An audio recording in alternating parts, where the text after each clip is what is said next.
Heb je wel eens de binnenkant van je hoofd bekeken? Want bij Nature Adventure Shop kun je dat precies gaan organiseren voor jezelf. Nature Adventure is ontstaan uit passie, levensvreugde en het verlangen naar een diepere band met natuur. Ze hebben een webshop met fantastische producten zoals CBD, truffels en verschillende andere psychedelica. Je bakker ziet er misschien mooi uit van de buitenkant, maar van de binnenkant verdient hij er ook prachtig uit te zien. Dus psychinauten, ga naar natureadventure.shop en maak een avontuur van de natuur. Welkom. Ik ga deze afleveringen in het Engels doen, want we hebben één Engelse gast. Dus vanaf hier is het soort van Dinglish. Een soort van English. Dus ik hoop dat de automatische ondertiteling voor je doet als je niet Engels kan. En anders dan zien we je weer bij de volgende Nederlandse aflevering. So, welcome to PoppenCast 192. I'm here with Jay and Paul. Welcome, guys. Hey, man. Hey. Thank you, man. Sta je dan, zonder doel, zonder ziel. Ene handje spullen, de ander je piel. Te kijken hoe het staat te bezwijken. Samenleving, maatschappij, politiek. In paniek, je ideologie. Haaks op de techniek. Klagen over de toekomst, over wat je toekomt. Met een telefoon, gemaakt van crypto. Night after night, geplakt aan een scherm. Doen scrolling, gedoemd tot de scrollen. Komen tot de kern? Nee, dan maar weer een oorlog tussen Joden en een mas, hey. Hey, iedereen, ik kan een beetje Nederlands praten, ja, maar ik zeg met Pieter ook, dit is een stage voor de wereld. En er is 20 miljoen mensen dat kan Nederlands praten, maar er is 200 miljoen dat kan Engels praten. Nou, ik kan een beetje Nederlands praten, maar ik denk voor iedereen... You're an English nationalist. You can go fuck yourself. I think, personally, everybody, thank you for your patience. I'm sure Peter will translate anything that needs to be translated into Netherlands. Yeah. That is universal. Get educated. That's universal, right? I mean, it's like these days. Not that hard. Yeah, and every single language also recognizes what the fuck. Yeah. It doesn't matter what country you're from or anything else. So English is definitely in there. So I don't mean to be racist or nationalist or anything like that. I'm just saying, guys. How appropriate. Paul, shut up. It's my personal belief. Thank you. Stay with us. And my apologies for English, but I think we should do this because the whole world needs to know what Holland is actually thinking. But they don't know that when we speak in Dutch. So we're going to use English. And I hope that's okay. You think we're an accurate representation of whole of Holland? Yeah, and it's the Netherlands. And you having the highest word, as an Englishman. You're here in the part of the Netherlands that doesn't is very much a fan of Holland. Who can't be bothered actually what's going on? No, that's bullshit, man. Come on. Politics. Yeah. Politics. What's that? That's for girls. No. Politics is for those LBG cuties. You know what I mean? It's like everybody else is just like, pass me a freaking Dale special. I have some people around me that say that politics shouldn't be for girls. Are you sure you want those people around you? Yeah, I don't know. They just take a look in they make some points. Day politics. Well, you mean like Camilla Harris, Margaret Thatcher, and stuff like that? Exactly. It's just they say in the core like we need to get emotions out of politics, and the most emotional beings on this earth tend to be women. So. Oh wow, you're fucking thin ice. Wow. Let's get misogynistic in this bitch. Yeah, just right at the start. Yeah. You know what I mean? Like, wow. I like where this is heading. Three guys in a podcast talking about girls don't have the right to vote. What can go wrong? Yeah, what can go wrong? You know what I mean? Yeah, absolutely. I like this. There's some, there's even some major word porn going on here, and I like it, man. You know what I mean? Just let's just go Marxist. Full on Marxist. Like give those bitches a fucking right. You know what I mean? Like if they can work in the factory, they deserve a vote. Cigar. You got any more of those? You want them? Actually, yes. They're good. I'm sure they are. I'm looking forward to smoking some more pretty spliff girly, actually. with Peter. But no, they're not cigars. Cigarillos. Yeah. That's some gay shit right there. That's absolutely, man. I mean, that's just like, hey, baby, you see me smoking a cigarette. Very French. Very French of you. Very French. You get some of that cigarillos. Listen, put some lipstick on. We are going to the toilet. I need to make my girlfriend jealous for later. Blow some smoke in my face. As well. Now, this is incredibly sexist. We're going to fucking lose half an audience here. I thought it was sexy, actually. Oh, yeah. Let's not go there. If there's anybody listening to this live, do feel free to just, make an onslaught of fucking typing. It ain't live. Oh, shit. Yeah. You're not live. No. Oh, man. Well, afterwards, I look forward to hear what everybody has to say. No, we're just. It's for the episode of tomorrow. So when it's tomorrow on, this was yesterday. Okie dokie. Right, that's gonna work. I love existential philosophy. Okie dokie. You're staying safe as well, isn't it? It's his way of staying safe. I don't know you folks. I'm going to put this whole thing uncut online. I never cut in my pieces, never. Even if I pre-record it, I just cut in the beginning a little beginning and in the end a little end. So it's like a head and an ass on it. Mm-hmm. But everything in between, when I said welcome to the PoppenCast and to the point we have made the title, that's all raw footage. It's not have been edited, never. 2 times but from the 192 episodes, it was 2 times and it wasn't like substantial on the inhoud, like the context of the conversation. It was just some kind of technical error. Okay. Yeah, and one time it was... so you all right. One time I pleased a woman and she wanted to cut out a very interesting piece and I did it. And I said it in front of the piece where I cut it very extensively, like, I'm going to cut here now. And then it was a very obvious cut with a peep and a flash. Wait a minute. And nobody fucking cares in the end. And I was like worrying for a week, well, what I'm going to do with this thing. You pleased a woman? Yeah. And you said it was very graphic material? Oh, shut up, man. No. It wasn't that kind of material. Okay. It was a conversation about about holistic magic piece of Islam.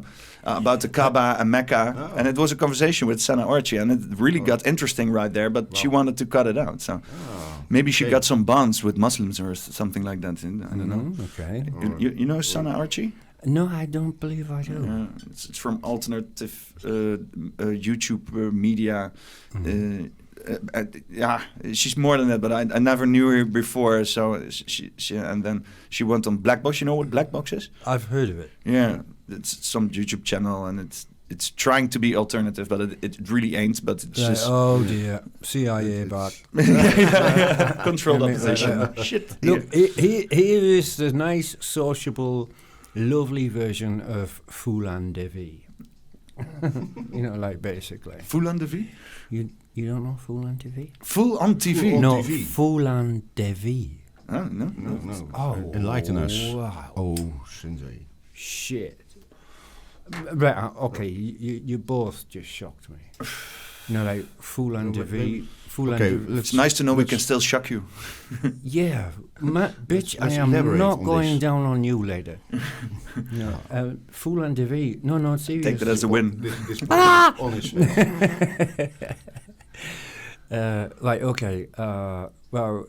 All you people who are listening to this, and you're like, wow, neither one of those motherfuckers know who Phoolan Devi is. And then for the rest of you who don't know who Phoolan Devi is, research your Indian history. Phoolan Devi was one of the greatest female leaders in the history of mankind, basically. I mean, she was the one that made sure that children under the age of 12 couldn't be married, and she made it so that it's like you're not allowed to marry and certainly sexually abuse a child under the age of 12. She was one funky fucking warrior. So I'm going to leave it there. Okay, but from up to the age 13, then it was okay. listen, man, she's like going against a culture or she was going against a culture. Small baby steps. Yeah. Pardon the Basically. expression, Basically. All right. You know, you can't just fucking rip a culture and a society and a religion apart all at once. You know, she just pointed out that, like, as a female, they were not really physically developed well enough to be able to appreciate a sense of sexuality, you know, so a man did not have the right to shag his 9-year-old daughter, Right. you know, so this is some of the stuff that she did. You know, her personal story is also amazing. You know, like, she was one of the first people to go against marriage, and she ended up being raped by an entire village, because that's allowed. You know what I mean? If you're a bad wife, you know what I mean? You know, if you go against the grain. When was this? For God's sake. Man, I It's don't like know. 1800, 1700 shit? Fuck off, you wish. No. Medieval? No. Recently. Yeah, like 19th century. 70s or something. Some 70s. cultures still live in Something like that that. era, You know, I actually don't know really in-depth details. So How do you write her name? Phoolan Devi? Phoolan Devi. But it's like F-U-L... Now that is, again, you know, now you're checking me on my English spelling and stuff, and to be honest, I wasn't at school much, so. Yet here you are, schooling Yeah, us sure. on Phoolan Devi. I already get it. Yeah. Oh, she was like, it's like Vietnamese or something like that. Yeah, Phoolan. Oh, no, Indian. Yeah. And she took the whole village. Oh man, don't go there. So it was like 1963 to 2001 she died? Yeah, she was killed. The fuck? But this was in India. Yeah. Right. Yeah. Okay. Yeah, So yeah, because... won't be able to have her on the show then. No, well, she's Shame. dead, so That's a no. shame. Yeah. I mean, I can maybe take some, you know, ayahuasca and sort of, do some, you know, remote viewing or something, and, you know, trying to get... Seance. Yeah, try. This is not this podcast. Oh. You know, like, so we'll have to wait. Okay, so Yeah. right, so moving on. But it's something to bring in perspective, because we're here in this culture giving some people a very, very hard time if they look somewhat like... I mean, there is a fucking line, of course, but, you know, it's even... The discussion gets even so hard that if, like, a 25-year-old now fucks with a 16 or 17-year-old, he's like a full-on pedophile, he needs to get lynched in public. And even if you don't see this kind of culture from where we came from and how alive it still is in the world and how long it did for us to get there, that it's still... We're still healing from all kinds of behaviors, and you know, we are very ambitious here on this time. No, we're still evolving from all kinds of dogmatic ideology, which is fundamentally still based on male sexism. Yeah, basically insecurity. You know, I mean, you know, the fundamental difference between a woman and a man in so many ways is... So that would basically, what you're saying is that's what religion sprouted from? I didn't say that, motherfucker. You know, I'm saying that we're still evolving socially, psychologically and emotionally and intellectually. You know, as a... Taking our time. That's not what I said either, bitch. But Stop putting words in his mouth, man. I don't know, but... You're like that, aren't you? I guess I'm being violated here. Peter, I will take your some nice... Yeah, no, you're welcome. You think it's... And by the way, we're smoking homegrown diesel, bio, like grown in a glass house, so it's not fucking coffee shop poison or anything before anybody thinks Yeah, there we go. Look, we're just watching a bunch of fucking junk heads fucking smoking weed. And have you seen that the Dutch government is taking over the weed business here? But it's taking it over like violently. Yeah. It's not doing it like in an honest way and open market shit. It's just like flushing the market with cheap stuff and then eventually competing out the rest and then raising prices so they get a monopoly. The CIA did the same thing in Jamaica with the milk stuff. Yeah. It's same tactic all over. It's CIA tactic everywhere. And basically, what's going on? It's mafia. Well, CIA is the biggest dealer in absolutely. Okay. On this crack cocaine. Fentanyl now. It's no. That's fucking dangerous. Thing, yeah. You know what I mean, right. Oh, Jesus Christ, man. We're like splashing over like 25 fucking subjects all in one conversation. Nice. Where were we? Not CIA and right. Okay, I'm going to sponsor some very positive information. The Jose, I think it was from Uruguay, and one of the things that he did, which was amazing, in my opinion, amazing. And he legalized weed, right? And then he made it so that the government, that they sold it for €1 a gram, which completely just wiped out all the gangsters and everything. Yeah. I mean, and like would happen if they'd legalize it, right? Well, yeah, but what Peter's saying here is like in Holland, it's just they're more strong arming everybody. Like I know some years ago there was like something like 7,000 coffee shops closed down because of the regulations. I mean, we all know that the COVID was used as an excuse to take away a lot of rights, which a lot of people don't realize we haven't got back. A lot of wealth also. Yeah, well, yeah, but only from smaller people. Yeah. It was the biggest wealth transfer from the middle class to the higher society. Yeah. Well, big corporations took off little companies and shit. Well, look, I don't actually like Russell Brand. You know what I mean? Like he's sketchy as fuck. Yeah. Well, but some of the shit he says is just absolutely gold. He doesn't say that shit. And one of the things he said about this was like at the COVID time, like what actually happened was there was another 40 billionaires made on the backs of all of the little people, take the vaccine, you know what I mean? La. 40 billionaires. I mean, like...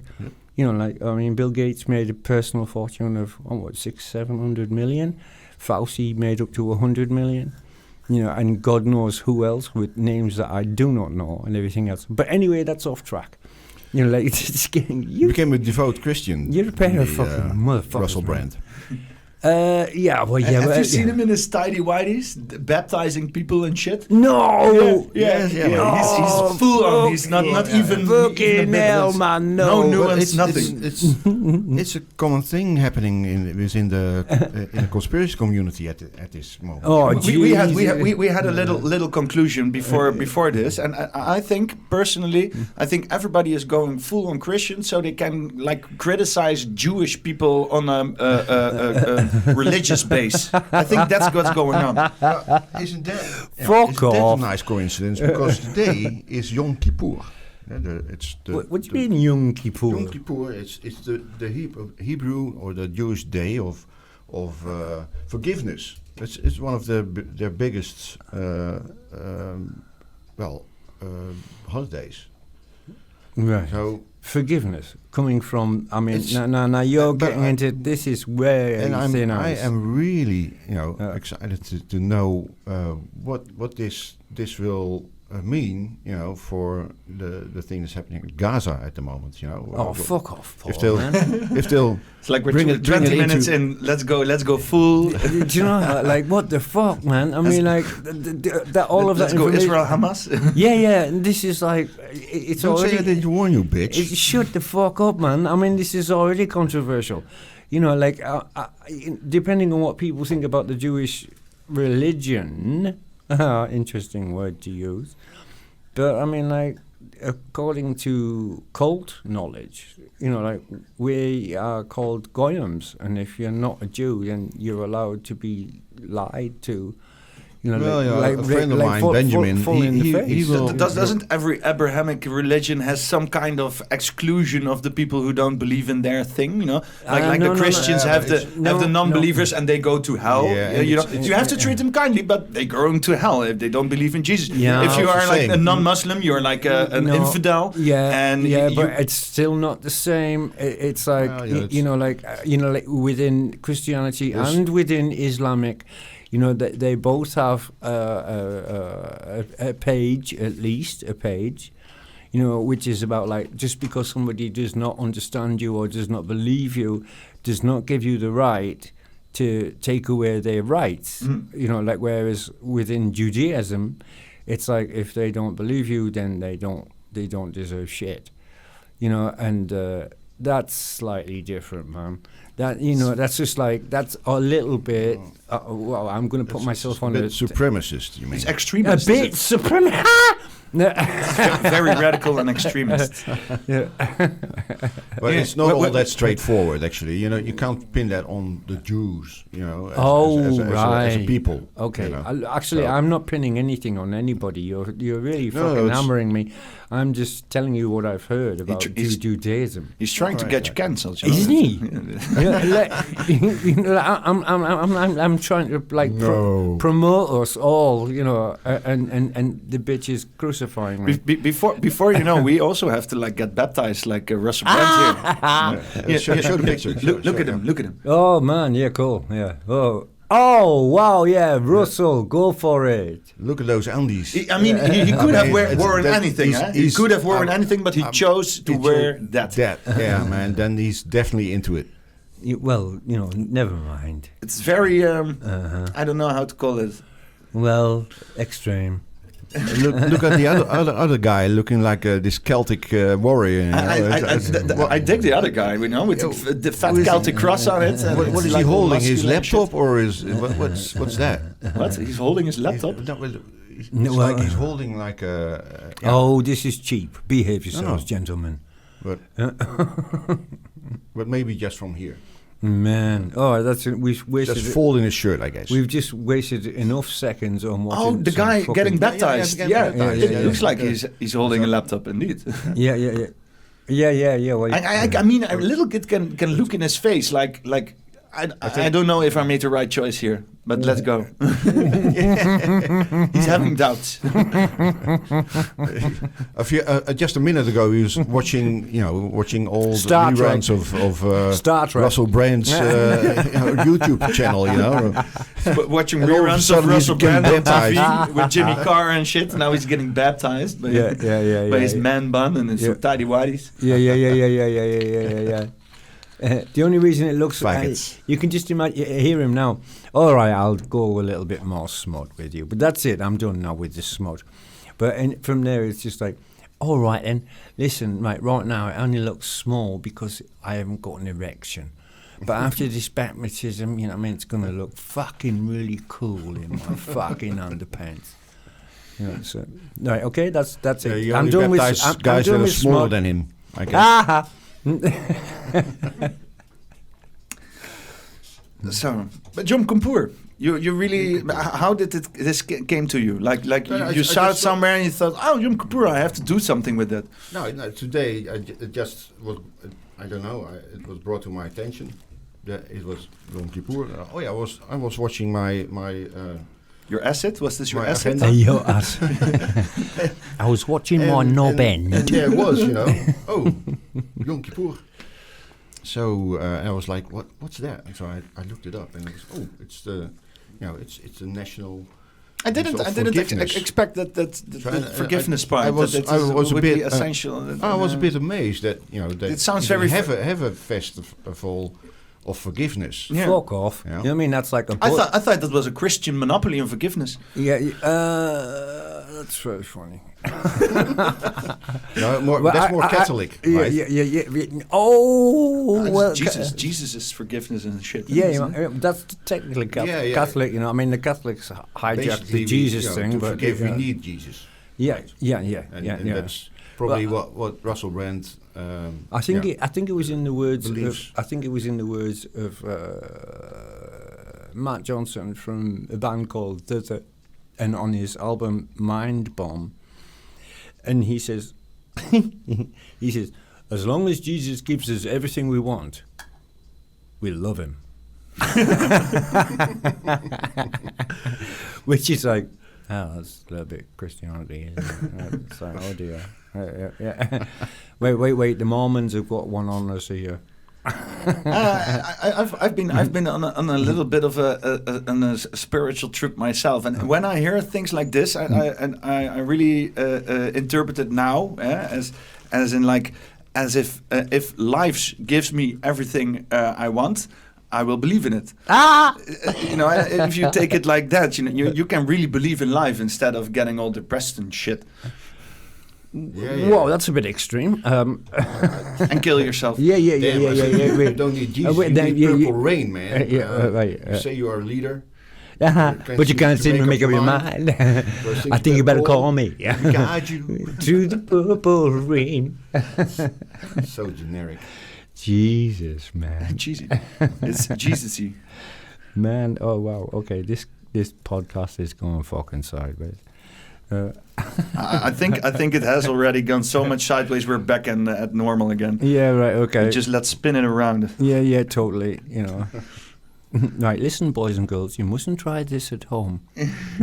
I really want to that people do this at home. If everybody the fuck spoke out, I mean, they can't censor us all. No, or they have to say nobody can speak. And yeah.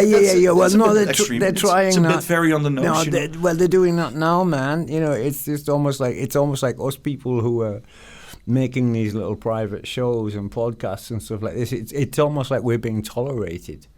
But as soon as anybody puts their head above water, you can just see already. I mean, like we started this conversation off before we were recording, actually, everybody. But we actually started this conversation off by addressing the fact that Facebook and Google and whoever else, actually. Oh, that's really profound. You almost sound like a messias. Now, shut wine. the fuck up, man. There's so many algorithms going on right now that you can't say shit anyway. You're fucking up the whole algorithm on YouTube. Well, absolutely. And we're being encouraged to... Everybody's been encouraged to be frightened to speak out, because, especially with what happened with the COVID and everything, which everybody wants to forget. Oh, by the way, everybody, I took a photograph a couple of weeks back of the paintwork that's still left on the streets, like for the 1.5 meter half stand. And it's like still there. And everybody's kind of forgot about it. It's just like, fuck off, man. Do you know how many rights they took away from us? They still have like this, at some places they still have dispensers for the alcohol and washing your hands shit and stuff. The windows. I still see like the screens. They're expecting another. They're expecting. Sorry. Beter zo? Well, it's better for you, so you can hear yourself. Then you're not too loud, you're just speaking like next to the microphone. And like you're being, and you're too loud and annoying and it's like be like that, huh? Yeah, well, no, it was like that. We've changed it now. Shit has been now. It's good now. Yeah.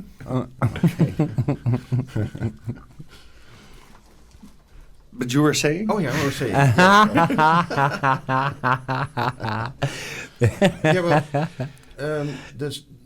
It's like they're expecting another pandemic. They're really anticipating a pandemic. Cyber pandemic. Yeah, missing it maybe as well. I'm counting on it. I mean, we have been signaling in a past year or now.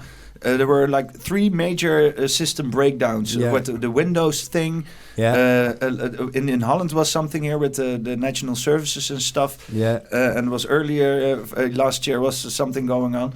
They're really, I mean, the whole story that systems are failing and nobody's doing shit about it. And so I think this cyber pandemic thing, it's really around the corner.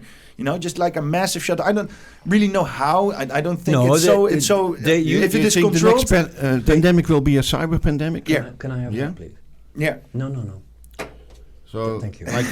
like an AI virus or something. No. They've already been promoting that for the last year, and they're saying that that's what they're going to use as an excuse to take away your rights again. They're just going to flick the switch, and we're going to be flooded with bullshit stories about it. It could be everything. I think they'll also, because there's also rumors about a bird flu pandemic going on, and but they also did a pandemic drill in New York. I think they overplayed. I think they violently overplayed their cards with the COVID pandemic, and that was pretty much for the coming period. All I can say, all we can see with a medical emergency, or something real has to happen. All I can say for that, right, is you're still a young man.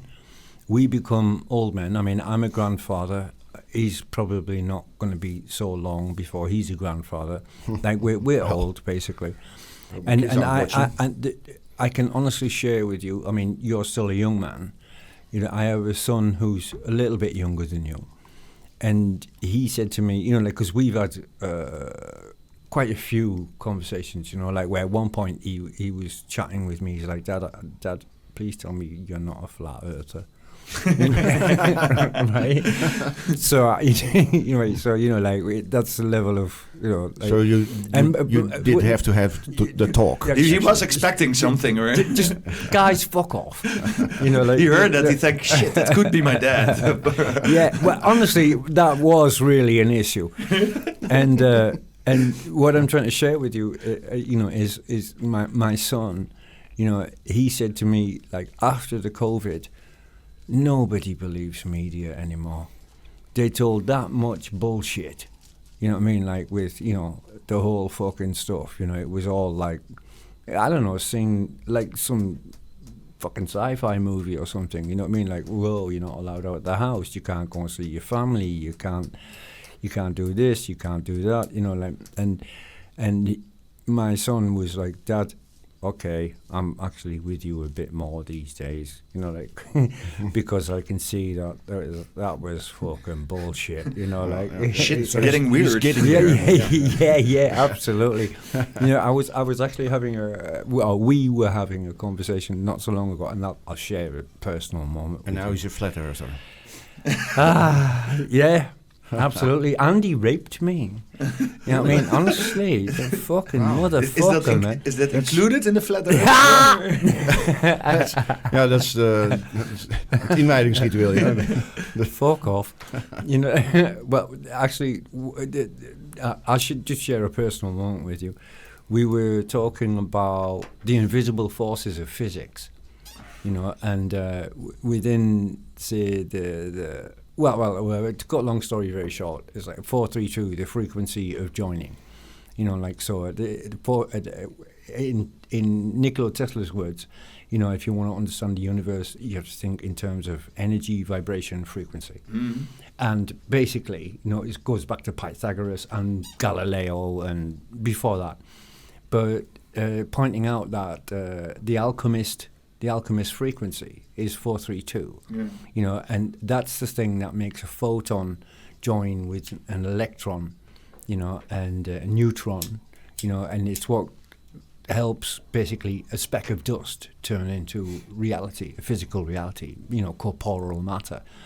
And anyway, what I'm trying to share with you is so there I am having this conversation with my son, and I'm saying to him, look, dude, the best label we can put on it is love, because there's only love that is unconditional.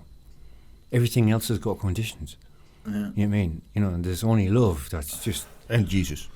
I mean, you have people who pass up love as who pass up something that feels like love but it certainly has conditions then. Yeah, but that's... Like this love bombing shit, but that's... manipulative tactics. No, come on, that's not real love. Multiple words for fuck. Yeah, absolutely. Manipulation is manipulation, It's like, it's got absolutely nothing to do with sexuality. Yeah, do you know that the Inuits have like 32 words to express love? What? Inuits? The Inuits, the Eskimos. But that's... Well, there's all different kinds of love. It's not very... okay, well, I didn't know that, and I'm not sure I want to know. With the noses and stuff. I'm not going to name them all, but, it's just a little... Do they have like some word that like fucking someone in the ear? Ah! Yeah, it was something in Christians circles. I have to know that one. To keep virginity, they fucked each other in the ear. Oh man, that's do they have like an Inuit word for that? That would be nice. Yeah. That one is itchy pig, I guess. But you sick fuck. I got that from someone. I have to do something if you're all day in ice. It's getting a bit boring. What's the weather today? Ice, I guess. Yeah. No, liquid nitrogen. Fuck you. The weather's very loving today. Yeah. You little cutie. Yeah. No, but you mean like love in like sex? No. Oh. No, not at all. Oh, yeah. I'm talking about real love. But giving unconditionally, that is love, isn't it? Yeah, absolutely. Yeah. Only real love can do that. Yeah. Because it is without condition. It is without you must this or you must not that. Love is just something, it's just like almost like you be you and I'll be me. I'll do me. Yeah, and like whatever happens, it's like a circle jerk or something like that. Oh my God, you pair of animals! Perverted. You purr. Well, I like it, but it's just definitely like a little bit off center. You pair of bastards. I'm not like this. It's just you because of him. Thanks, guys. Yeah. Fuck bring you, man. On, eh? Yeah. We're going to bring a fucking plastic bag in. You can do the rest of the interview with your head in a bag. That's good. That's really great. Hey, man, we were supposed to be talking about mass media. Well, okay. I mean, Continue, what have we done? 30, 45 minutes talking about all kinds of other fucking radical shit, which is fine. We still had to talk about... We did have some interesting stuff to say, though. Yeah, we wanted to start off with some idea you had, some concept, or your music, or... I really still don't know what it really was, what you brought up before we started. Wait. I don't know what you mean. Yeah, you were talking about stuff, but that's just you generally anyway. You know what I mean? So like, you never fucking can tell. It was the Pixies. Yeah. Where is my mind? No, not that. Right, okay. Yeah. No, but okay. I can't believe you don't know. I honestly don't know what you're talking about. Right. Okay, man. Well, you wanted to explain something like me. There was like this the movie you sent it, and you said that's something like. Oh yeah. That's about Flexie's boat. You mean? Oh, Flexie's boat. Flexie's boat. Yeah. Okay. Yeah. Well, that's pretty random to bring it up now. But okay. Well, yeah. So you're right. Well, no. We have been pretty random up until this moment. You know what? I've been on the show a few times, so people know me by now probably. I hope he hasn't said too many times. That was the first one though. How do you pronounce your surname in English? Van der Sloot. Van der Sluis. Van der Sluis? No, it's either Van der... Depending on how much he's fucked up, it's either Van der Skroot or Van der fucking Sloot. Sled. Yeah, and Van der Sled ook. No. That's your last name, translated into Dutch. No, it's not. No. What's the literal translation of sluis? It's like a... That's the opening one. A gemaal in that's English. That's the opening part of the canal. But how do you call it in English? Porta de Serradura is the Spanish one, but I don't know in English actually. In English it's motherfucker. So we share the same name, huh? Sounds incorrect. Yeah. No, you're just being... No, you're being difficult, man. Yeah, but... You meant like a Watergate or something? How it sounds like. That would be a Watergate? A Watergate. Yeah, Paul Watergate. Yeah. That's nice. That covers the load, I guess. Yeah, but I'm drinking wine at the moment. And my surname would be Van Asselt or Assault. I hope people Assault? pronounce it as Assault because the other thing is like definitely. an Assault or something. I don't know. Oh, that sounds... It's like you both share the same name, actually. Go fuck yourself. No. We're not going there. Not today. Not on camera. Right. Okay. But why don't you introduce yourself first, Jay? Because tell a little more about yourself. Who's Jay? Well, first I was born, and then I realized that life was totally fucked up, and then I became a rebel, a musician, an artist. Then I decided that I was going to try and do something about it, and then Satan and dark fucking levels of horrible stuff attacked me my whole life, kicked my humble little ass, and now I end up sort of trying to just care. So basically you pissed someone off, huh? Yeah, I pissed fucking Satan off, you know what I mean? Again. That was a bad idea. You know, like if there is a Satan, whatever dark forces it is, I definitely pissed them off. And they've been kicking my ass my whole life.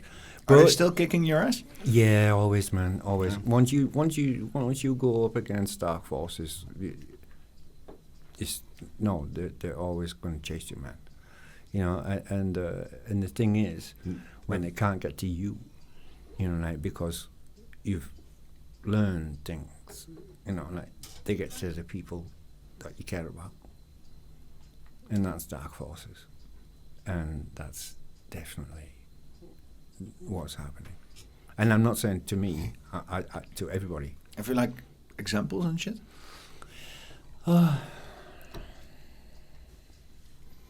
Not that I want to talk about right now. Come on, man. Nah, fuck off. Don't be coy. Nah, fuck off. You know, on. like, no. Such a fuckwit, you know. You can go fuck yourself, man. Fuck yourself, man. You put me in like comparisons, like things like maybe you can keep it fuzzy and holistic. Yeah, you bitch. Let's just say. Do an anecdote. Okay. The one that's the HDMA anecdote. Which one? You know, they put some HDMA in your drink. At a certain point. Nay. HDMA. No. He's trying to get me to GHB, whatever. It was MDMA. Yeah. And he's MDMA. trying to get me to tell this naughty story about, you know, waking up back in your body and sexuality and stuff like this. And that's just not relevant right now. He's been a bastard. But is that an example of like dark forces getting to you? It's not a bad example, but I would say a better example of dark forces getting to us is like when you... It wasn't that bad, though. Shut up. Is somebody who you love, who's close to you. You know, like whether it's a friend, a brother, sister, mother, parent, whatever, you know, like... And when they can't get to you, they will get to the people that you love just to hurt you. Mm-hmm. You know, and that's the way dark forces work. You know, and that's... I don't know, maybe it's just my opinion, but I don't think it is just my opinion. I think that what I'm saying is absolutely 100%, and I would only recommend... Yeah, we've got another one, sorry, bro. And I would only recommend that anybody who's going to stand up for the light, you know, and try to stand up for love and compassion and socialism, you know, or loving, you know, companionship, brotherhood, community. Socialism? Yeah. Yeah, you see, now that's another word that is so misunderstood these days. Capitalists are triggered right now.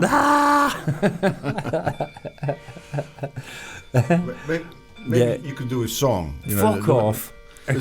About the shiny shoes and you know, the guys in suits. That's a nice one to... well, that's a great song to describe politics. Exactly. But we're not there right now. So I mean, oh no, we're only recording. We're definitely recording. Yeah. No, man. Hang on. I'm going to rewind just a moment. I mean, you're right. Maybe you're right to actually say, Jay, move on, and let's go into the show. Yeah. Let's get on with the show. I'm just for me, the people who are wondering about, hang on a sec, I know something, but I don't know what it is, and nobody's talking about it, and there's not really any teachers or guides. And he's just building up the suspense, guys. Fuck off. I'm just trying to help our Stay family. If you're out there and you're listening to this and your family, just know that the dark forces don't necessarily just come to you, you know, and we're going to have to be very careful. And all soldiers of light, keep the love in your heart, you know, and stay true to love. And then, yeah, man, they're going to knock us down, but they can't keep us down. We have to keep good people out of the state of fear. Yeah, and I mean, because the fear gets to you, and then you get sucked into. That's exactly what we were talking about in the car. Yeah, absolutely. But you know, like on saying that though as well, that can be like so condescending. Because it's like, stay away from fear. Okay, how the fuck do you do that? I always say, true to your heart. I always say, stop being afraid. Yeah. Yeah, exactly. So it can be a mantra in your own head. I mean, I've been doing it. Like just say to yourself, stop being afraid. That's exactly very the right answer. Powerful. It's what I told you in the car. Wait. Whoa, yes, guys, hold down. On to something. So you're saying, right? So you're both saying right now. Because look, there's going to be other people who are listening to this. Well, a lot of people will be able to relate about what you're telling. Of course, they're going to be able to relate.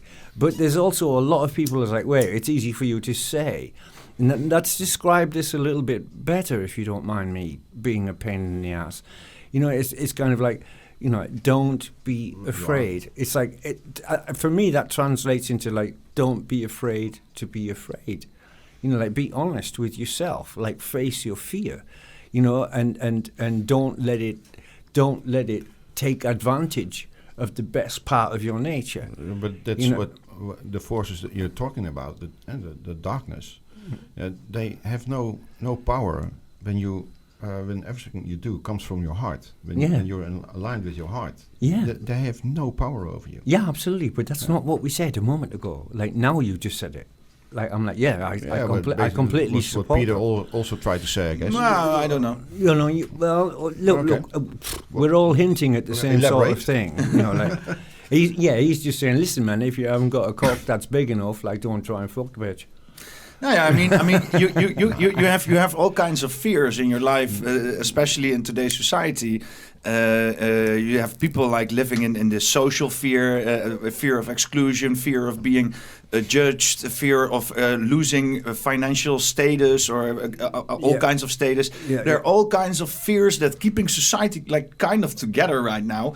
And I think if people just stop being afraid of practically losing everything, just like if everybody realizes that if they got nothing, they're still just like a human and can do shit. With you know, it's the division that actually this whole control mechanism that is holding everything together. That's going to dissolve if everybody just stops being afraid. Okay, hang on. Okay, I'm going to take. Is it more difficult than it's easy said than done, of course, but in a way, I mean, the most easiest things are often very difficult to do. Well, like that is like one of that is almost a paraphrase or a quotation from. It definitely is. From Confucius. No. He said everything like that, but yes, it wasn't Confucius.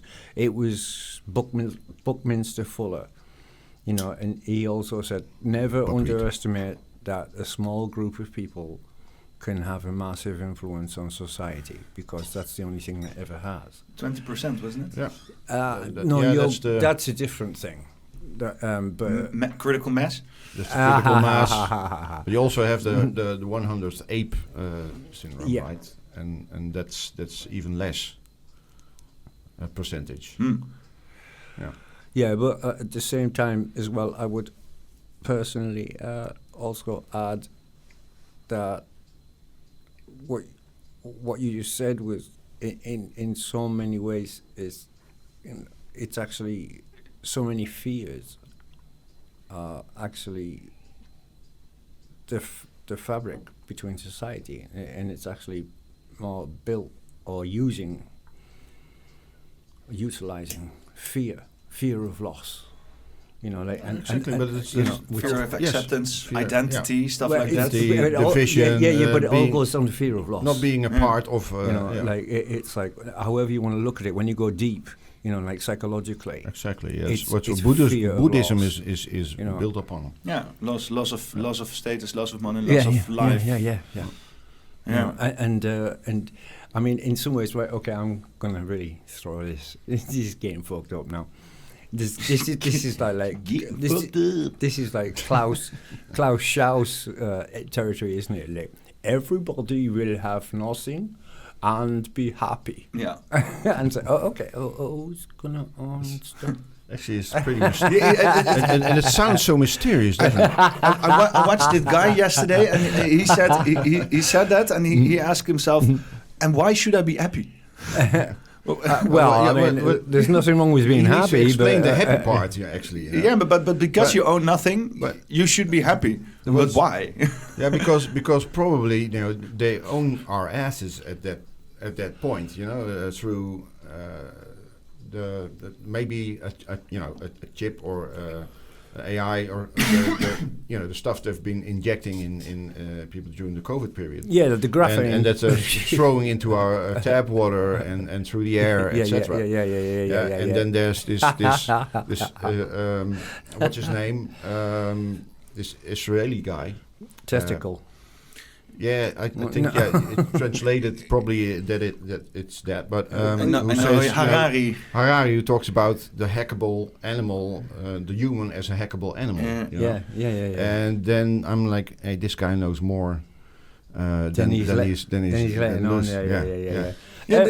Anybody heard of eugenics? Isn't it so that half of them will need the whole of Silicon Valley and all those tech guys are like this CIA MK Ultra patients that are all employed doing some kind of anti-human agenda thing. No, eugenics. Now it's called. Now we're entering some territory. I'm getting some beer for this. Just continue. Absolutely. Let's ignore him. Listen, I don't like him. He's still in the room, man. Oh, shit. He wasn't listening. He's too full of himself. Yeah. You know what I mean? It's like, he just doesn't care about us. That was a great escape, man. Motherfucker. Fuck you. You mustn't try this at home, boys and girls.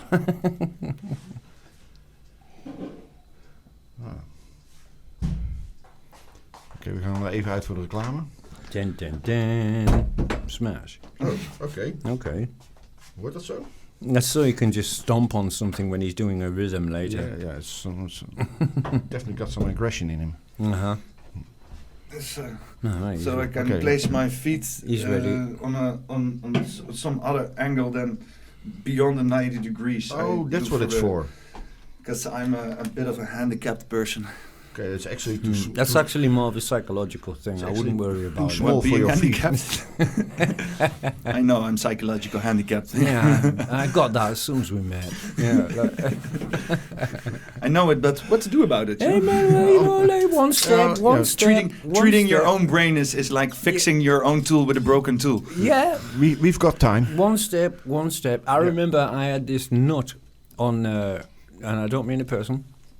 I had this nut on the bus, and I was working on this bus, and I didn't have the spanner, you know what I mean, right? So I literally had to grind it down 1 millimeter, so I took it down from being 22 to 21, right? And I did it good. Right. But, I remember being at this garage afterwards, and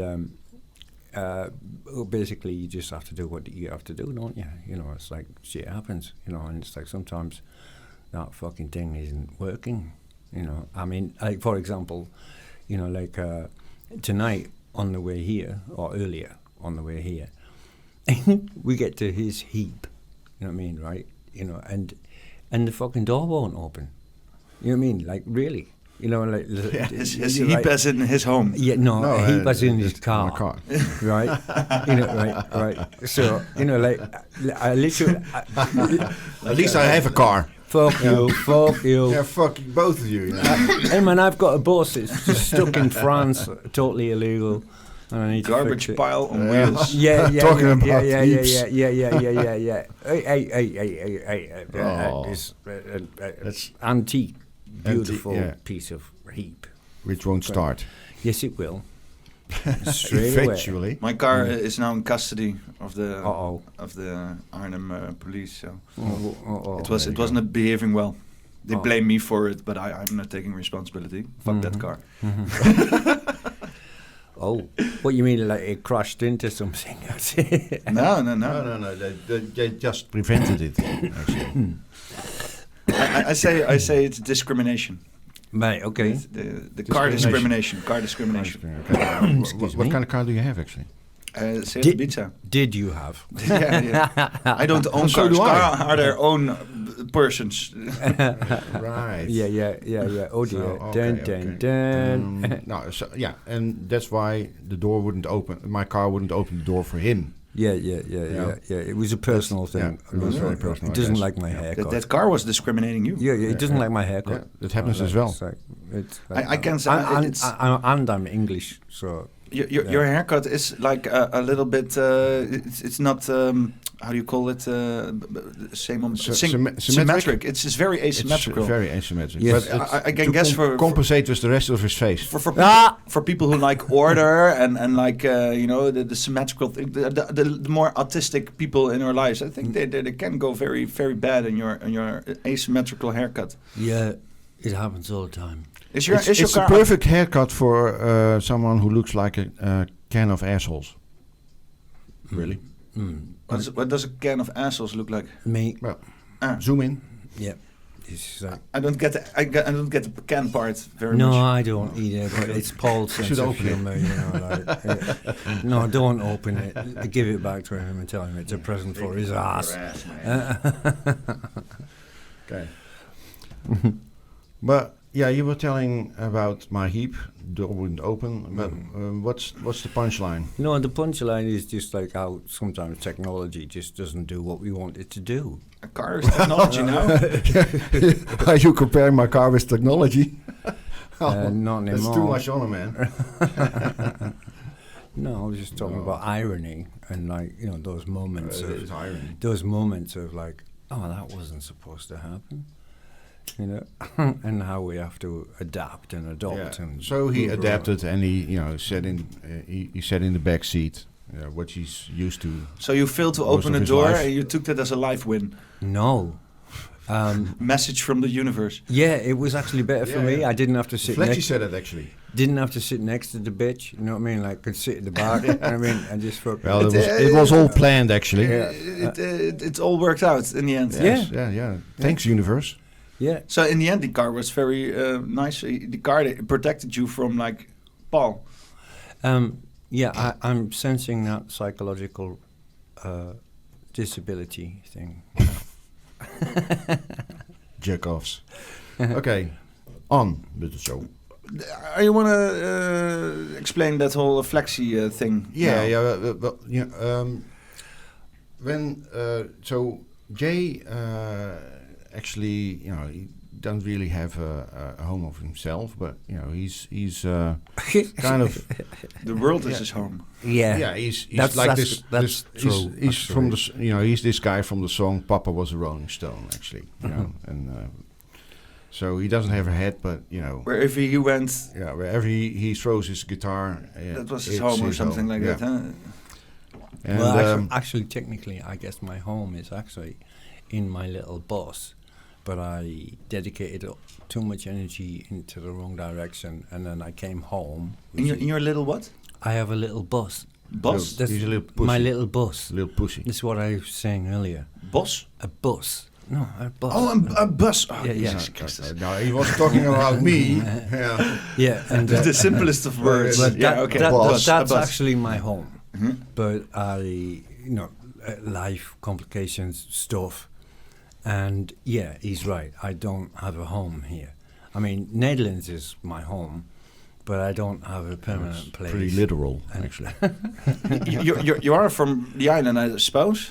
From The island? England. Yeah. Sheffield. The That, region- that, no, that, further that, north. that thing on the other side of the North Sea? Yeah, those fascist bastards. Practically I Scottish. I see, as a Dutch person, I see it as conquered land. Ah! And then it infested us Yeah. with those damn orangists. Yeah. Shit, man. But You know, whenever I'm at Flexi's place, that's Alex. We call him Flexi, and it's this place. It's hard to describe, It's like, let's say it's a man cave on steroids, and that's a fair point. so Is there also whenever- steroids in there? when you open the very fridge, masculine. there's all kind of stuff. Yeah, man. Yeah, but you have to look out for the tentacles trying to grab you and pull you in. But From where? From the fridge. Yeah, mostly. It's, It's just like, life oh my has God, evolved itself in There are some in ways. microbiological things going Oh, on you there. have no idea. Yeah, It's very Flex living just area. is lazy and he calls it an experiment, so he doesn't have to clean the fridge. Yeah, It's no. like For that. example, the spider's webs in the kitchen, they're like a work of art. Truly. Like, for real. Yeah, really. I'm like, I don't officially live there or anything, but I'm allowed to be there. It's really fucked up, surreal scenario. Yeah, And but in the kitchen, for example. the kitchen is like The kitchen is only a kitchen because I made it a kitchen. Years ago. You choose. No, honestly, you have chosen that it like- would be the kitchen, or Yeah. it's not like planned out for you by some kind of No, designer. Or no, something. well, before that it was a car workshop. Yeah, right. Yeah, it was- there was a stove, to cook on, but that was it. It's kind of the most insinuating thing of a kitchen is something to cook on. I guess. Yeah, Somebody made you do Except make for it the a fact kitchen. that, if you wanted to cook, you had to stand over engines and all kinds of stuff. You know what I mean? Yeah. So I changed that. You know what I mean? And I made it so that the kitchen was actually a kitchen. Okay. And you've got somewhere Even excavated a sit about. Well, you got an company oven. there, bro. And Someone calling out. is that for you? Is I don't this know. is this Oh, a weird okay. echo or something? No, Or- it's somebody No. screaming on the gallery. Oh, they're just having fun. Oh no, that's the Discord. I have my Discord. You have your Fucking Discord? annoying. Oh, that's it. Oh. That happens sometimes. Okay, dokie. It's probably Jelle. He's also always so loud. Oh. That's a screw up. That is, Yeah, but it's gonna be in there. it's going to be in there. Yeah. That's also included. No, I can't remember where we were. Oh, that was almost an audio hallucination. Yeah, that was I heard it definitely as well. an I was audio like, hallucination. am I hearing things? But Yeah. then you said, hey, okay. good. I asked you about the island and where you're from. I guess. Well, we were working our way up to what Flexi's boat is. Flexiboat. Oh yeah. Yeah. Okay. As well. So, yeah, and so this is this exclusive place. Well, just imagine it's like it's a little bit like what we're experiencing right now. As in it's open-minded and free conversation. Yes, yeah. But now you're yeah. going too far because now when usually I come to visit, this thing just starts to evolve. It is like one time, for example, one time, for example, we had a Flexi's boat session where we're all just sitting there naked. It's like, but really naked. Come on, fuck it. You know what I mean? So it's that kind of. That's some silly. You know what I mean? Can I ask why, or is that just already too critical of this situation? Oh my God, I've got an erection. No, man, we just did it just because. Yeah. It's kind of it's the same sort of thing as here. It's kind of let's have an open-minded conversation. And Flexi's boat, it's always about having an open-minded situation. Like one night, we were all there, and my son was there as well. One of my sons was there as well. And in fact, I don't even know if you were there that night. But I've got my contrabass, in the middle of the room. Yeah, so we're all on God knows what. You know what I mean? Maybe nothing. Maybe it was just alcohol and weed, but it's possible that it was also amphetamine and Ritalin and fucking God knows what. That's also possible.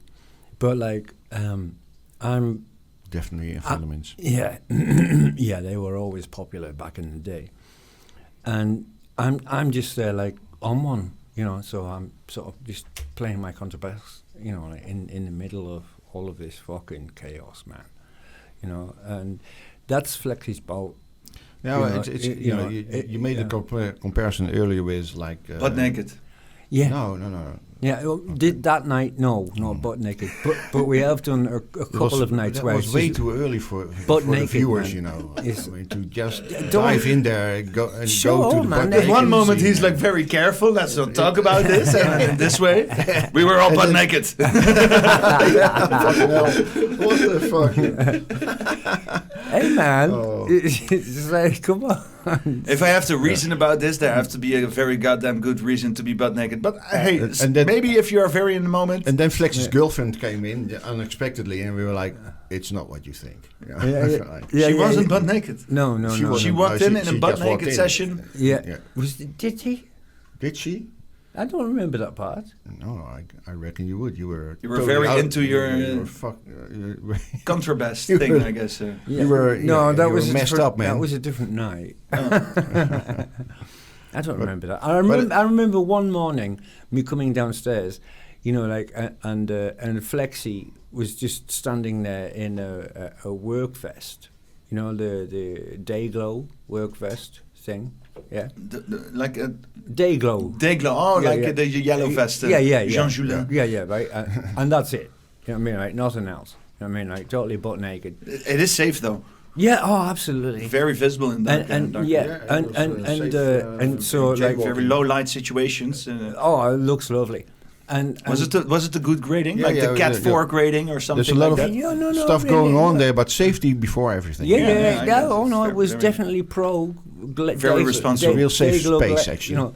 And is Lady Am, she's there, and I'm like, "Hi, babe, morning," and she's like, "Hi, yeah, morning." No, it wasn't the one before her. No, and Flexi's like, "Jay, do you want a coffee?" And I'm like, "Yeah, thanks, bro." And then he's naked. You know what I mean? And I'm just like, "Listen, I don't want any cream, just black coffee, okay?" It's the only thing that worked there. And she's just pissing herself laughing already. You know what I mean? Don't want any cream. You don't get it, dear. Cream, get on top, cream. And I'm like, yeah, just a black coffee, bro. It's this is Flexi's boat. It's like all. It's like the young ones rolled in together with some other things. Is it something to compare with like a P. Diddy party or something? A woody? A P. Diddy party? I don't know. I don't know about there's that. There's no kids walking around There's there. estimated 400 dildos and baby oil. The baby oil part is a gallon of. No, I don't say no. Liters, 400 liters of baby oil. But that's all Flexi's though. That's not ours. No. And a lot of CAA. No, it's actually a lot less sexual. No, really. It's just I'm leaning on that side of things, and maybe it makes it look that way, but it's not. It's not sexual at all. It's really if you want to talk about engineering, we talk about engineering. You know, like whether but it has to be butt naked. it's you want to talk about engineering? First, take your clothes off. Yeah. Yes, but it's very intellectual. That happens a lot. I mean, I have this story. You know, I've been naked in situations hippie like, you know, and then it has something to do with a festival, and there was a jacuzzi and just jumping in, like skinny dipping and shit is some of the best things in life, you know. Yeah. So there are very much situations where to be in butt naked. But sitting in a room with people doesn't really, you know. Man, you have to get liberated, man. Fuck off, man. Like imagine, like we unless it's a very steamy, hot room, you know. No. It can be. No, we never touched. What? But then why be naked then? Because why not? You know, like just sitting there. You know, just that's just happened once. Come on, no fucking costume. You know what I mean? No. You're such an idiot. No ego. Sort of like this is who I am in society. You know, like butt naked, no clothes on. You know, like this is the real me. You know, the little me. The in your case, the fuck you. You know, I think that it has to be like you had to be there situation. It's hard to explain with words, I guess. Yeah, well, that's why I knew this would happen. No, man. Because I was trying to explain Flexie's boat. Yeah, and as a matter of fact, we once hoped to make this into a format and to put it on video and to bring it out on Soulflix.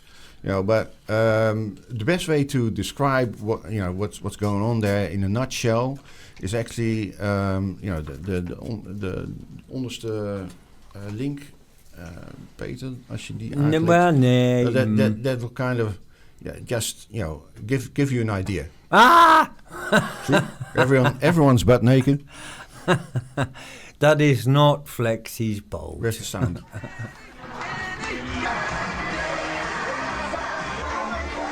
Guy getting this kind of looks like a P Diddy party, maybe, but guy getting lap danced. That is nothing like Flexie's bow. Well, wait for it. He's doing a shot.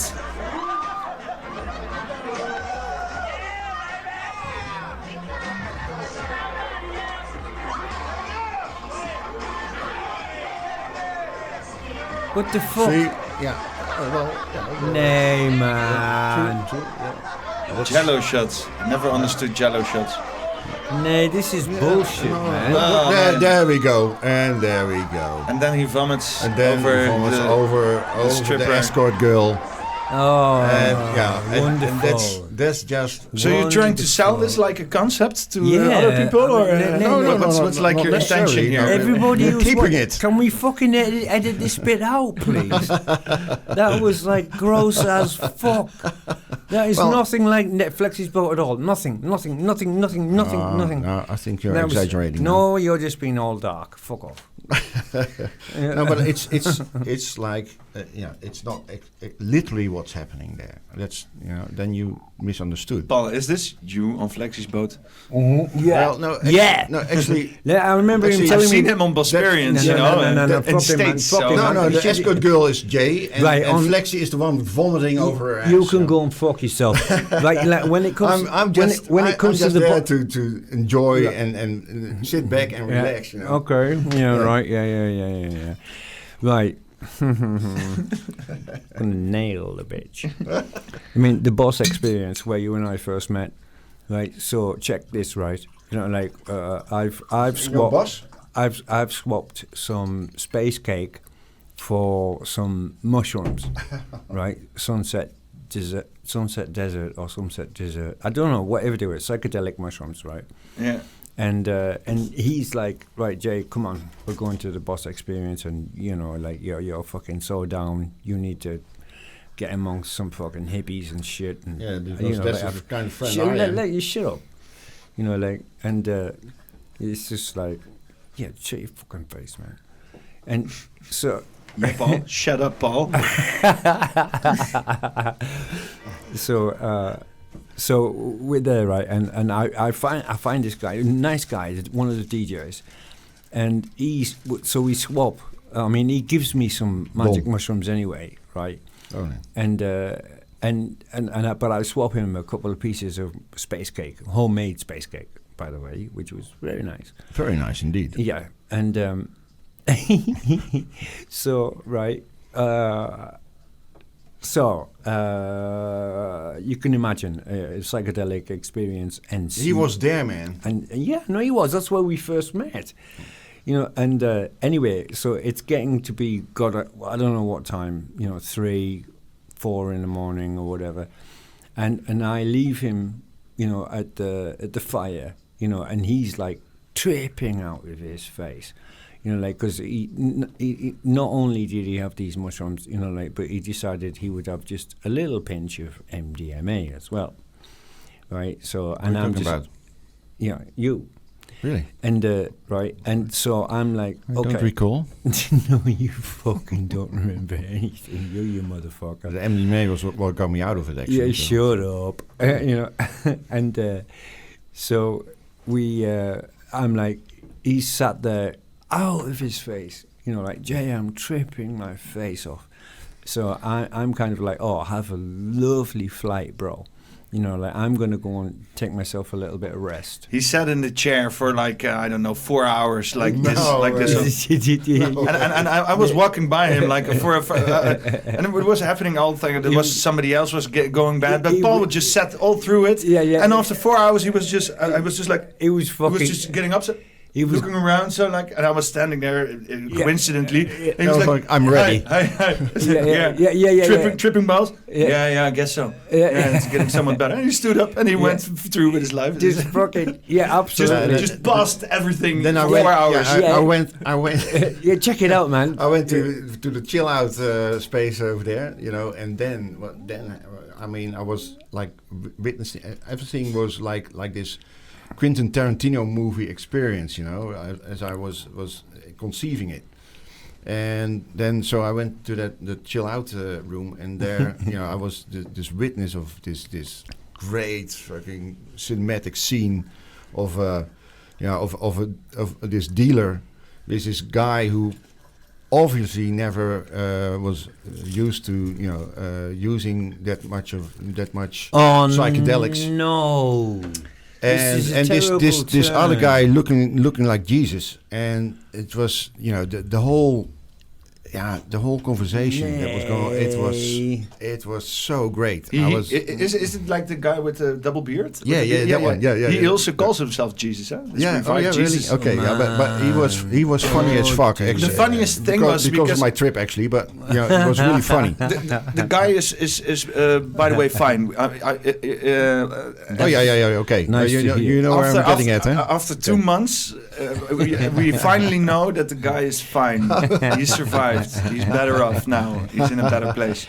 So, but he was standing there. He wasn't during the. He was standing there for man. I guess 6 hours after a binge of drugs, standing in the middle of the hallway, saying, "Save me, help me." Save me, and just for 6 seconds, save me. Yeah. And I was doing my thing, and I saw that. And then Jesus came. I just ignored it because I wasn't taking it. I just fuck this shit, But there were these other guys who were just coming on the property. They just missed everything, but they came on the last moment. They came to the Bosperience, and they have this pendulum, and the room was packed with shamans. Shamans, all of a sudden, everybody was a shaman.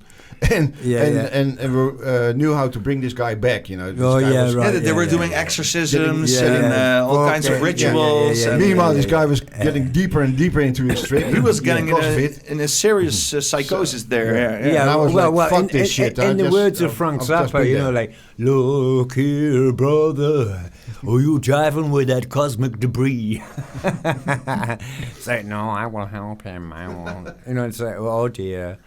We are talking about some serious fucking abuse, and this. I remember the story before, before this, and apparently, somebody had come in and been a little bit right, got this and this, and apparently this guy who we're talking about now was like, I can take anything. Exactly.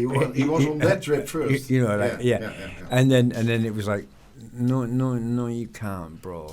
You know what I mean? This was what the doctor was telling him. The whole problem was he forgot to take something essential. What, you mean like common sense? No. It's how do you call it?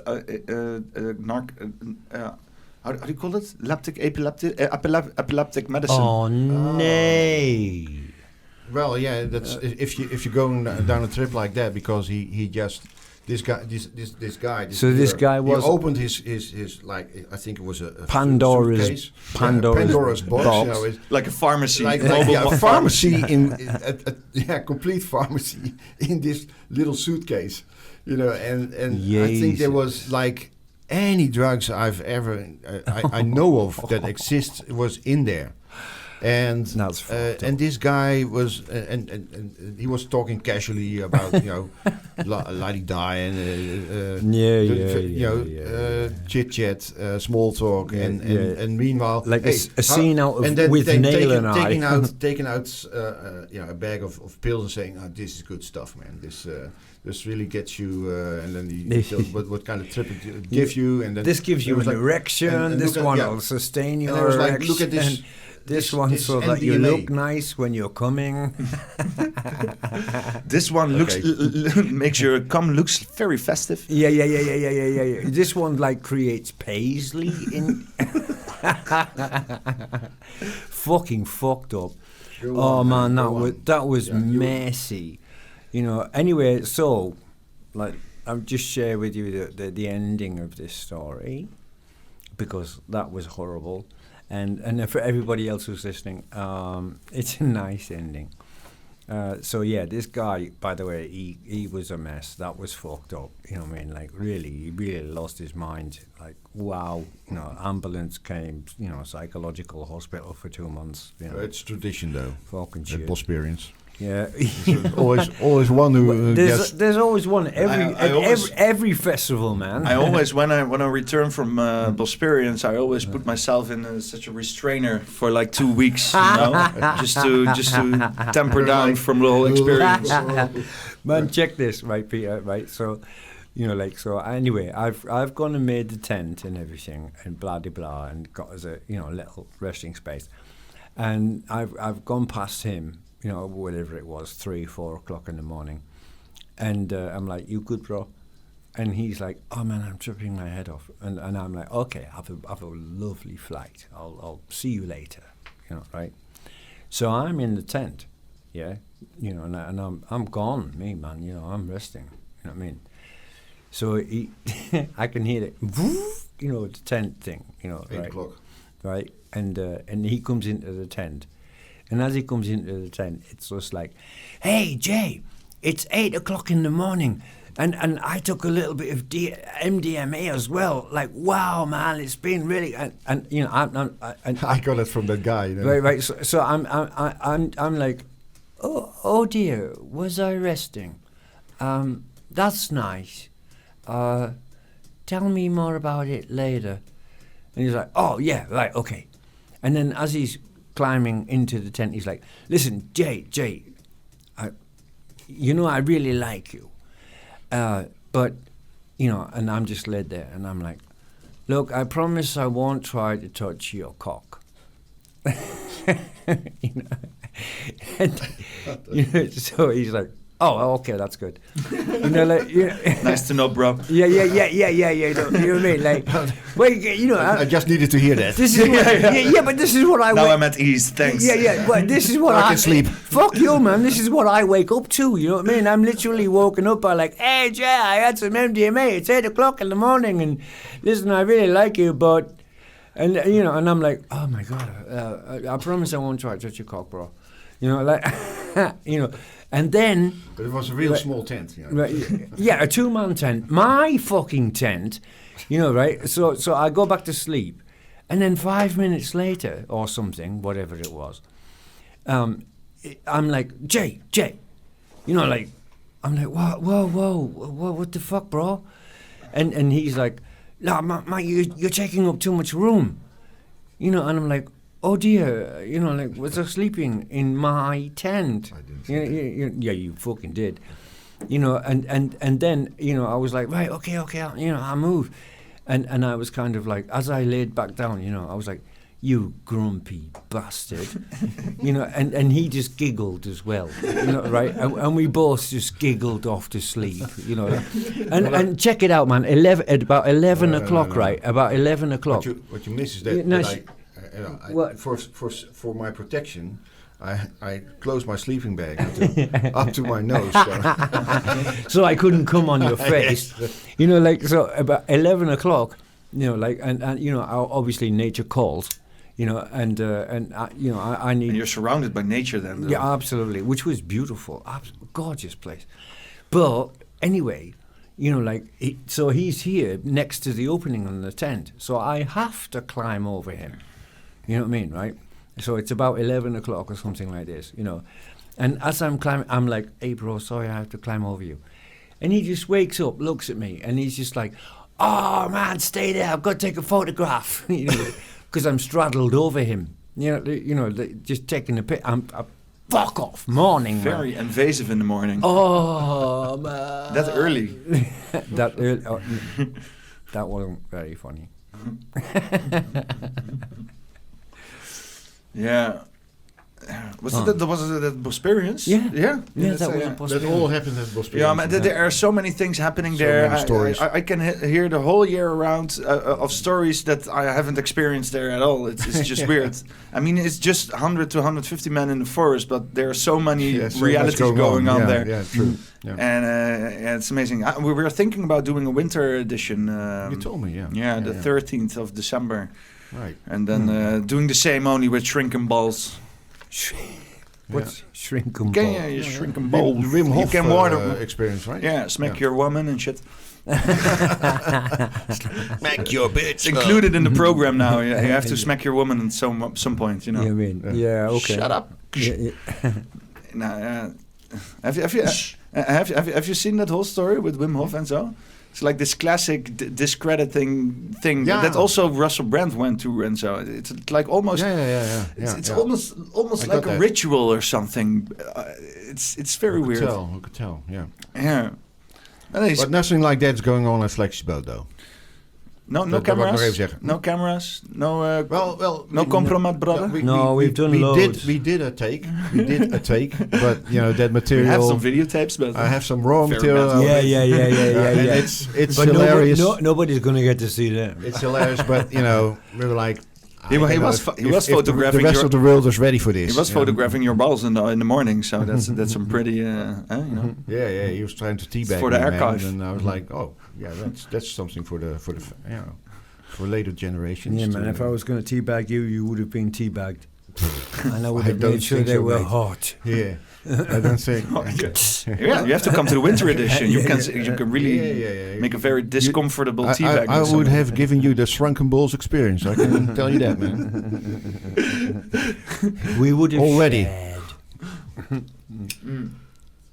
But but I also have a real short, the real short version of what Flexibelt is really compromised in one plaatje image, and I sent it to you. And there was this video. You mean? No, that's. Not the video. An image. An image. Yeah, it's at the bottom. Yeah, over there. No, link. Yeah, I think you. Oh no, this was you've seen that video. One? This one. Yeah. Please do not waste toner. Yeah. On a black page. Yeah. Right. That's it's contradictory. Very contradictory. Oh yeah. Contradictory. Yeah, that's the nicest word you can use. And but funny as fuck. It's like so. It's very abstract. Man. Actually, that's the front garden of Flexibelt. And what's funny about it is in the middle there's this big flower, and you won't see that anywhere. But it's Normally it would have been trampled on and wouldn't been able to grow to their proportions. Normally it's onkruid, weed. But that's the respect for life that Flexi's boat has as a. That's in the manual actually. It's an interesting linguistic thing. Like we call it in Dutch, we call it onkruid. In English it's called weed, and it doesn't have the same load. But in Dutch we really call it this herb. Kruid is like a herb, but then it's like a disherb. You know. Yeah. But the strange thing is most weeds are fucking herbs, are natural herbs. Yeah, it's like the movement away of natural herbs or nature is baked in the Dutch language. A lot of weeds have holistic qualities, you know. We call it disherb. Well, he's right. Like a lot of weeds are a lot more. You say holistic, and that scares people away. But the truth, as well, is that there are a lot of so-called herbs or weeds, rather, that actually have more nutritional value than anything you can buy in the fucking supermarket. Yeah. Most medicine are like those kind of herbs, only then synthesized so they can patent them. Well, yeah, you have all kinds of medicine. All of them. Actually, we had a regular visitor at Flexi's boat. Called Herbs. We called Herbs. Yeah, but he's a motherfucker. An own herb. Yeah, totally cool individual. Motherfucking herbs. Yeah.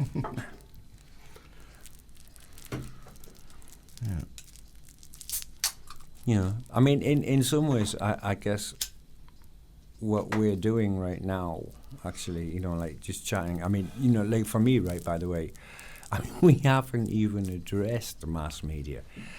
And I was like just doing this is already like a movement against mass media. We're pretty early into the show. Yeah. I really like to give a bit of a bridge for you, but because we're doing this now in English, maybe we have some new audiences. I hope we do. And I like to explain what the fuck I'm doing here, because I have been. Educated to prepare, to template, to optimize some kind of media so it can be produced and packaged in the form of mass media. You can feed it to everybody. You can make some kind of Heineken beer, some kind of mediocre shit that is reproducible and it's kind of always successful and shit like that. And I'm trying to drift away from that, doing something very individual, especially in like a world where we're going to be flooded with artificial intelligence created content, like videos that aren't even real, conversations that aren't even real, that never has been. I'm trying to make something authentic and I really thought about it. How do I do that? And that is without thinking too much about it. So coming unprepared, taking the situation, letting it evolve on itself organically. Don't prepare too much. You don't think about it too much because everything you can think about, it can be thought of by AI or artificial intelligence. And it's what we're doing here is hard to reproduce. It's also very long. Yeah, I take the time for things because everything is short now. I really try to no clickbait. I really try to take everything I've learned in marketing and video and just throw it all away and go the exact opposite side. That's the whole tactic. Man, well, I personally agree with that. Kind of Flexi style, actually. Slightly. I can share another story with you about that. I will in a minute, if you'd like, or even if you don't like, fuck you. It's keeping me hostage. Yeah, man, you're a fucking prisoner, man. Bitch, you invited me as a guest. You know what I mean? I'm taking now he has taken your soul. Yeah, I know. I'm taking over the room, not his soul. I don't want him, motherfucker. Let's get naked. Yes, that's a good idea. I have already have a half-naked podcast in here. Well, that's already has been done. Not like entirely. Though. Hey man, look. Before we just no flopping dicks and shit. No. Yeah. Do it. Slap it on the table. Come on, let's see what you've got. Yeah. I don't want to say this is a dick measuring contest, but where is your ruler? Yeah. Where is it? It's not about the show. It's about the grow. I mean, it doesn't count unless you're slapping it while it's fully erect. Right. Anyway. Fuck you, man. If you're going to take me... I'm a very visual thinker, so... I like that. What about handcuffs? I just got shuffled all kinds of dicks in my head now. It's not psychologically. Hey, man. I feel raped. Handcuffs and Velcro. And latex. You know what I mean? And baby oil. I heard it's the latest Gallons. thing. No, man, don't use baby oil. That doesn't cause any pain. Use chili oil. I want it raw. I threw sand in it. Fucking chili oil, man. Yeah, I saw you said Diddy oil. No, chili oil. Chili Diddy oil. Oh, the new one. It's my the God. P-diddler is now. Yeah, oh my God. P-diddler. It's just one big advertisement for P. Diddy oil. My thoughts, media. My thoughts of the world now are: if you want to join the Illuminati, you have to get fucked by a hairy black dude dick in your ass. And then you're in. Then you can, if it is that guy. You can also do it by yourself. If you just rent some kind of hairy black dude and you let yourself get fucked in the ass and tape it and send it to the Illuminati, they just let you join you immediately. Really? Yeah. Oh. You should already be in there. You go fuck yourself. Yeah. Can we get any confirmation on this? I mean, that's a little bit of a wild for sweeping speculative. Everything leads to it. If you see... Everything leads to it. Everything leads to it. Everything. Do your research. Yeah, everything leads to a hairy black man fucking you in the ass. Gorilla size. Wait a minute. Okay. Yeah. We need proof. Yeah. No. If you hold, the Mark, the True, the Epstein, the P. Diddy thing. I mean, if you want to get inside the inner circles, you have to get fucked in the ass on videotape, and then you're in. It's that simple. Everybody thinks selling their soul is some kind of evil process with signing with blood and shit. No, it's taking up one in the ass by a very, very uncomfortable big dude. Doesn't sound appealing to me. No, yeah, right, okay, man. Right, I'm in. I should go for it. I know you would. Let's get this Illuminati motherfuckers from the inside. Yeah. Dun. So basically, you're not telling very everyone to get fucked by a big hairy black guy. Yeah. I think it's black because everything is woke now, but they want to include the black, but then we can all all go white guys, and then we can all go on with our lives. Yeah. After that. Yeah. Absolutely. That's a good idea. Right. Cool. So sounds plausible. If you're in the Illuminati, you can do everything beyond, besides getting on with your own lives. Then you are owned. Then you're not more owned than you are not in the Illuminati, I guess. Whatever the fuck the Illuminati is, I'm using this word, but in the top pyramid shit. Elitism. But if you have to be inside, you have to be compromised. You have to be. If you aren't, you are not inside. True. Very interesting perspective. Yeah. Would you like to? No. No? See what's going on in subject. See what's going on in England right now. Are you a bit invested in what's going on overseas? Not really. Keir Starmer and shit like that. No. Well, actually, no. I mean, I'm interested in everything, but everyone's talking about Zionists, and they're behind it, and the neocons, whatever. But the English. The English, take for instance Zionist operator Albert Pike. Albert Pike, who Freemasonry. In 1876 or something, already, it's a bit of predictive programming that the second, and the Third World War, he described it how it would evolve, and it's exactly up till now what happened. Yeah. It was in some kind of letter to someone, wasn't it? It's the city of London, actually. There's been a few. Few letters. Well, there's been a few prophets who've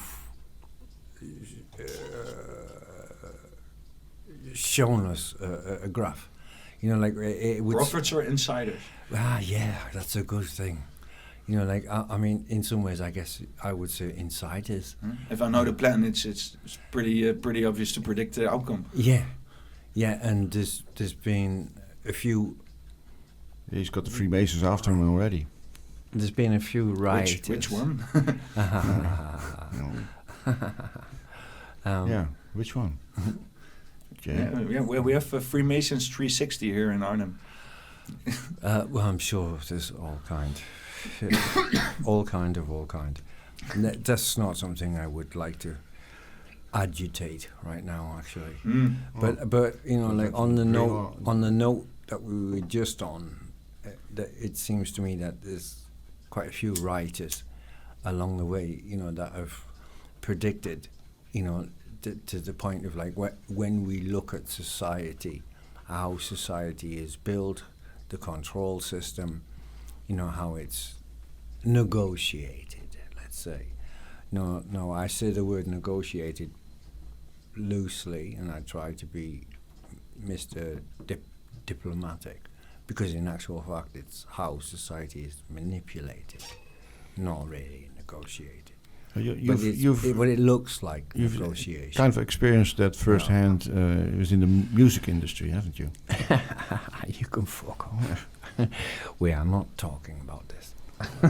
I think it would be very interesting. I think in every form of media and media use, you know, we will find that it's absolutely loaded with abuse. All right, I've got one story, and then that's it, right? Because I don't want to talk about this, really. I find it disgusting. I'm at this situation, right? And I'm there with my girlfriend at the time. And there's these executives, basically, you know, and they're listening to my music. And that's back in the days when I was still a little bit like, hey, you know, music business and music, you know, somebody to support me, you know, and pay me to make music. Promising. Well, you know, whatever. I was fucking young and ignorant. On fire. Yeah. And these dudes, they were like, right, okay, Jay, listen, we would like to speak with you. It's nice to meet your girlfriend, you know, like, but, you know, we want to talk with you, right? And so I'm like, well, okay, that's reasonable. You know, like, so I, you know, like me and my girlfriend, she works for a record industry as well, by the way. So she's no stranger to shit. And I'm like, babe, they want to talk with me. And she's like, okay, no problem. Hey, get naked. Have a nice chat. Yeah, oh, man, you have no idea. You know, and so she goes, you know, to go and chat with somebody else. And these guys are, you know, we're having a chat and everything else. And the whole long and short of it is these guys are like, hey man, you want some cocaine and stuff like this, you know, you fancy a line and shit like that. And I'm like, that's so British. You fancy a line. I think so British. I think you'll find that's fucking universal, my friend. It's not just British. Yeah, but we say moetje en nakkie. That has a whole other load than you fancy a line. Yeah. Heb jij nog een beetje snats, joh? Ja. De nakkie, of waar? Yeah, but you guys. Heb je nog? Yeah, fuck off. You guys also turn around and say things like it's cut off neat. You know, like, and but in English we turn around, we're more like, is that okay? Which is very different to... Of niet? Is het goed of niet? The Netherlands language is bad, so direct. In your face. Yeah. Shall I continue with the story, or shall we move on? No. Please continue. Right, okay. And fancy so, line. Yeah, fuck off. You know, and so I'm kind of like, no, hey, you know, let's talk. You know, like, what do you want?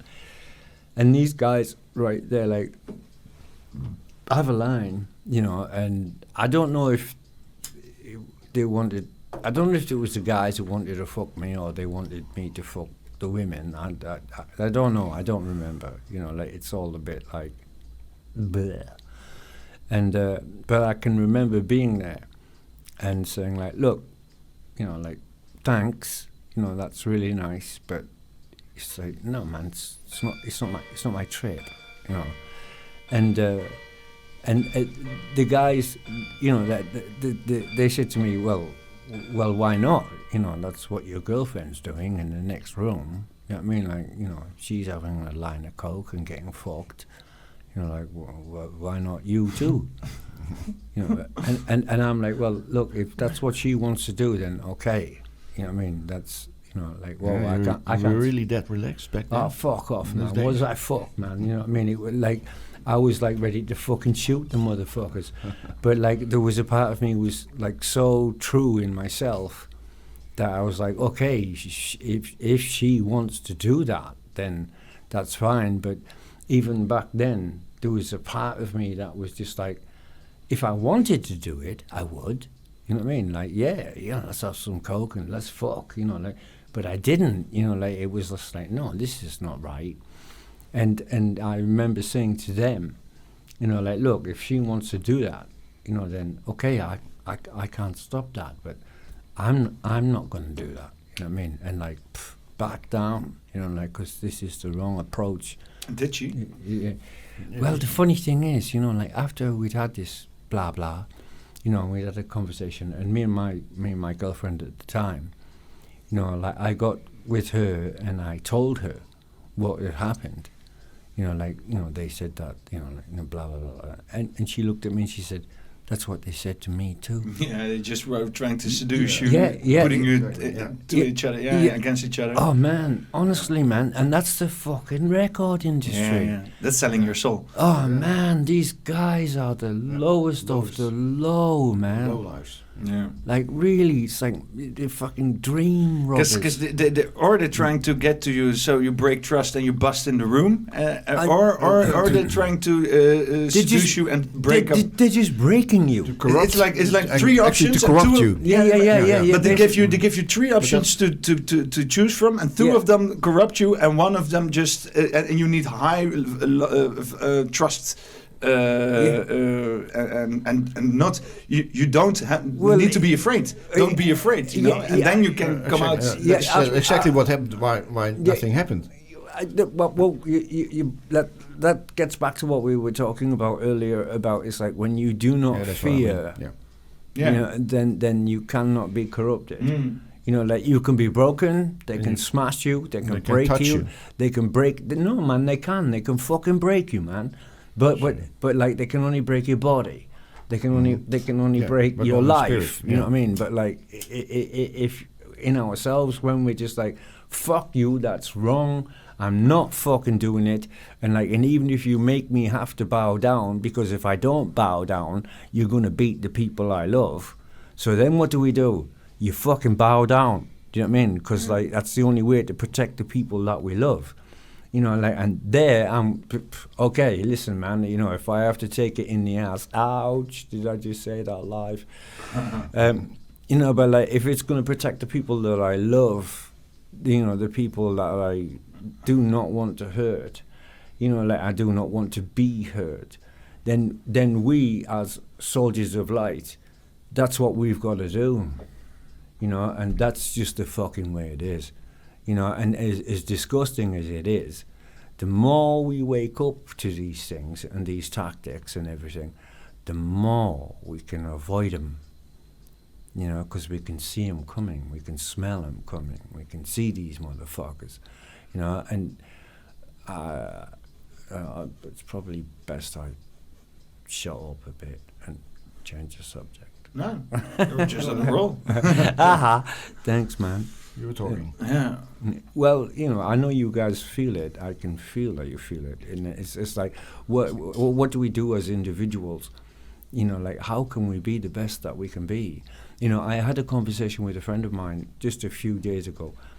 And anyway, he's going through a tough time, you know, like, psychologically and stuff like this. And I just said to him, it's not about being better than anybody else. It's about being the best that we can be. You know, and surely this is the only fucking way forward. You know, because otherwise we're lost. I feel a song coming up. Ah, fuck you. You brought your guitar. I'm going to take a piss and come back with your guitar.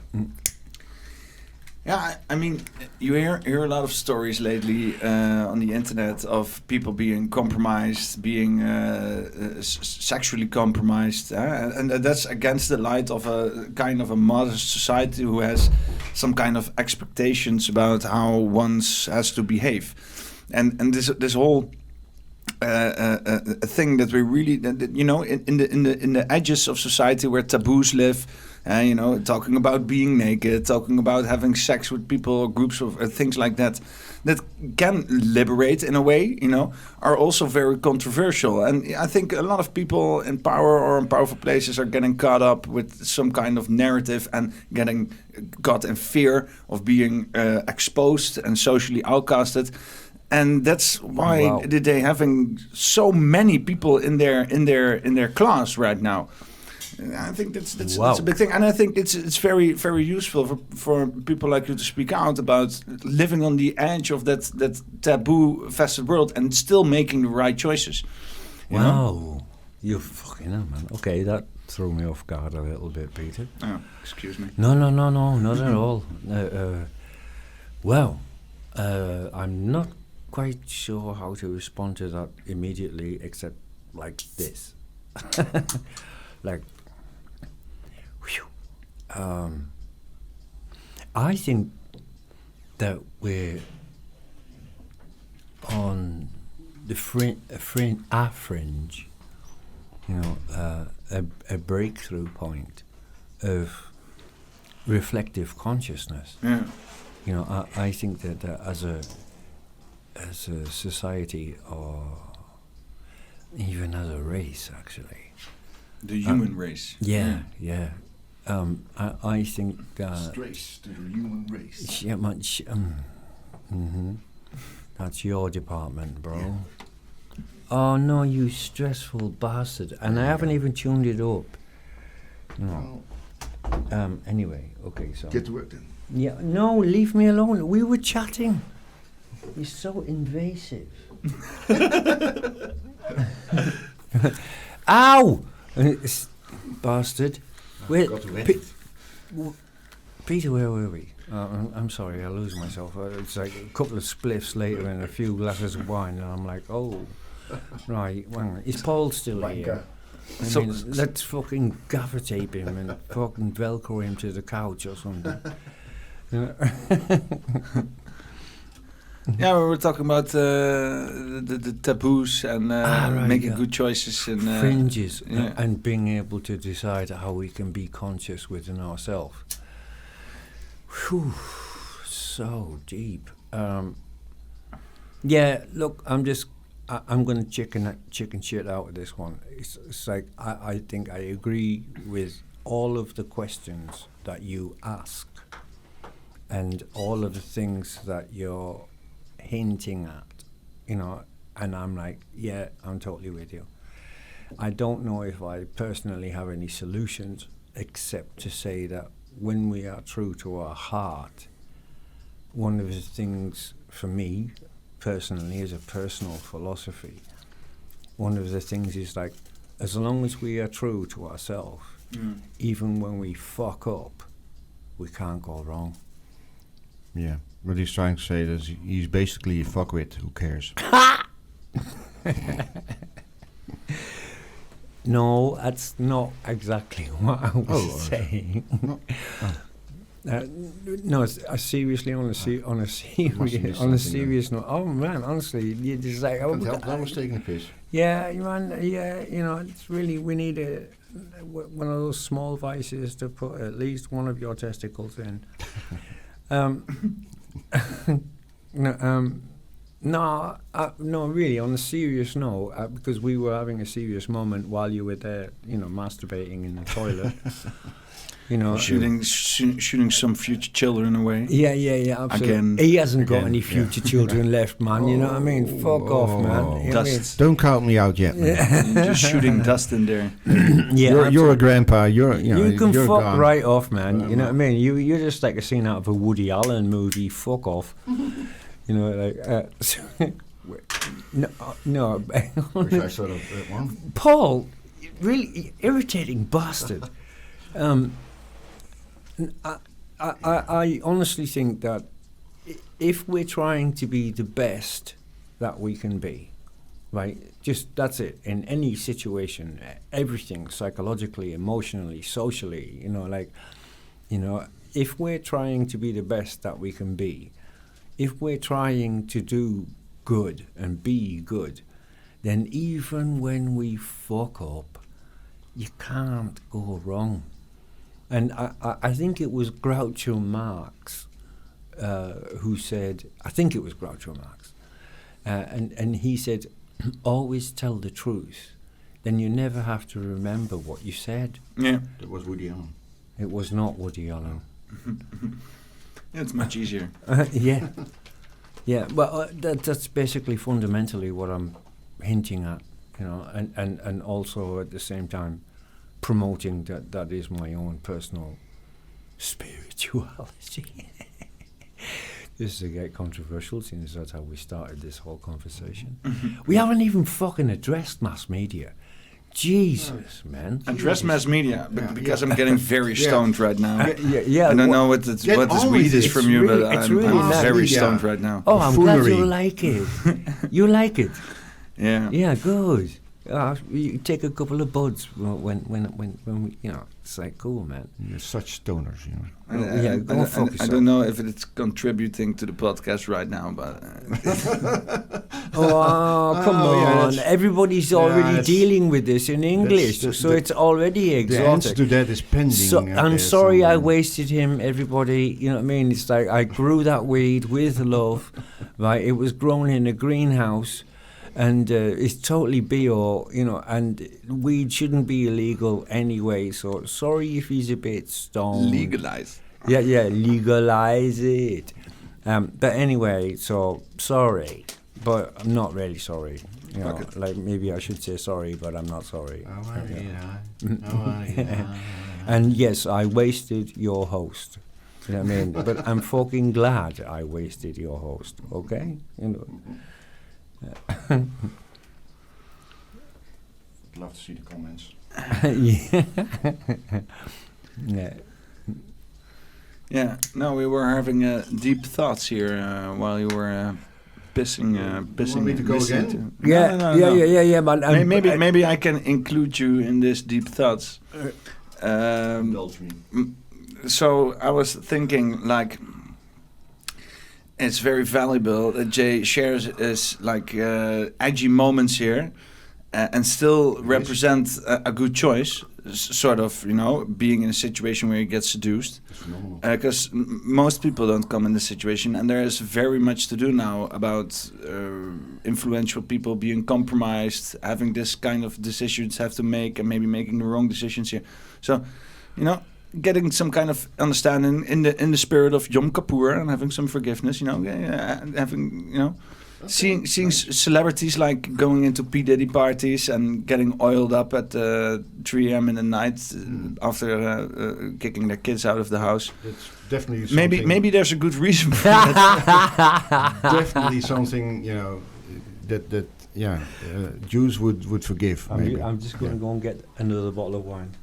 You have another bottle of wine? Yeah. You don't fucking say. Hey man, I'm not coming. He didn't come unprepared, Jesus Christ, man. When it's it was already when there's wine concerned. It was already a big mistake to drink wine and then get to beer. That's huh?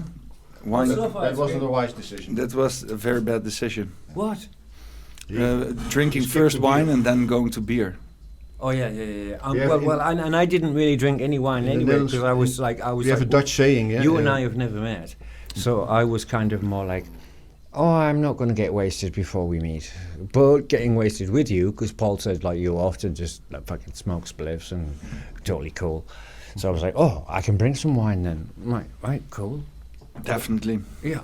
Yeah, I have done mushrooms on the podcast with cool. René, and we got in a 4-hour podcast in a situation where I couldn't control my computer anymore and shit like that. So it's a very weird podcast. It's very much like what's going on. I don't know. It's I can't see hours of that, but it's trippy, I guess. I don't know. Yeah, it sounds pretty cool. Sounds like Peter's boat. And we're all here to communicate with each other. I mean, what do you think about the internet? Is it contributing to this whole waking up experience thing? No, come on, of course it is. Speeding up things. At the same time, it's also holding things back. It's injecting us with... It is not. That's bullshit. That's of course it is. No, bollocks. People are glued to their screen. Bollocks. Just missing life passing by, No. around them. No. People are still choosing to eat whatever junk food they want to eat. It doesn't change the fact that the internet single-handedly has pretty much wiped out so many, what do you call it? The Secret Service shit, fucking bullshit. All the things that we don't get to know about. Yeah, exactly. CIA mind control. etc. All private black operations. Yeah. That's true. Those things were there way before the internet, and but before that, a lot of people didn't know what was going on, and Elitism, motherfucker. Thank you for that rude interruption. Sorry, I couldn't. I needed that. Couldn't resist. Sorry, I couldn't resist. No, but we're having this. No, man. Conversation. Yeah. Well. Just to add to that, then, before I get more ridiculous and silly, there's a meme going around on the internet right now, and it's amazing. Because on the note of the internet, etc., the meme is like, what is the difference between the truth and a conspiracy theory? And 6 months. Yeah, these days, about 6 months. And that's because of the fucking internet. And they it's like, no, man. It's like, it's a very negative thing when we consider the likes of Facebook and Google. And oh wow, we're on the mass media. Oh, about time, but of course, there's a big push against all kinds of content makers who inform the public. Yeah. But that's not. No, man. Hang on. Wait. You're jumping ahead. I mean, no, you're right. I totally agree. I'm just sort of like because of little irritating bastards like us, they can't plug every leak, and one of the most wonderful things that I've personally seen is the way that language is evolving. It's like because of what happened with the COVID and everything else. Yeah, and then there's like all of these algorithms and everything else that are going up against, well, anybody who says anything, basically, against the system. And one of the most beautiful things that I've personally seen the birth of, or believe I've seen the birth of, is there is a new code of language, and us people who care, we're learning how to speak around, all of these algorithmic, you're not allowed to say that word, you're not allowed to say this, you're not allowed to say that, because otherwise, you're fucking almost you alarm the... you're a glorified terrorist, basically. Are you aware of the meme war? I don't know if I am. That's. I asked you earlier about, are you aware of the situation in England, Keir Starmer, and you aren't? Because it is in a way an information warfare that extends things that have been going on for a while now, especially when Trump is being around. And that is the, you know what a meme is? Yeah, it's a little package of referenced culture to something. It could be something taken out of this podcast, getting into a group who always watch this podcast to communicate on one another and reference to something they know about, but other people don't. It is in fact a language in itself. It is. Everybody understands what you're trying to say, but it's an encoded piece of culture, and it's getting passed around, and it's often in an image, a bit of text, not too much, very much visionary, you know. And it could be like a piece of a film that everybody knows, and it's laid over some kind of real situation what's going on, and bam, you got a meme. And now we got to a point that memes are getting dangerous. It's officially now for the United Nations, and now especially England are really on a meme warfare. So in England, they are making rooms in prisons to lock people up who are posting dangerous memes. So they're throwing out the murderers to fill up the prisons with people who post dangerous memes on Twitter and shit. And this is getting reality now very quick. This was Merlin's video, your son's video on Legoland. He sent you that as well, yeah, he sent some great memes. Actually, okay, it's quite seriously. I mean, you know, the fact that especially the youth. I mean, you're telling me this about my motherland. I'm like, mother. I'm gonna kill you. Your motherland. I mean, honestly, Motherland. I'm not gonna play a song. I'm gonna wrap the guitar round your head. I like some violence right now. Yeah, absolutely. It's probably going to sound really good. We fancy some violence. Yeah. Oh, okay, man. Bring it on. Everybody needs a little bit of excitement. This podcast is intellectual bullshit, man. Fucking need some fucking violence. Who needs to think if you can smack somebody around the head? Smoking in a block hut. Yeah, blood. And if you're really dark, you can go into the other channel and you'll see the shit too. I didn't understand a bit of that, what you said. That's probably better. Yeah. It's probably going to be a meme. Yeah.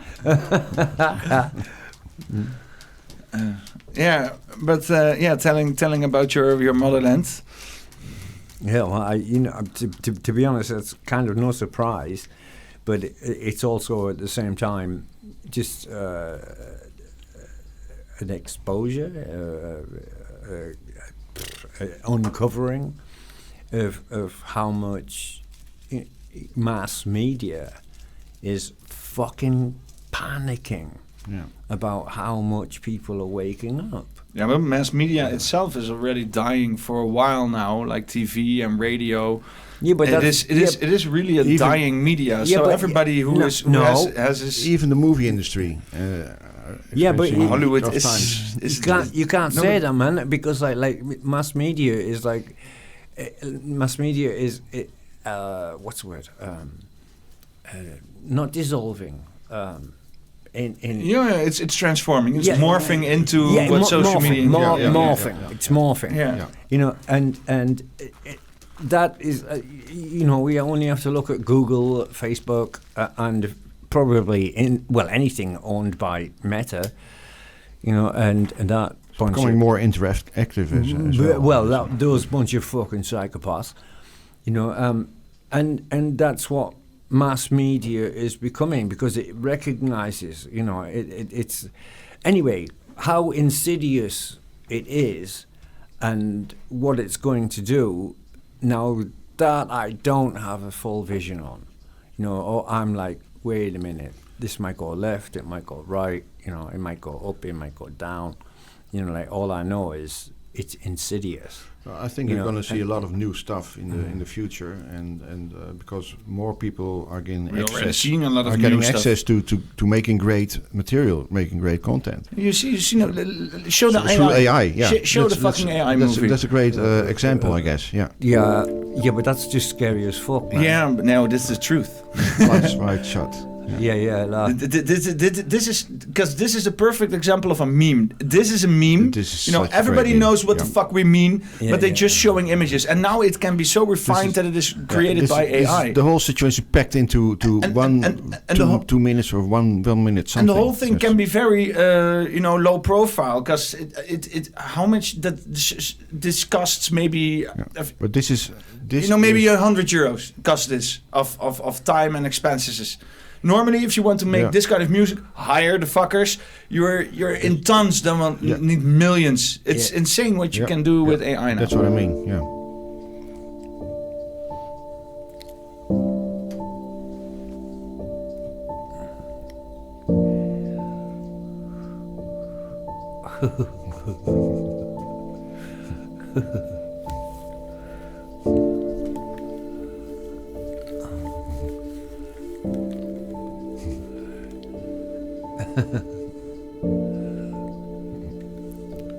Yeah, but I mean, come on, man. This is just. Come on, man. You were reciting Joe there. Mark Zuckerberg as an alien. That's gay. Lizard. Yeah. This guy.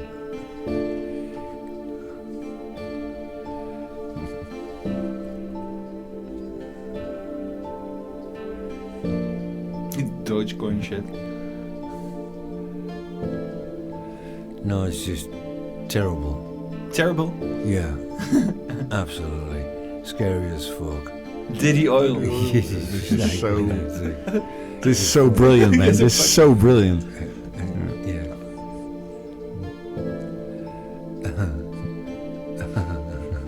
Drones. Oké, fucking Obama met een DJI-drone. Bill Gates. Fucking zat er wel eens een van de snake oil salesman. Yeah. With a shitload of vaccines for every disease you can possibly think of. And fucking Fauci looking like Hitler. Yeah. Jesus Christ. They do, right? Yeah, man, that's scary as fuck. I mean, that's kind of the reality where a lot of people live in right now. They see this like that is what I'm trying to tell you, people. Yeah, but it's just reality packed into this little snippet of AI. It's brilliant. It's something I don't know about the Mark Zuckerberg lizard part, but if someone in the world from the elites has to be a lizard, I mean, it's probably fucking Mark Zuckerberg. Let's be honest. Or Bill Gates. Mm-hmm. I don't know. I think Bill Gates is some kind of inferior troll-like alien. Yeah. Bill Gates is an ass licker. You know what I mean? He's just like, I want to be superior like you. Like a lizard. Very creepy. Come in handy then. Fucked up fucking individual. Jesus Christ. Yeah. He has been fucked in the ass by a big, hairy, gorilla-sized dude. Yeah, well, and he was crying like a little baby. You probably. Can tell. But then he could suppress other people, and then it's all right. Then it's all. Then it is all worth it. You know, you have a very dark sense of humanity. I've seen too much internet, man. I've seen from way too early in my life. I've seen too much internet. It's not, and there's a whole generation of people like me. Soul's corrupted, man. No, I don't know. It's just hardened. It hardened. Like, I mean, I can. Yeah, that's not corrupt. That's hardened. It's just. It went erect.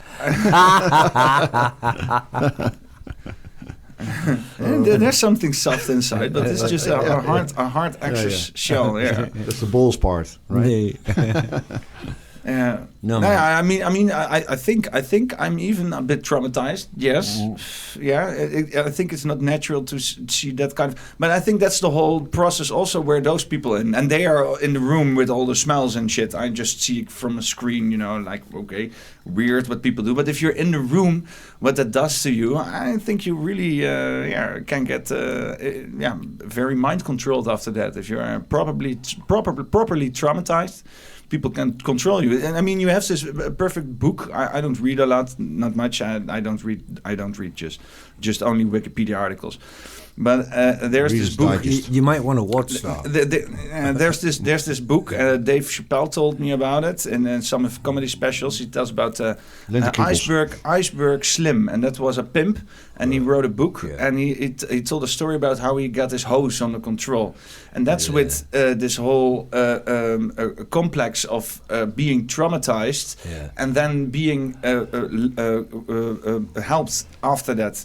So you're being traumatized, and then you get this warm and love feeling, and you bond somebody to yourself. It's called traumatized bonding, those like part of MK Ultra manipulative tactics. They're all rooted in those kind of societies, the secret societies, the threat societies. There's actually a term for it. It's called monarch Project tactics. Monarch. Monarch tactics. That's traumatizing to bond them to. And to split their personalities and to make them do stuff, they don't even... You know the movie Kingsman? Yes. Yeah. That's about Project Monarch. Yeah, exactly. That's about traumatizing a bunch of young kids, then making them super soldiers or something, and you do whatever the fuck you want to. It happens all the time. It started off with James Bond. Yeah, it's just the whole Ian Fleming guy was a fucking compromised CIA asset, apparently. The real funny, James Bond. It's funny that we I made a clip about the theme song of Flex's Boat, and there's a scene in it from The Kingsman with an AI of you as one of the Kingsmen. That's really funny. You might be able to show it later. No, but talking of trauma, how about you sing us a song? Oh, fuck's sake! I'll have to tune the guitar up. Good. Dance Monkey Dance? Yeah, innit? Yeah. I haven't written that song yet, but thank you. Yeah, it's a good title. You have this song this Nee,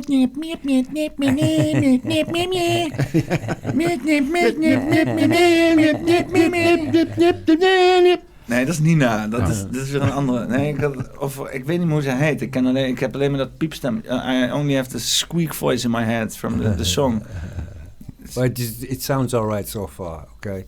But it's going about Dance Monkey. Yeah. Well, to be honest with you, you've both just inspired me to write a new song saying Dance Monkey. Well, which is just like you pair of bitches. Nice. And feel free to jam. It'll be like a bloodhound gang song. Oh really? Right. Maybe you should do some kind of background music to whatever Paul is saying, so it's somewhat more pleasant to listen. Fuck off, man! That would be like Frank Zappa on Speed, something like that, or. That would do it. Incoherent chorus. More Rage Against the Machine, actually. That would. No, that's that would more. Really be. I'm more of a Lounge Against the Machine guy. Lounge Against the Machine. Oh, I like it. I like it. It was a movement apparently, lounging against the machine. Oh, really? In China, it's very popular to do similar things. Yeah, they have all kinds of weird names for it, but then they are like something like birding. So they're pulling up their T-shirts over birding, or something like that, like like in a bird, in a vogel. Vogelen doen ze. Twitter. Like birding, and they sit on an edge of something, and they pull up their T-shirts over their knees. And they're grabbing the thing where they're sitting on, and it looks like they're just like a unit with a head on it with claws underneath it, looking like a bird. Oh, that's really pretty dangerous, all that bird flu going around, Yeah, but they're just leaning into it, I guess. Just looking like a bird, just sitting there. And they're doing it massively. And it's a movement. In China? In China. It's a movement against the establishment. Wow. Sitting as a bird on the edge of the whatever the fuck. Well, these things tend to work. In Poland during the Soviet Union time, the Polish because they couldn't really resist it, because then they would just be picked up by the KGB, etc. It was an angstcultuur, but there was this culture of fear. The movement of the it was like a leprechaun movement. So everyone started to Kabouterbeweging. Yeah. So, yes, but somehow, because they kind of showed the ridiculousness of the regime, everybody started wearing that pointy hat, and that was such a revolution somehow that you should look it up. It really worked. How do you call it? They call it de kabouterrevolutie. Kabouterrevolutie? Volgens mij wel. Yeah, it's the top of my head, but it's something I heard years ago, but it stuck with me. The violentless movement of the violentless resistance of the leprechaun movement. Yeah, leprechaun is not. It's not really. Is that? Yes, leprechaun. It's leprechaun, but leprechaun is the green one from Ireland. Yeah, but that's also a kabouter, though. I don't say. I don't kabouter revolutie. There's not much information about it, but is it one word? It's one word, I guess. Oranje alternatief. But it really was a pinnacle in the Polish history. Oh ja, Poolse anticommunistische oppositiegroep in Warklaw die uitgroeide tot beweging. Tot de meer Poolse steden. Yeah. More Polish cities. There was some kind of leprechaun movement. Everyone started doing it. Zinwojsk. And that was showing that you were against the regime. So and Wilke Manri Świetnika 1600. There's a lot more connections with Holland and Poland than most mass media recognize. Yeah. Yeah, I feel affiliated with Poland. And when I went to Poland, I thought, what a nice place. And if Polish people are here, I think, what a nice people. Well, you must be, because when you drive your car at 6 in the morning, it's like you're in Poland, on the Dutch freeway. No, man. There's a lot of connections in between the Netherlands and Poland. Yeah, that's right. Yeah. I don't know too much about this, but elaborate on it. So many actions went on with the Second World War, and then the resistance, etc. And also with business, like in between Poland and the Netherlands, and there's when one looks at Netherlands history, all over the place at historical places, like where there's statues and stuff like that, there's Polish, attributes, and the Netherlands and Poland are actually a lot closer than most people know. Well, the Dutch did that with a lot of other countries. For instance, Japan. There was they also had but it was a commerce. Yeah, but it was more later on, I guess. Do you mean like deep historical bonds, like in the Middle Ages? Yeah. That's where Delfts Blauw comes from, And not quite that far back. I don't. Yeah. But maybe, But I definitely. That's what I was thinking about, like some kind of Middle Ages. I don't know that. Germanic people. I'm not going to say. So I actually don't know, Peter. So I'm not going to say. But I definitely know, like within the last 100 or 200 years, there's been a lot of unnoticed, if you like, or a lot of Polish people passed through here for getting to the USA, getting to the Americas. They all needed to go to Holland to get on the ships here. Yeah, It's always but it wouldn't have been only Polish, I guess. No, but Italians, whatever. No, Italians are by sea. But Polish don't have like a real port or something. No, like that. Maybe Hamburg or something like that. But that's Hansestede shit. Is that? That's also a bit of Dutch thing. But the Polish connection that really, I wasn't aware of it. No, it's really? Not very on the nose of something. Really? No. Right. Well, okay. Then this is something that we need to dig into a little bit more. But like, I was quite surprised actually because I only learned about it recently. And but I was like, really? And then little bit of backup, not too much. So I'm, but like there's actually Polish relics and statuettes and all kinds of attributes to Poland all over fucking Holland. Like in all kinds of historical places. Interesting. Yeah. I thought so too. No. Where are those attributes? Oh, no, get stuffed. I can't remember. Exact. I want to know. If somebody knows Polish attributes somewhere in Holland, probably. Statues, references. No, they're really... Cheap vodka, probably. Jenever and shit. Those attributes, they're definitely in Hoogland and so. You'll find them here. Actually, I can share with you that they're all over the country. It's not just like one or two places. It's like we're talking royalty and stuff. Aren't you just confused with the Romans? As well. Because there's a lot of Romans, even here in Nijmegen, in Arnhem. I'm sorry about that. But I don't fucking care. It's Gelderland. This is Gelderland, bitches. Yeah, that's true, man. That's also a very... Gelderland is such a strange province, actually, because it doesn't have one real identity. It's a bunch of weird people with a bunch of elites. If you go to Brabant Can I is steal? Much more, and Limburg have an identity.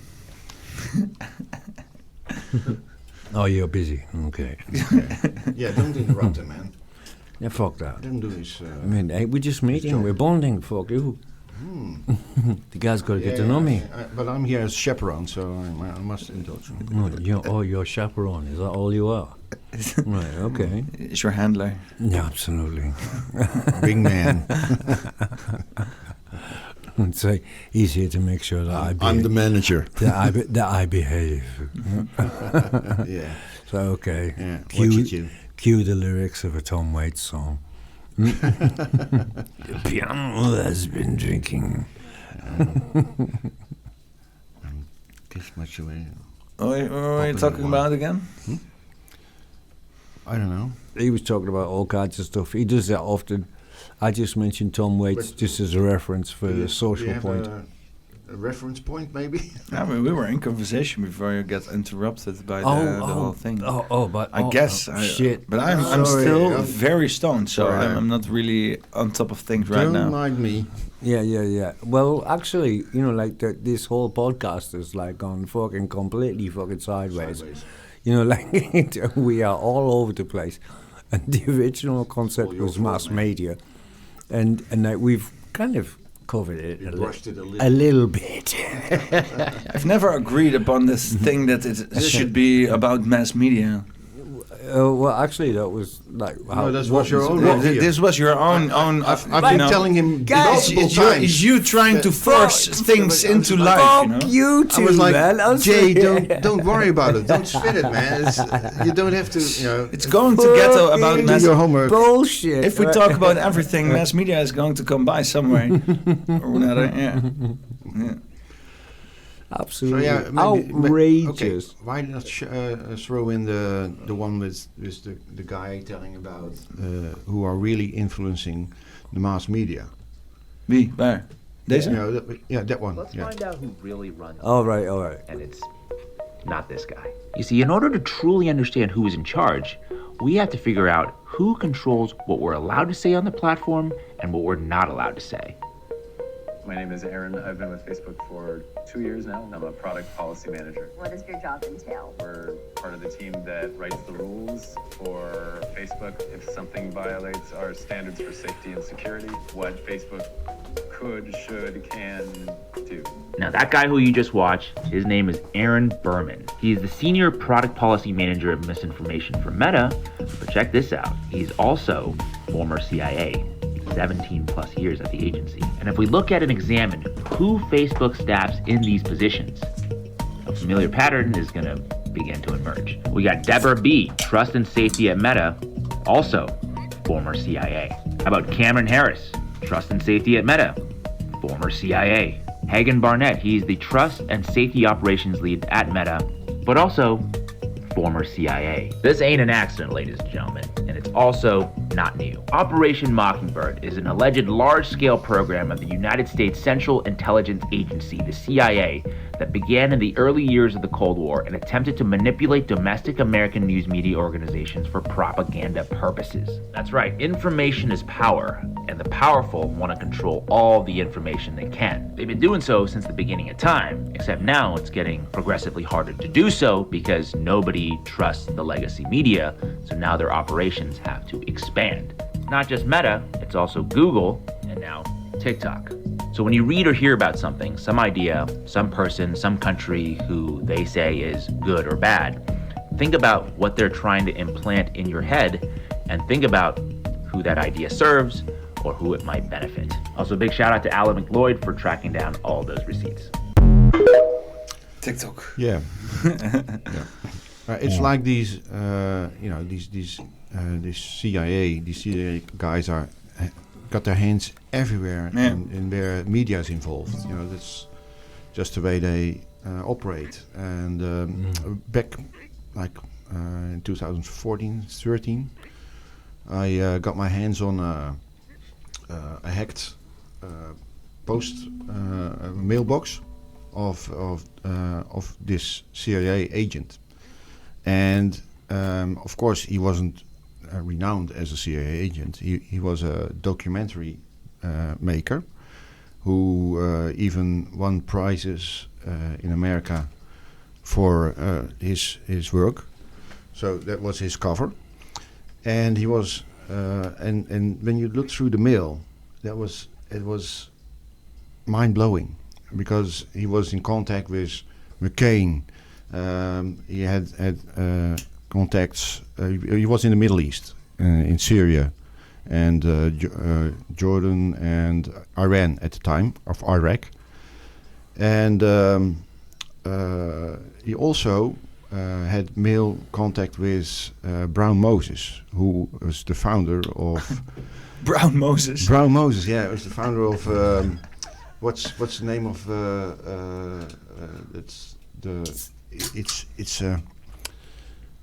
oh shit, I've got the name. What's the point? Bellingcat. Right. Bellingcat. So Bellingcat is this so-called independent internet, a bunch of internet journalists who kind of find things out through the internet, and but it's totally biased, you know. And where CIA operatives were. Yeah, but these guys are English, so probably it was MI6, because MI6 actually much more cunning than CIA. Deep state, deep state intelligence services. Yeah, that's, you know, that inlichtingendiensten. the English empire, you know, is still active, but it's more underground. It's they control the whole shebang. The Tavistock Institute is English. Yeah, and that's like the psychological warfare part of the military-industrial complex. So it has become don't root them out, man. It has become like a worldwide Stasi somehow. Stasi? Yeah, the Staatssicherheit from Germany during World War II. You had like this secret police that were involved in all kinds of micromanagement business in society, and they were just collecting data to whatever the fuck for political shit after that. And that's all what it is. That's what they use the internet as well for. On global scale, that's exactly what they're doing. They defeated the Nazis and then they used their tactic against us. Wow. Or were they defeated, you know? Yeah, just put in Argentina and I don't know. In Swabeland. New Swabeland. Yeah. New Swabeland. On the dark side of the moon. There. Even there. On Mars. You knew the dark side of the moon isn't dark at all? I haven't been there. If you're on the flat earther, you can take like the constellation in your mind and then think where the sun is coming from and then the moon in front of the sun. Which side of the fuck of the moon is then dark? Not the side that is behind. That's bombed with light and shit. Right. We call it the dark side of the moon, only because we don't know what the fuck's there. Even if you look at the moon, you see it's shadowy. You have a contrast in dark places in the white part of it, and if you make an overlay, then you can see a part of our continents exactly fitting in that image. I don't believe that image. Well, it's there.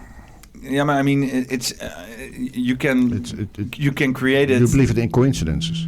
No. I believe it is created post knowledge of what the moon's like. Yeah. Right.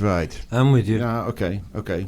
I don't believe any of the shit that they say. I think it's still nice. This is the greater Earth theory, isn't it? That kind of thing. These things can just get us all the way into the string theory. And also I'm just like, nah, we've been lied to about all kinds of stuff, and we know it. And then when it comes to like images of the moon and everything else, we've got like well-documented dudes from through time that are saying, listen, guys, we're being a little bit favored too. It's like, I don't remember who it was I was watching a video on, and they were... in the British Lord voice. No, fuck off. And they were saying that it might have even been Bob Lazar. No, maybe it was Stephen Greer. But it was Stephen Greer. Yeah, but it was like that area, that territory. Talking about CIA assets. Well, no. Aliens? No. Aliens, right? Fuck off, guys. Mickey, kijk je mee? Yeah, well, yeah. Goed je mee. And it was this guy.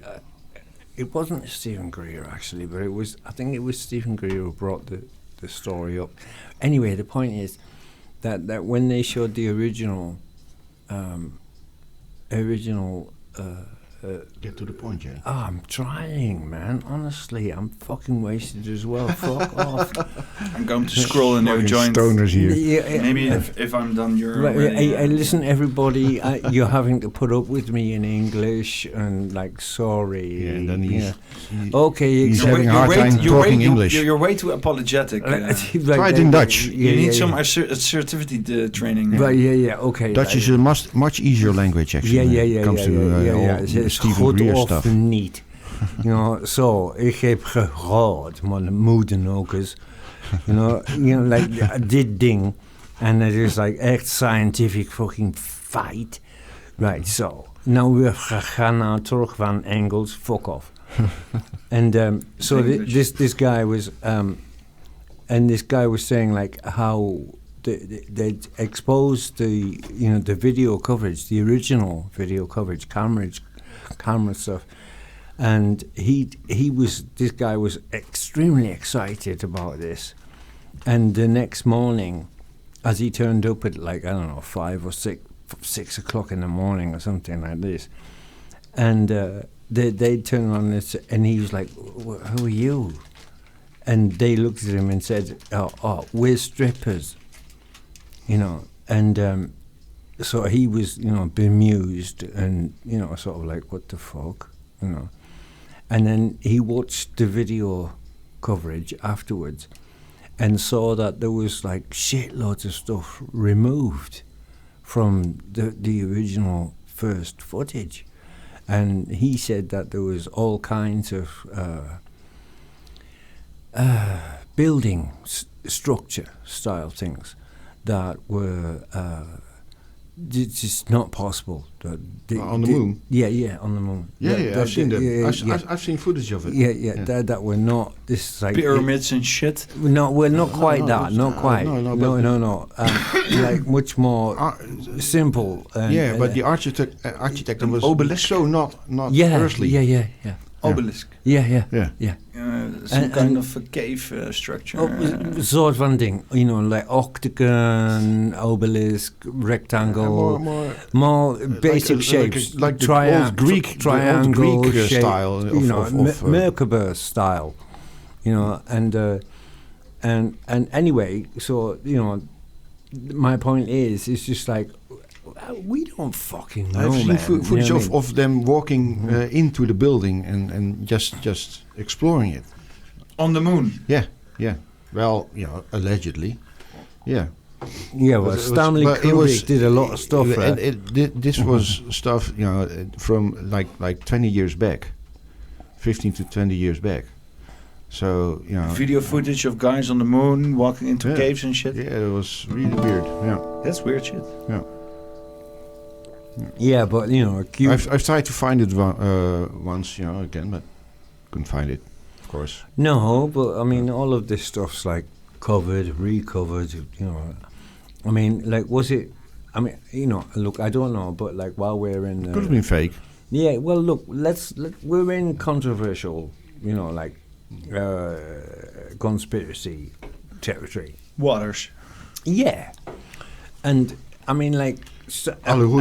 apparently, Stanley Kubrick, you know, on his deathbed, said that like he made the moon landings videos, and that it was fake, you know, and that apparently, you know, so I don't know if this is just some sort of like fucking. Well, that's the thing. Is, you know, now like, these days it's hard to say what is fake and what isn't. His last artwork was this disillusional reality or something.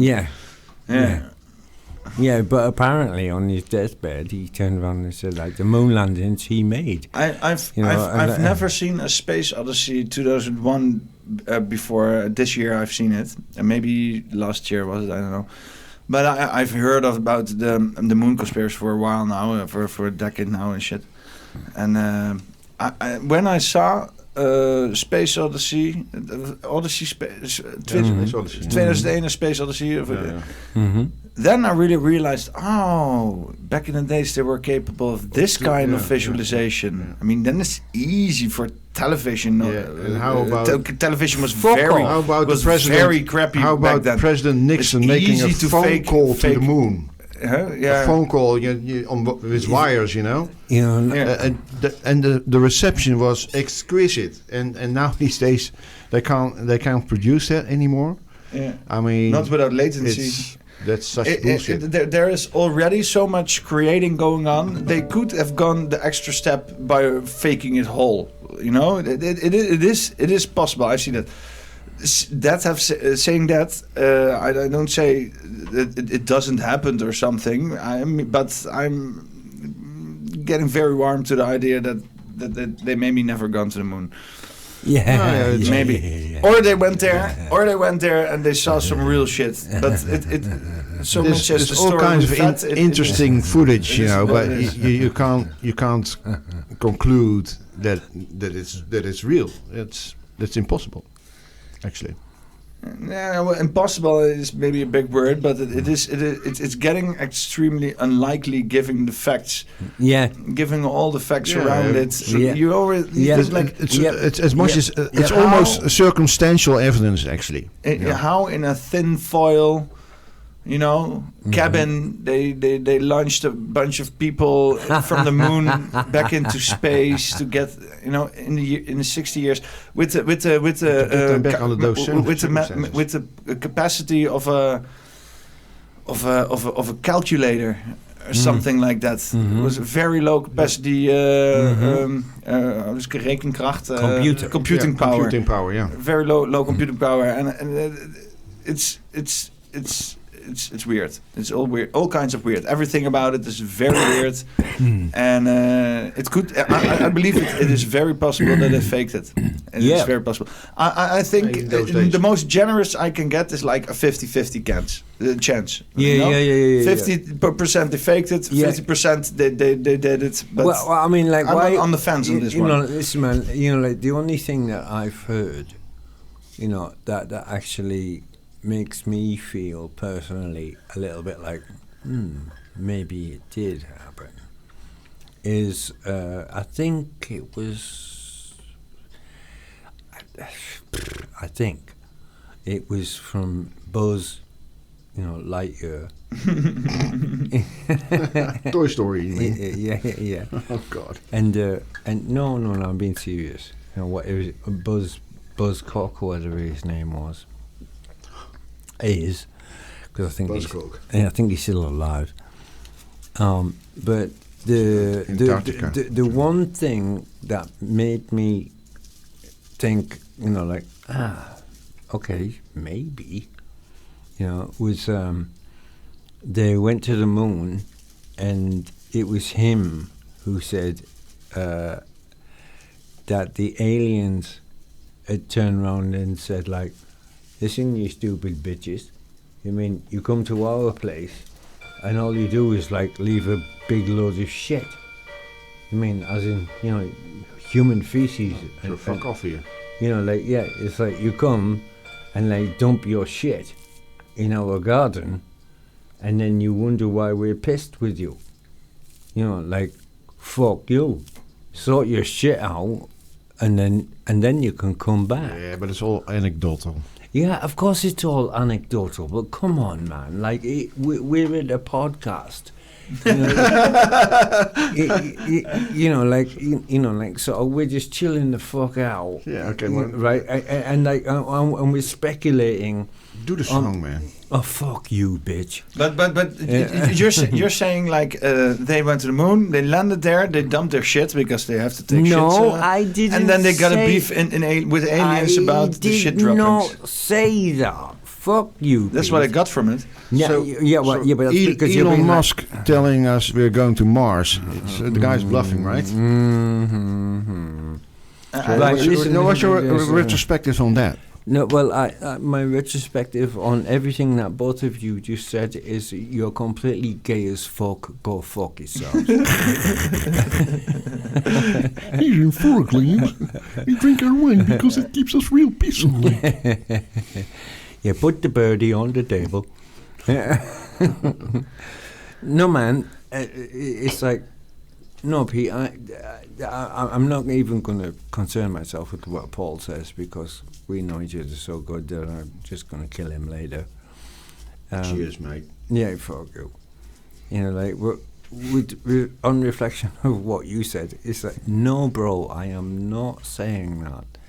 I am just saying that one of the reports that I definitely have heard is like, it's possibly true that we, as a human race, that we did actually land there.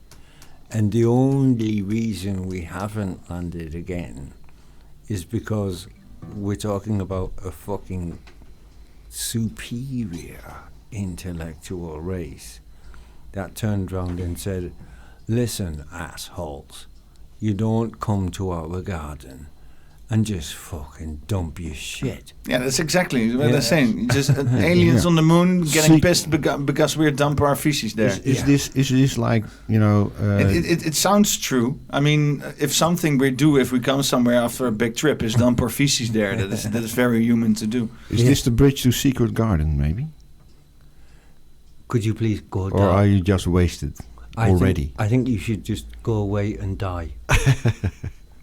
I might do that. It sounds really. No, I'd actually miss really you. Appealing. No, I'd actually miss you. It's very easy here. Even better. On this heights, to live on this heights and die. That's every day is an invitation. Yeah. We're on the 13th floor, man. You know what I mean? All it would take was like one small bat on the back of the head, dump him over the just a fucking... push on the right time. Man. Just say to the person, look over there, what an interesting thing, and just help him a bit over the edge. Whoop, so great. And you're gone. Yeah, the confession is already on the podcast. It's great. And as soon as he's over the edge, we shout down, and, watch out! Just in case somebody's underneath, because there's no point in killing two people. Oh, that's so considerate, man. Thanks, man. Yeah, but it's also it's in the court. It holds up if you immediately report it as an accident. So, no, it all went wrong. We had a fallout, and he just fell off the balcony. Oh man, that wasn't very nice. Honestly, it was really. Honestly, he had too much havermouth. Havermouth. Like he was getting into vegetarianism, and he just went over the top. Yeah, that will get me over the edge. Havermouth. Where did that come from?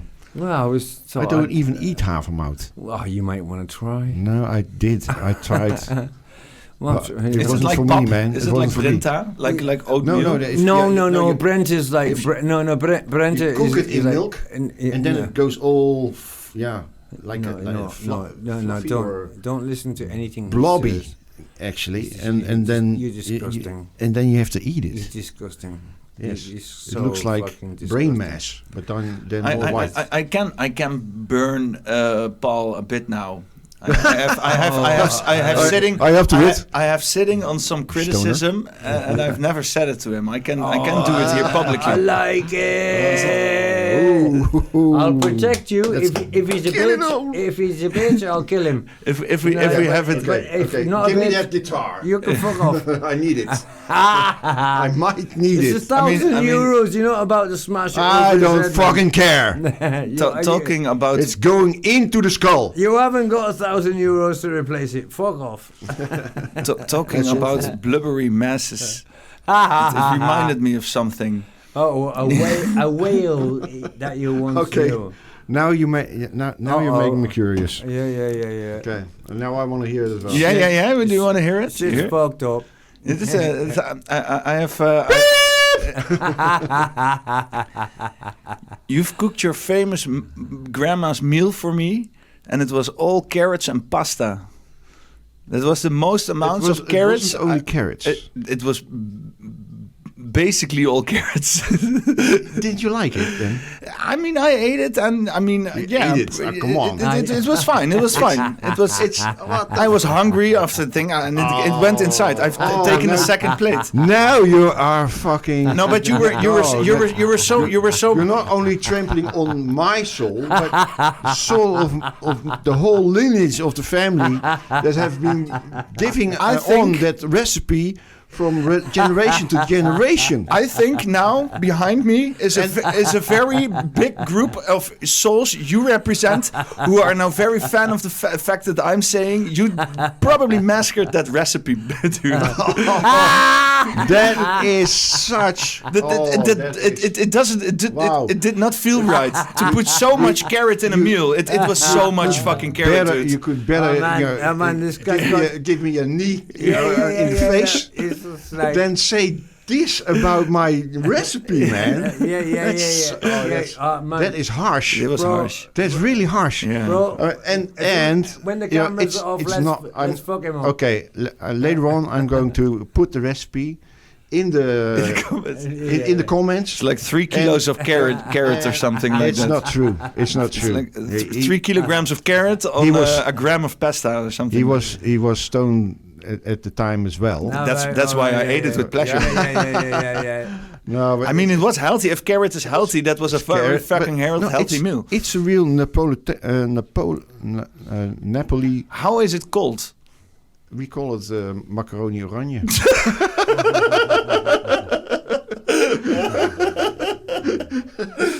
Oh man, it sounds like a Dutch interpretation of some kind of thing that should be Italian. And that inspired me to go on with cooking and do other recipes.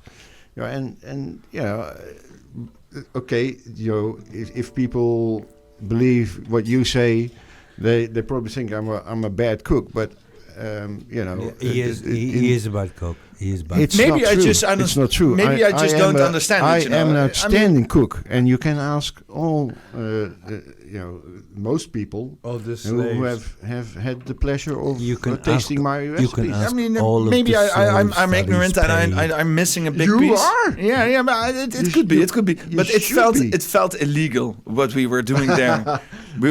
I was helping and I was just processing carrots. I was thinking, still more carrots. You were taking a second pan, just throwing the carrots in above on the meat, the grounded meat. There was a pan with ground meat. Where you simply put the carrots, just put it on top of the grounded meat and just more carrots. I was afraid. He's a vegetarian, so it did end up in something edible, and it was kind of impressive, but it all felt very illegal. There was, maybe the secret, part of the recipe. Mystery of it all. Cover it all in carrots. I'm not giving that away. If that's your your offset. No, I'm not telling. Yeah, absolutely. We need to do a cooking session with your meal. Sure. I'm okay. Can make it a Soulflix exclusive. There will always be haters, but most people love it. Where there are haters, there are lovers. Definitely. As long as you don't break the pasta, you get the Italians on your side. My mother, may she rest in peace. I think she'll be turn around in her grave after this. But she was very. I'm on your very side, proud Mom. Of her son, I'm just defending the pastas. I'm just defending for the sake of pasta. I try to. It's like science. Sometimes you have to be challenged on your shit. Exactly, but it is science. It's a work of art and science in a mix, and then that's the recipe. Is macaroni oranje. Mm-hmm. You know that it's delicious. You knew that the orange carrot was a Dutch invention. Don't believe him, guys. I didn't know that. Yeah, the orange carrot was literally made for the orange, the house of orange. Because the original they were purple, right? Yeah. And it was also a big flex of the geoengineering we were doing back in the days. Yeah. It was the beginning of eugenics. Of the geoengineering, I mean the bioengineering. Excuse me. Well, hybrid. Hybrid vegetables are these. But it's some kind of fucking rabbage from Asia crossed with some kind of rabbage from Africa. We just made them fuck with each other, and then we got some kind of privileged reference to our royalty house, and we call it the orange cabbage. Nee. The winter pain. Your meal is very nationalistic when I think about it. Oh yeah, it's very contributory to the royalty royal house here. Yeah, how can you can't really blame my ancestors, Yes, we can. Because are you an they didn't have internet back then. Yes, we can. Paul, I want to ask you for somebody who are you a native from the West? No, a native from the West in Holland. Native. What do you mean then? Because native, I'm from Brabant, right? Oh no, yeah. Oh no, of course, yeah. No, I was, I should have known that. I should have known that. It was a dumb question. I met this guy. He's a good friend of Peter Tonen, Marnix, and so we had an appointment and some things to talk about over Soulflix, and he kind of knew I was. I came. You want to know where I came from? I said, okay, Den Bosch. That's my birth city. I lived there most of my life. Ik ben een Bossenaar. And he said, wow, it's I love Den Bosch because it's my birthplace, and I've never had the pleasure to really live there. But when I come there, I love the place, and. The place I was born, it's really special because it was a hospital that right after I was born, they broke it down, and immediately I knew which hospital that was because that was the hospital I was born as well, and I never, and so did he, met anyone who was born there. Oh, so that was it's funny. But never is there ever Are you the only one who was born there? Not that. Yeah, yeah. It was especially built for the two messiahs, and after that they didn't have any need for it, so they broke it down, and and that was that. And now and that's how macaroni oranje came into existence. The only thing I was thinking about is how do you say worstenbroodje in Engels, and that's sausage bread. Don't ask him, he's a vegetarian. He doesn't know about that stuff. Why are you a vegetarian? Animal suffering? He never ate worstenbroodjes. No, just don't taste like a... I'm a vegetarian because... He's a libtard. If you give me shit, I'm definitely going to kick your balls in. You will. No, I've been. My soul has already been trampled on. Hard. Yeah. Your soul is. Your soul has already been purged. Fuck right off. Okay, I'm a vegetarian because for at least 500 years, at least, the human being has not needed to eat meat. Last 500 years? At least. The last 500 years. At least. At least. I mean, we go back for hundreds of years, so is it like... Where's the proof? But you mean a period in between? How do you prove this thing like that? The last period? Is that the kind of... 500 years is a short time, man, for a human existence. It's just a propaganda he bought into. Just 500 years in human's existence, we eat in vegetables. Maybe that's the wrong choice, man. If we've been eating vegetables the last 500 years, we wouldn't have made it. I mean, in India, they're eating vegetables and they're raping women there. So I don't know. And it's not very healthy. Yeah, it's just a hard time to get the same nutrients in vegetables as you get from meat. I mean, you have to eat a fuckload of vegetables and nuts and shit like that. Yeah, and can be done, but yeah. No, but or you just give a fuck about nutrients. They can also just go full prana and vegetables. Yeah. There you go. Oh yeah, that's a great argument, man. yeah. That's the liberal standpoint. If you don't have any material left to in the argument, you can't. You just go into the offensive. You can just shit. go and fuck yourself right up the ass. You know what I mean? I had a mouth full of wine, it's the soy talking. so I couldn't speak. Fuck off. Still whining. Now annoying. The pair of you. You know, like it's your own fault if you started playing already. We wouldn't have this conversation. No. You just die, bitch. You know, like now, Peter, not you today.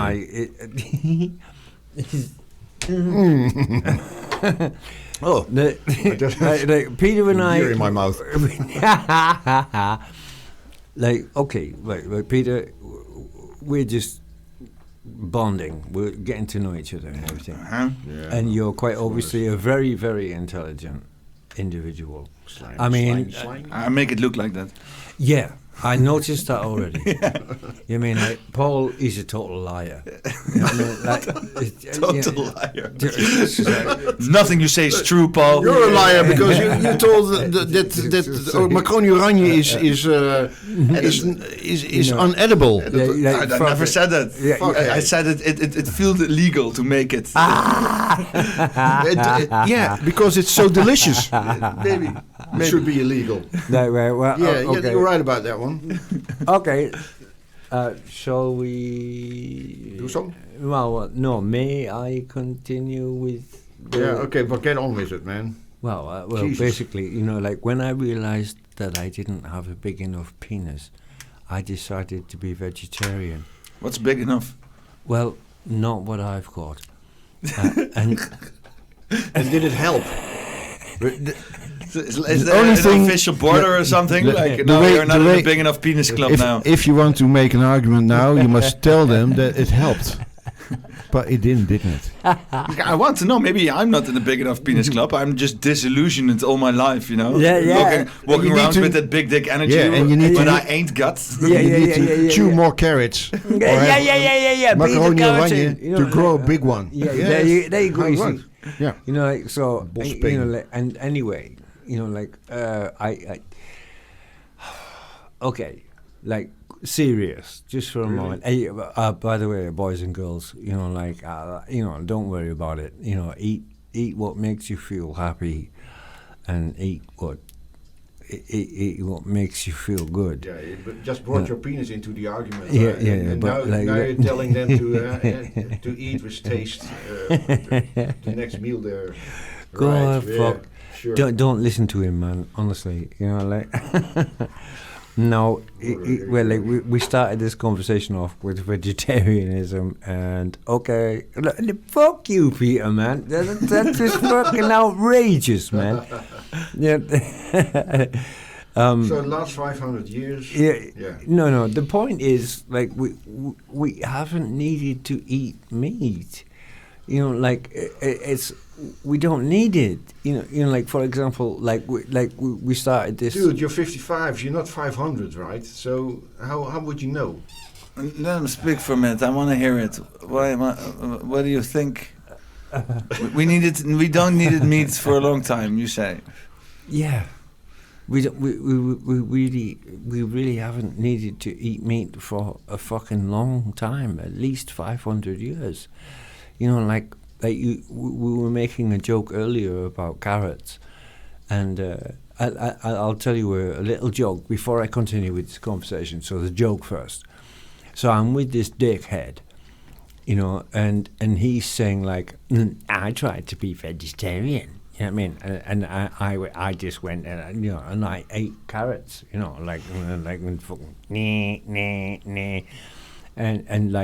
and after just a few days, or maybe 5 or 6, I don't know. And then his skin turned orange. Because the stupid bastard is OD'd on beta carotene. You know what I mean, right? On vitamins. And so then he's poo-pooing the vegetarian diet, because his personal experience was he just, I tried to be a vegetarian, fucking doesn't eat anything but carrots. And then a week later, he looks like Donald Trump. You know what I mean, right? And then he's poo-pooing vegetarian diet, which is stupid. Was it green or orange? No, he was fucking orange, man. Huh? It's beta carotene. You know what I mean? It's carrots. Also, the stool was orange. Orange stool. Yeah. In honor of the king. And then he could recycle them again. Look, my lords, we have some orange feasts for you. You're a fucking pair of motherfuckers. This man has dedicated his life to orange lifestyle. The secret ingredient of my recipe. Man. Yeah, but what's the point? What is the point I'm trying to share with you? Is that a vegetarian diet. It's not about just stopping one thing or another. It's about learning about what your body needs. It's about learning about your body. It's about learning nutritional value and biochemistry. Because we're lazy bastards, man. It's easy to get all these vitamins from this fucking dead piece of shit. Comfort is killing us.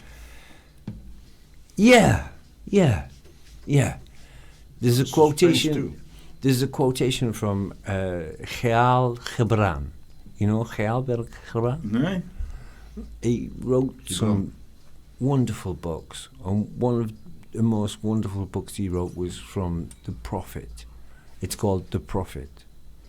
Right? And it's Khayyal Gibran. And one of the quotations from this book with what you just said is we should be careful of comfort. Yeah. The thing that comes into the house as a guest, and then if we are not careful, soon enslaves and becomes the master. Yeah. So that's what you're saying. Yeah. And I'm saying that vegetarian diet, is very much that way. Yeah. He's the master. Just putting more effort in your nutritional input. Yeah. Instead of easy proteins. Yeah. Yes. Yeah. Yes. Okay. But your body needs proteins. No. And you can get proteins in other ways, but you have to be more conscious about it. And you need more of it. Yeah. Yeah, our brain. No, you don't know how it works. No. Is no. Yes. Fuck off. 71% of the brain and why it works is the neural synapse, the neurons, etc. They are made of cholesterol, and that's a protein. No. That comes from a healthy diet. Animal fats. No, it does not come from animal fats. That's fucking bullshit. Well, okay. Where does it come from? Not exclusively. No, it comes from proteins.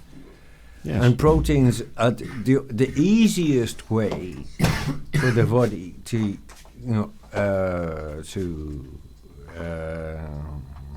factory proteins is meat. Okay, that is the easiest way, but it's not the only. It's not the only way. It takes in like 30% of the meat from the proteins of the meat. Bastard. I'm glad you proteins from beans or vegetables are much harder for the body to take in. What?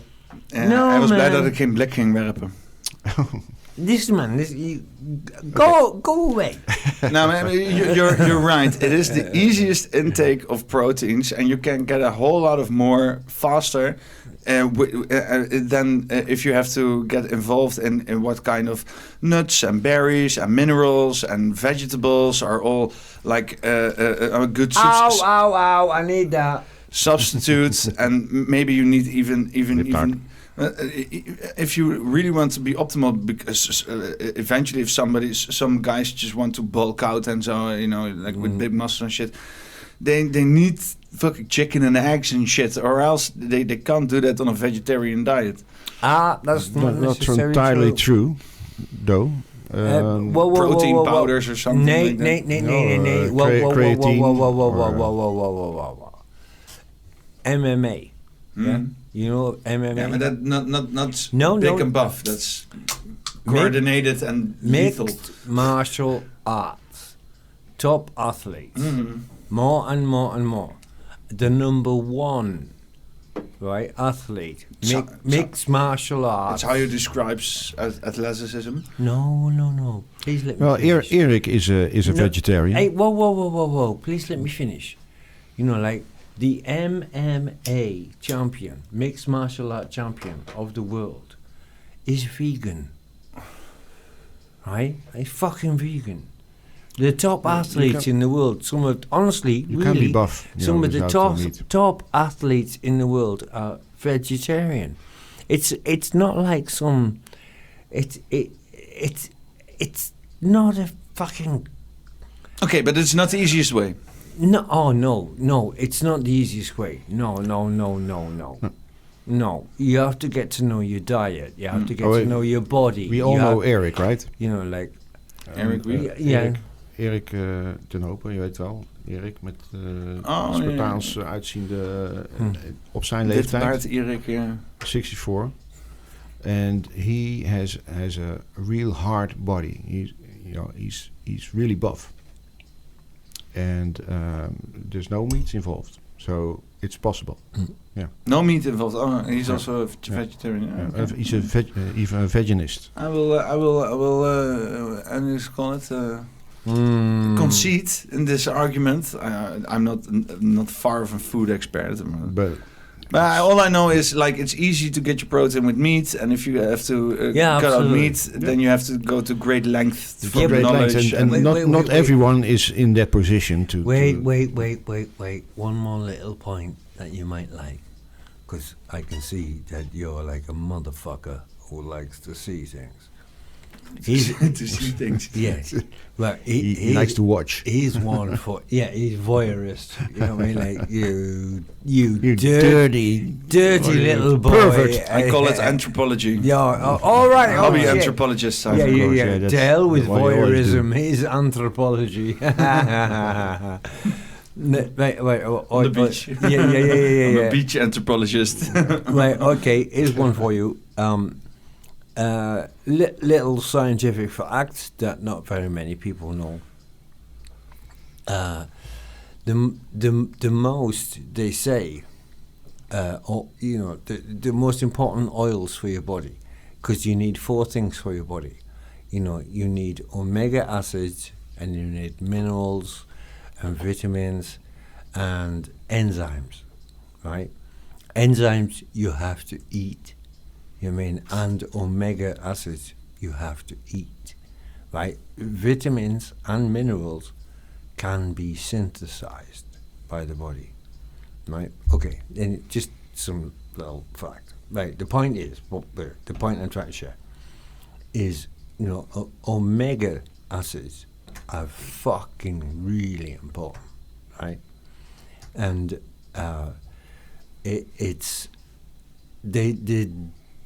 they say, with science, now this is where it gets really interesting, because in science they say that you get more omega 3, 6, and 9, which really important shit, right, from fish,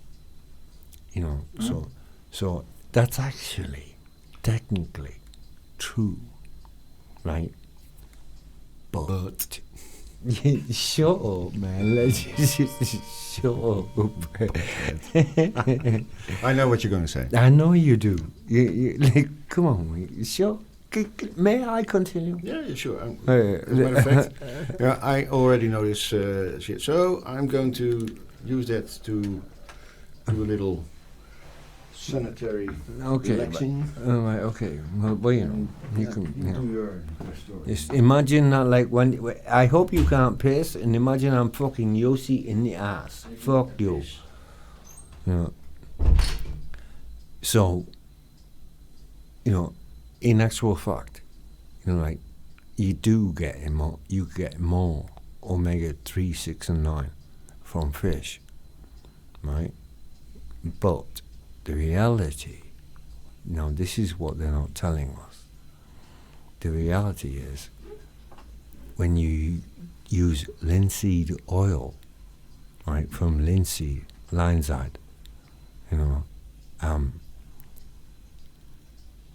you get more. Isn't this whole seed oil just a problem? It's not a problem at all. No. Is this kind of information war going on seed oil? They say it has been used for machinery, and they're trying to sell it to us as a healthy alternative to fats. Whoa, you're going way off. You're going way off for me, bro. I don't fully understand where you're coming from. The whole idea is we're as people not meant to eat seeds of plants, only the flesh, because the seeds need to be spread. Wow. I don't know about that one, Peter. I don't know either.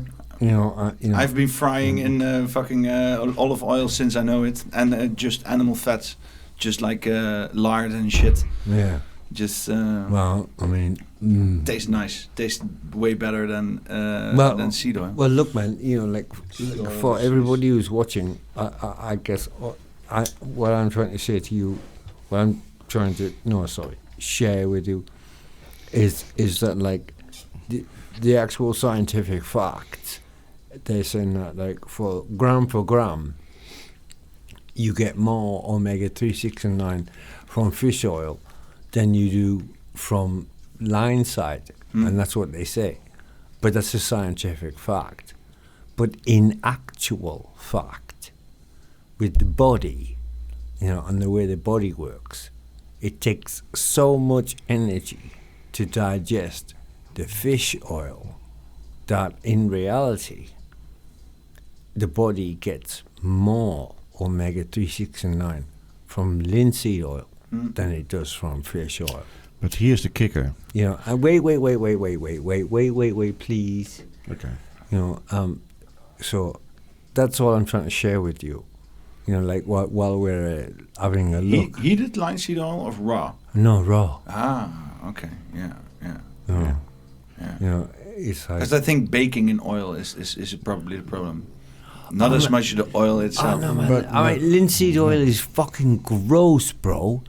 Like, I mean, really, it's fucking gross. It's not only gross. Listen, they work it in everything now. They work in it in the Italian mafia is importing linseed oil from Lebanon to process it in the olive oil and sell it as classic Italian virgin olive oil. That kind of practice. Yes, man. There's every kind of fucking espionage. Do you know what linseed oil also has? Wait a minute. Now it's my turn. Go on. Because linseed oil Shut up. has another. No, it has another eigenschap. Property. Oh, you were speaking in fucking right. Okay. Yeah. In tongues. And that is that we're gonna take destroys the testosterone in men. Oh no! Yes, no does. fucking way. Yeah. That's scientifically soundproof. Linseed? Yeah, linseed oil destroys the testosterone aanmaak. Production I want to see this. I want to see this. It's true. Look it up. Yeah, man. So, I want to see this. Yeah, definitely. Well, look at you. I mean, come on. I would love to see you before you became a vegetarian. You know. Well, let's just you put must it have been real. So I have like like going high on testosterone bastard. Just a bastard. Just a bastard. Yeah. Charming. Like to see you as just a bastard. So, what the fuck? Look it up. Look it up. Yeah. No, I'm not bullshitting, man. Yeah, honestly, the temptation. It could be like an attack from the meat industry, like propaganda. I always. Or it could also be the reason that the mafia is putting seed oil in everything. Yeah, I mean, because they want us docile. Yeah, it could be everything. As far as I am concerned, they want to destroy the manhood within the populace. They already did that with you, bitch. It's working, but isn't that like the microplastics? Yeah, microplastics making us all transgender. Everything that works, yeah. Because we want to have non-stick pants, now we're all transgender. Yeah, walking in skirts. Oh no, wait! Oh shit! That's because you're was on Bosvrucht. Was a guy in a skirt, in a dress. Yeah, dress. It's already happening, man. It's so wrong. Nah, it wasn't anything wrong with it. He wasn't also doing like he was a girl. He was just a man in a dress. Yeah, like not even a wig. Just like a man, and he just put on a dress. He was like more sarong, translucid. So more flamboyant. Yeah, it's called a sarong. You know, it's like just if he dances around, it fights you see the balls. Atmosphere. Yeah, there's nothing wrong with that. Man. Yeah, absolutely not. I mean, it's masculine. Well, we've got to think like women think. Masculine skirt. You know, and like as a woman, any horny woman knows that like a skirt is much easier access than trousers. So I mean, it's got to be the same for a guy. Yeah, right? actually, I'm amazed actually that us guys haven't reinvented the skirt earlier, man. It makes Scottish people, a quickie much easier. Scottish people. Yeah. Oh okay. yeah. Scottish. Yeah. You're Scottish. Scottish. Oh man, they've got a kilt on. You fucking want some fucking action, right? Verily. I love to see a bunch of British prime ministers being confused in the House of Lords when the Scottish guy is talking, and then the other guy is like, Sorry, but I don't understand what you're saying. No. I've been saying the bio. Nee. And then it's like, what did we just eat? It's haggis. No, it's nothing like that. It's more like, I'm sorry, I did not understand what you said. And then the Scottish guy's just like, well, what I say was like, you're a fucking piece of shit. You know? Fucking lying, two-faced, fucking backstabbing fucking bastard, and nobody fucking trusts you anyway. I'm starting to believe you're not English, you're Scottish. Well, let's just say, no, I have Celt bloodline. That's kind of obvious. Fuck off, bro. Maybe you have a new member for this Celtic... Germaans genootschap. We have a Germanic society, and within it is the Celtic society. But it is a kind of marriage between Celts and different Germanic people. What is going on the past, I don't know, thousands of years on this ground. With now thrown in a bunch of other people the last hundreds of years. Wow. We talked about how diverse the Netherlands is, that this mixing of cultures that is already going on for so long here. I always think like the most dominant way, if I describe Dutch mentality, it's like a perfect mixture of German, English and French ethics just mingled in some high productive society and just being like cocky like English, arrogant like French and productive like Germans, and just doing our thing. Yeah. What a perspective. In some ways I kind of agree. I mean, I'm kind of a little bit different, but yeah, I hear you with that one. I mean,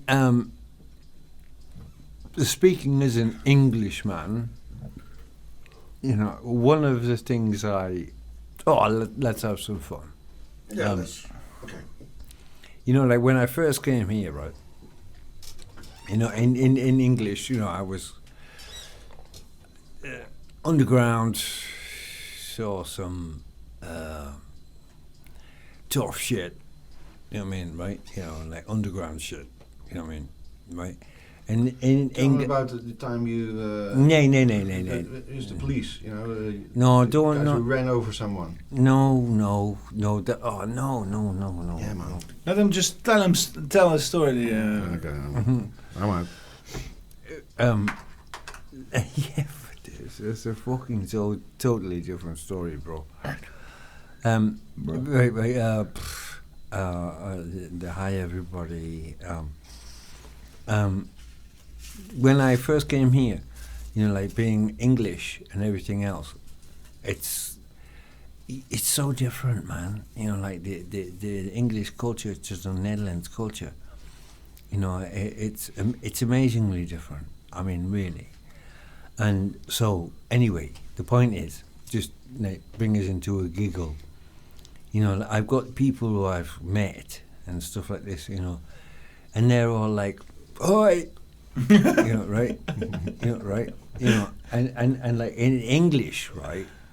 If somebody says "Oi," that's just like, that's almost fighting talk. I mean, like, "Oi," "Oi what? What the fuck?" You know what I mean? Like, it's first stage fighting talk. So, and I'm here in the Netherlands, and it's like, "Oi!" and I'm like, what the fuck? Everybody wants to fight me. Yeah, like, really, honestly, it took me fucking months to fucking get, like to come down, oh, it's not that. What about, did you say whore after each sentence? Well, there's not too much of that went on in this kind of not this area, but in Leerdam area. There wasn't too much like, hey, all this is good, Yeah, or? No. Yeah, there wasn't too much of that, so that was okay. But it really did take me a while, to sort of like begin to relax. Yeah, calm down from the whole Dutch language. Well, calm down. No, calm down from English culture. Like just ready for battle.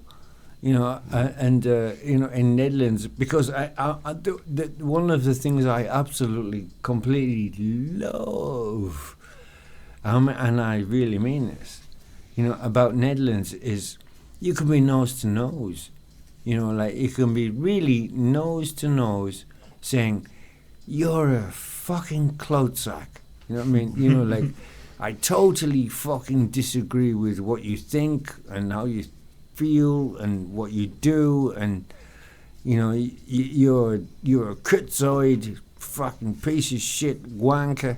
Kankerleier. Yeah. But But it's not about paardenlul. Yeah, but it's not. Lulletje rozenwater. Ja, maar geen met de baats. Like, it's just like, okay, vocal, yeah, no problem. Like, psychologic, like, okay, like, baats. That's why we have so many swear words. We're still trying to find the one that really insults someone, Fuck off. I mean, that's another story. We have to find that one word that insults everybody, just every fucking body, We haven't succeeded yet. We can help. In Holland, we came close with kanker. It's Yeah, probably insults basically everyone, but it's only in Dutch because in English it doesn't translate. Cancer dick or something. Whoa! I'm like, okay, my personal moment to be exposed. You know, like, so I'm with this girl, and as it happens, I actually had testicular cancer.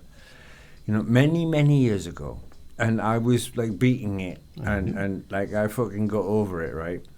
So I was there with my girlfriend, you know, like Dutch, as I was learning Dutch culture and everything else. You know, as an Englishman, you know, and like I said earlier, you know, I was still learning from like oi. You know, like, and that for me was still like don't fucking talk to me like that, motherfucker, you know what I mean? I'm fucking knock you out. You know, like really, you know, I was, you know, I'm old now, but when I was younger, I was aggressive. No. How you got the testicular cancer? It sounds. If you look at like in the Germanic, how do you call it? Geneeskunde, Germaans geneeskunde, Germanic. You can fuck right off. Yeah, but you have like this Dr. Hammer guy, and he says like testicular cancer comes from some kind of grief you have. You know? Yeah. Sounds like you had some grief of the English culture. The Netherlands. Fuck off. The Netherlands cured you from your testicular cancer, man. It's like therapy. No. His grief of letting go of his English identity. Oh shit! Now everyone knows they're all coming to the Netherlands. Testicular cancer. That's what the reality is. Oh, we got new migrants. And he got over it, and now he's cut loose from English identity. But he didn't get over himself. Yep. And now he's a Dutch nationalist. No, you're both right. Okay, I give in. Who do I suck off first? No, just play guitar instead. Better. So there I was, and I can't remember where the fuck we were with the story. Oh shit! Dutch integration. Take another spliff. Yeah, absolutely. And I have to wait. He's not finished. You know. Oh, that one's looking really dangerous, man. It's less dangerous than if I do a bunch of crumbs of that shit. I thought it was that was Jay's, but it's not. No. I switched because I'm way too stoned from that shit. It's very extreme. I'm already calming down a bit, but I was not touching really the stuff, worrying back then. I was I'm not surviving this. I was really stoned. So, I just need my very average, moderate weed to survive.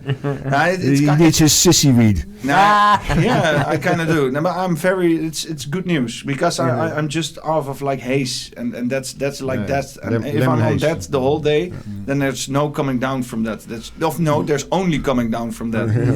So now I have a way to sometimes get stoner as my average. I love that stuff. You get into a vortex. It's a treat. It's exciting. I used to think I will die when I was too stoned, but now I know better. Yeah, man. Now you just enjoy the trip. I'm not afraid of death anymore. If I'm dropping that while I'm podcasting, that would be the sweetest way to go. It will go instant viral, and it would be the last thing I will ever do. That's a great idea, don't you think? Don't push me into it. Yeah, absolutely. Listen, man, I'm not ready to die yet. Fuck you. I will be ready when it's. It was his best postcard ever. And it's lost. It's a podcast to die for. Dun, dun, dun. Actually, it was his only good podcast. Yeah. It's the only episode that made him famous. Bullshit. Hard. It's fine by me. You can't take life too serious. Oh, well, some people do, but never mind. A lot of people do, Take shit way too serious. All the time. Or take themselves very seriously, weet je.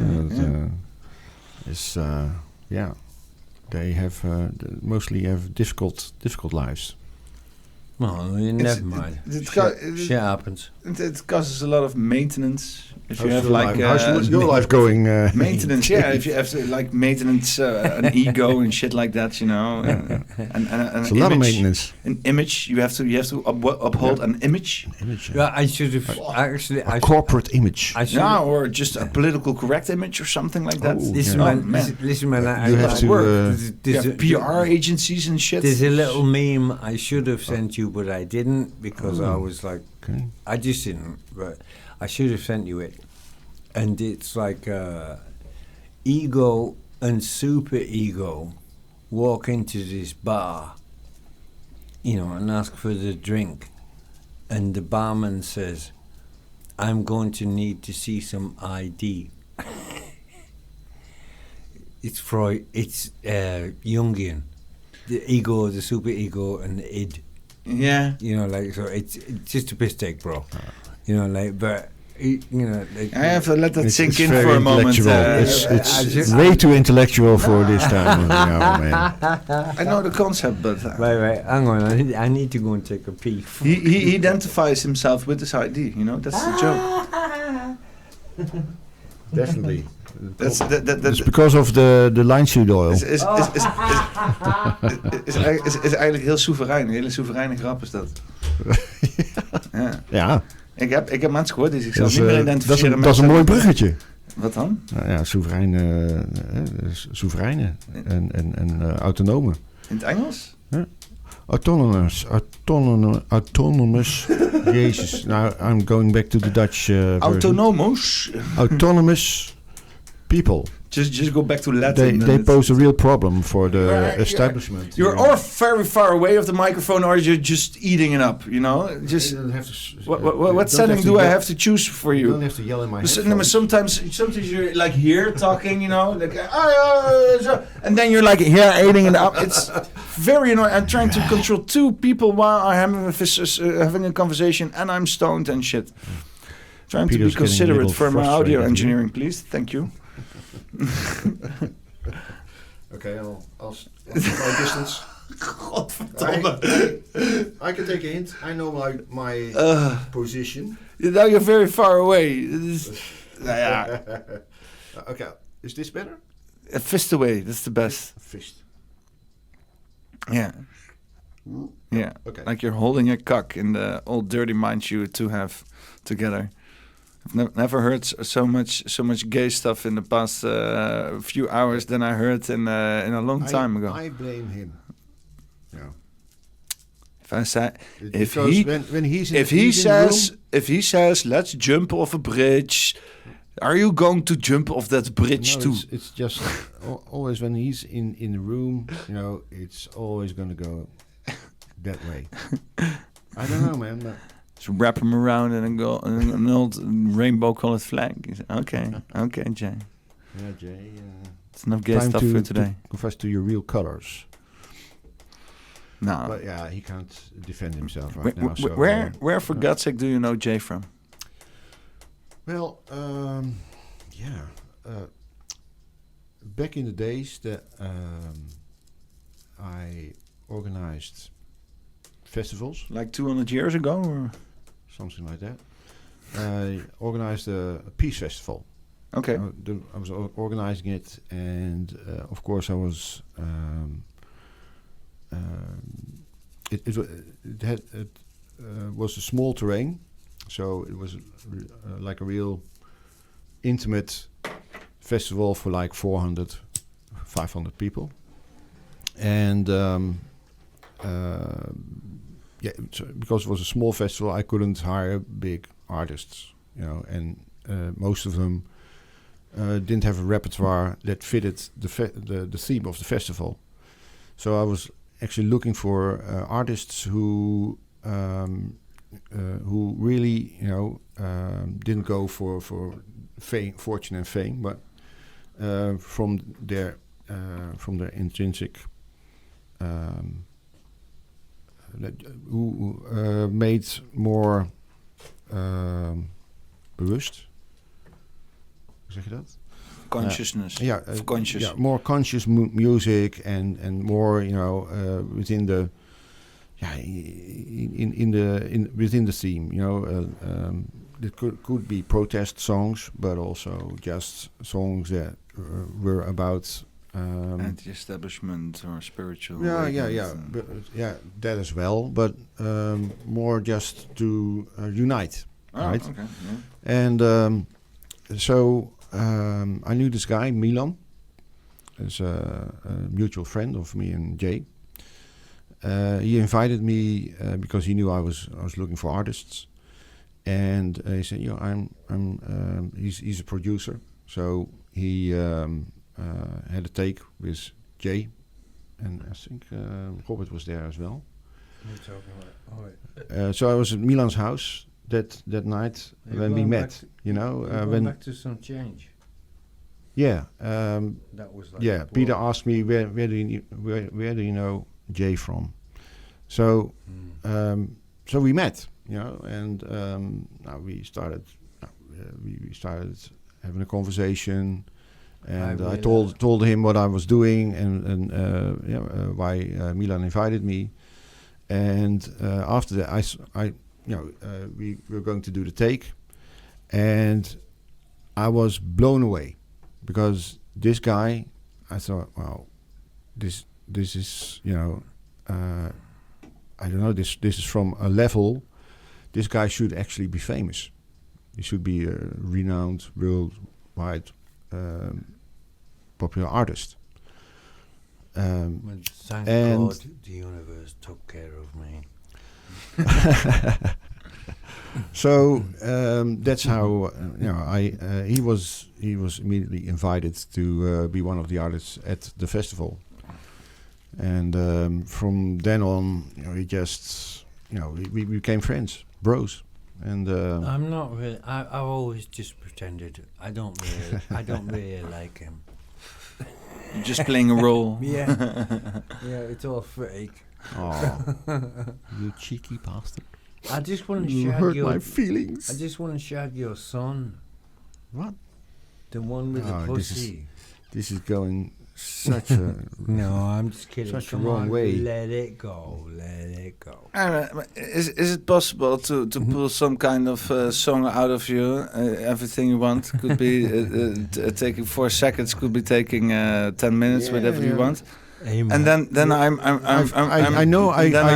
created guiding some expectations, but and then I'm guiding this whole situation towards like some kind of end, or is that? Well, is it okay? I smoke a cigarette and then. I mean, everything is okay. Listen, man, I can be a clown. You can also say no. Yeah, no, I'm not gonna do that, No. Peter. No. You're a people pleaser. No. You really like to sing. No, it's just I'm a as my fuck. people pleaser. Uh, You know what I mean? You know, so... you don't know who's Good return. watching. You don't know who's It doesn't watching. really matter. We're doing this in English. And so I'm going to be sending this one out anyway. And you have to choose your songs wisely. No, it's a, Yeah, I because already know words- we had a fucking good cover. You know, lots of interesting... I mean, nothing like what we were supposed to be talking about. Yeah, that's what it's supposed to be. Fucking what the fuck? You know, like it... but, like... Nah, man. Yeah, so, yeah. He's hitting on you, man. Yeah, I Because like my son isn't around. I like him. Man. Would I have competition that? No. He just loves me. He's got a fetish for long hair. I've known him since he was a boy. Fuck you. Oh, that makes it I mean, doesn't make it better. I take care of that. Sounds young you're man. jealous, Paul. Yeah, no, absolutely. No, Yeah, really. It's yeah, it's almost I'm like so letting jealous a- of their relation. You know, their No, the long hair. the thing they have. Ah, Oh, shit, definitely. Hey, I think this looks really good on me. This style. It would be weird to see you with long hair. Yeah, I think you would be epic, though. Maybe I'll let it grow. Yeah. You just got your ass kicked, bitch.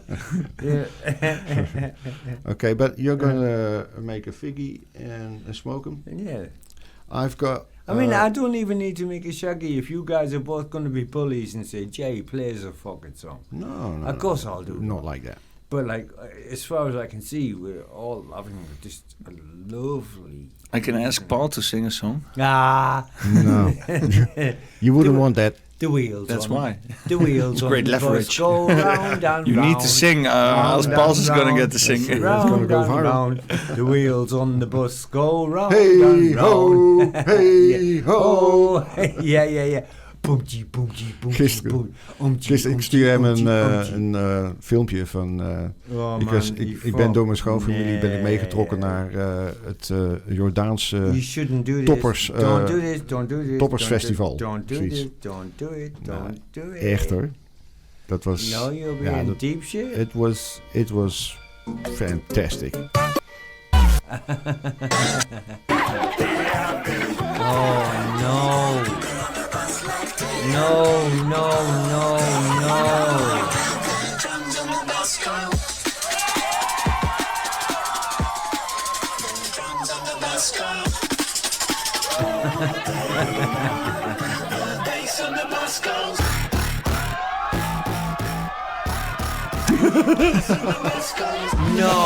No.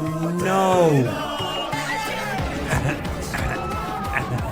Round and round. Oh This is when your bus, man. That's just... He's one step ahead of me. Yeah, I'm like... That's genius. Yeah, absolutely. People on the bus go.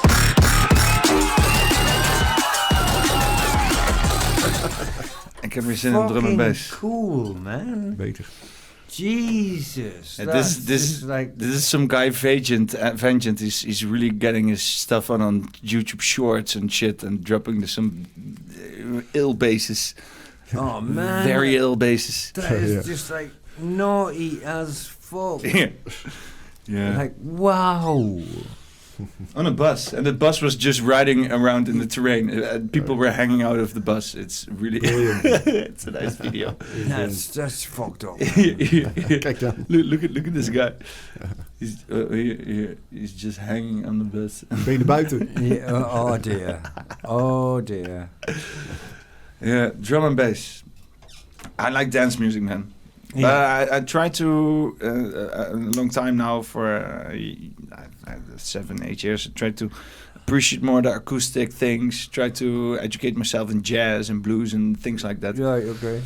Because I was way too just house music minded. I was just wow. all I knew is house music and techno Wow. and drum and bass and Okay. I think Jake might be able to educate you a little on jazz and funk and blues.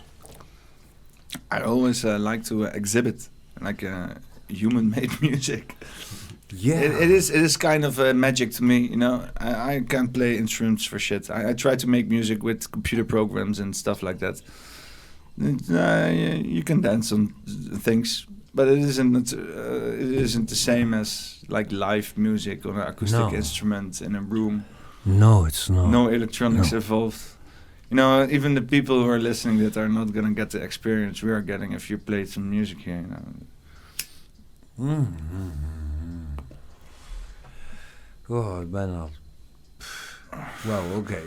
I take that as an invitation. I would say that like all forms of music are beautiful, or can be at least beautiful. But I would say, as a snob,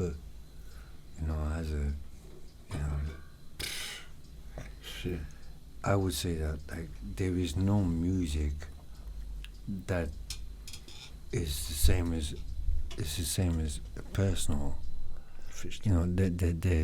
There's nothing that touches our soul like the same as a human being.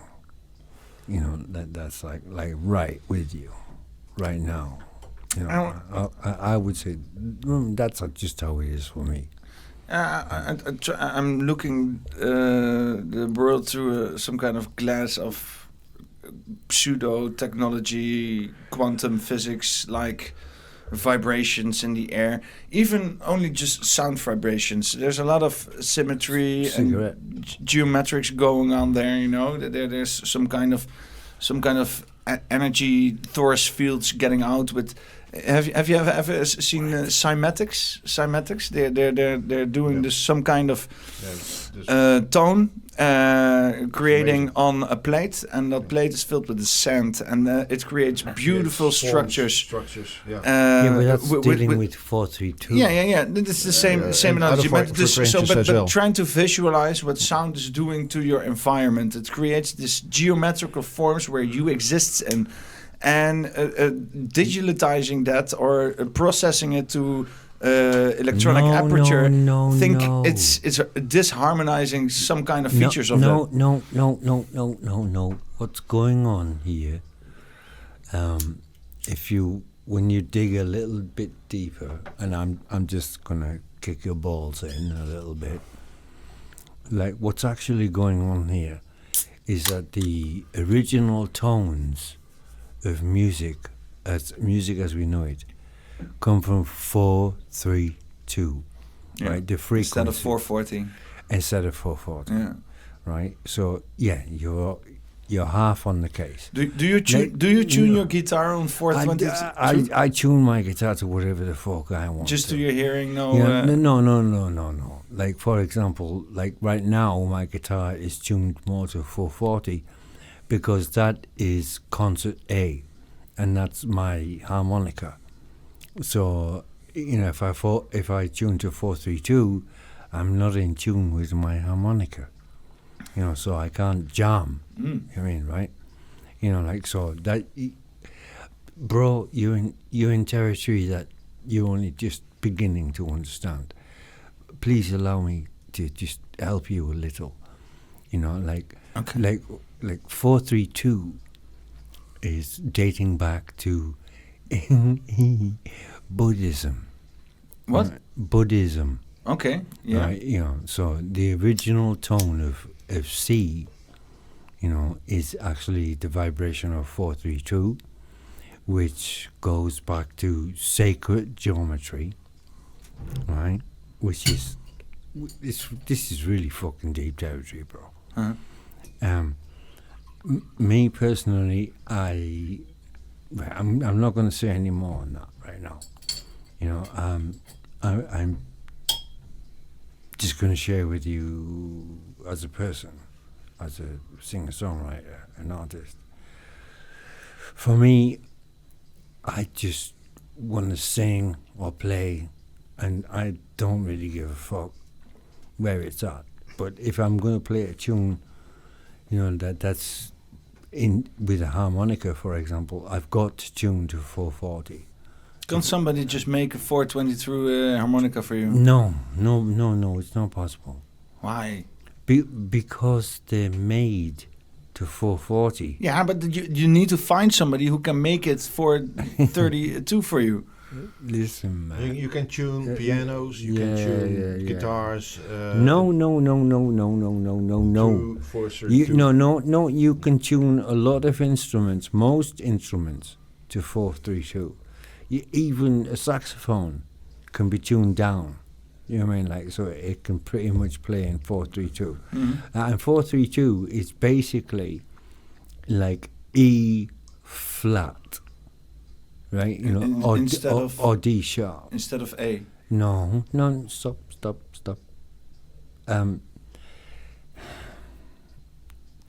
Okay, in A, intellectually, it's more A flat. No, but in reality, it's more E flat or D sharp. But you could say, like 440 that's A as we recognize it, but in the musical scale, it's C. Oh shit, this is really deep. But basically, think of 432 as being flat.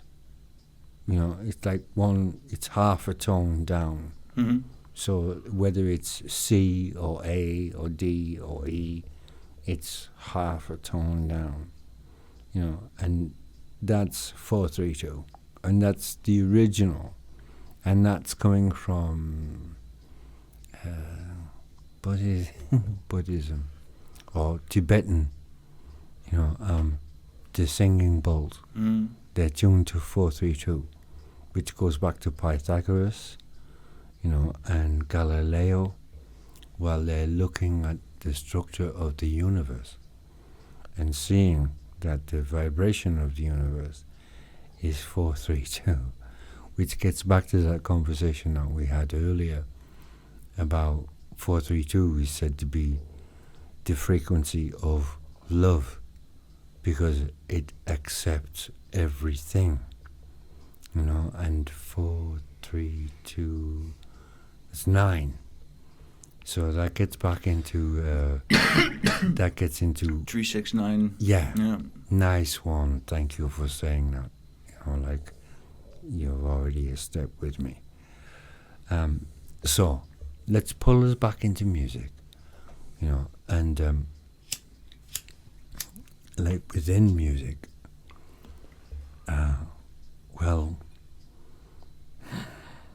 432 is, like I said, really more A flat or E flat, or it's almost half a tone less than what we're told. What's really interesting, or one of the things that I think is really interesting, is when you look, or when one looks at what's happening, with 432 vibration on water or sand or anything, what we get is a perfect fractal, right? It's like, it's beautiful. Everything is the same. That's 432. Harmonized. Yeah, the Sci-Fly Festival was in 432. Yeah. And you could see it. It was a pretty active dance floor. Yeah. For the amount of people, there were definitely a higher percentage of people dancing if I have seen in a long time. Yeah. It was a full dance floor if you were on a fucking festival of 10,000 people. Only we were just with 100 people or something. Yeah. It was interesting. It was very interesting. Fantastic. Well, that's what's going on with frequency array. Like 440, like if you look at the same experiments, what you've got is defragmented. You know, it's like it's kind of beautiful, but it's not the same. You know, like there's no form. You know, there's no unity. You know, like each branch of each thing is doing its own thing. You know, and it's broken. It's chaos. You know, like, so okay, that's fine. You know, this happens in nature and in reality. But when you look at the same shit with 432, every fucking single one, man, is unity. You know, like, could you say that 432? They're all, honestly, they're all the same. It's beautiful. Yeah. You know, like they're all doing the same dance. You know, the same. It's more in sync with our true nature, you could say. Well, I don't know if I would say that. Harmonized. Yeah, it's definitely harmonized. It's human resonance, definitely right? harmonized. You know. And the human resonance is not the same thing. You know what harmony is? As I see it, this definition is everybody doing the same thing voluntarily. So you can force things, but then it will never be harmonized. But if you can let it go, things can get harmonized. And I think harmony is never really lasting. I think there's just moments of harmonizing. Well, of course, there's only moments of harmonizing, just like nature. Yeah. I mean, how can you say such things? The flowers only open at certain times a year. The insects are only collecting at certain times a year. The berries are only ready at certain times a year. Harmonizing is like only a part of being in touch with everything else, but on the same time, it's like a symphony. Well, yes, you're absolutely right. But a symphony, and in another way, it's like, look, you've got to prepare for the winter. You know, you cut your wood down and you get your fuel ready. If you put it in symphony terms, the part where harmonizing or an harmonized piece, you know, with lots of instruments all getting in sync with each other on a single tone or something, is it best after a piece of disarray? You know, you have some kind of chaos, some kind of breakdown. Why could you? And then you come in a harmonized piece, and then it's reflective. It's juxtapositioned next to this piece where it wasn't harmonized, and then you can enjoy its full beauty, but not for too long, just for a piece of time, and then it shuts down. No. I don't know for sure, but I disagree with you, Peter. But some music does have that quality. I think all music has. If it's just a constant harmonized piece, you get just this. Listen, man, music is about all single tone. Music is about expressing every kind of emotion. Disney shit, you get No. Yeah, absolutely. And even in the Disney shit, there's also and then the harmonizing part. It has to be juxtaposed against something less harmonized. Or maybe not harmonized. Look, hang on, wait 1 second. That contrast please.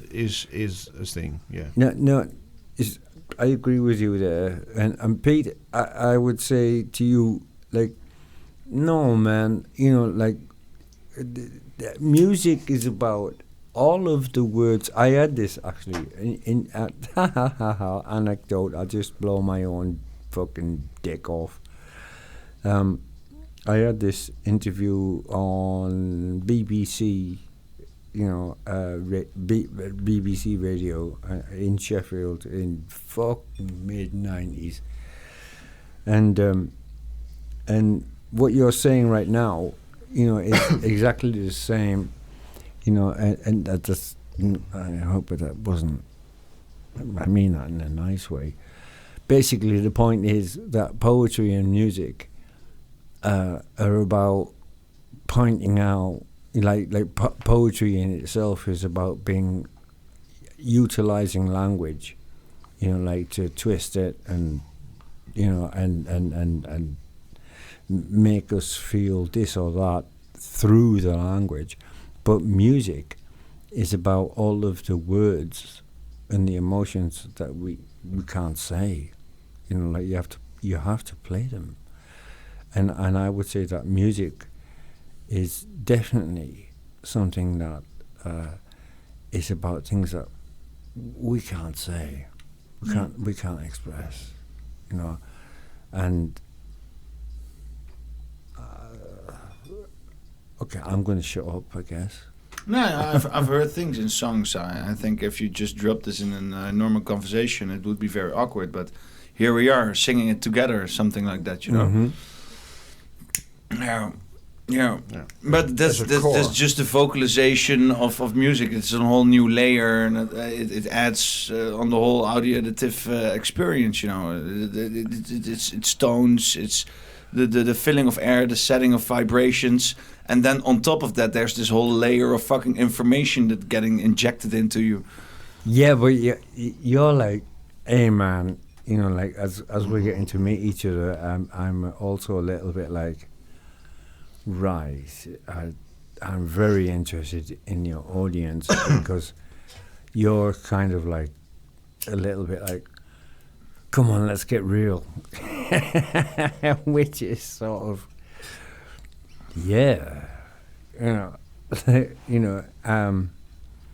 how many people are just not awake, and the way you speak, bro, is, yeah, fucking come on, fuck 'em, wake 'em up. There's a lot of shit going on now on online. It's even hard to keep up. I mean, there are kind of big figures popping up some deep beer putten. It's like pits of misery. Cesspits, Cesspits of information. Don't be like that. People need to hear shit. Hey man, don't be like that. We watched Russell Brand in his underpants earlier. It's total madness without context. If you have living on a stone for 10 years and you now see Russell Brand baptizing people, you think the world is burning and shit. It's like P. Diddy oil for Shut up, man. For awareness. All the people we told were so great. Oprah Winfrey. No, don't be like that. She's so Tom Hanks.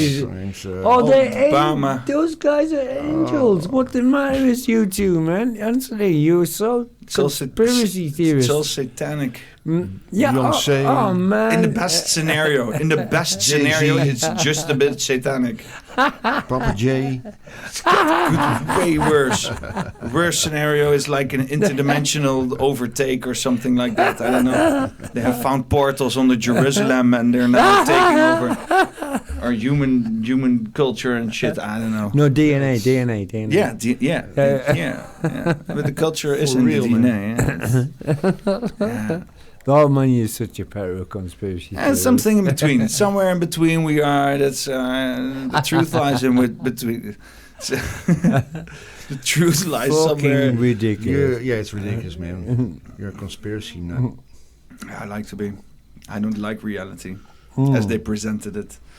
Mm-hmm. It's cheap and it's fake. It's just bad.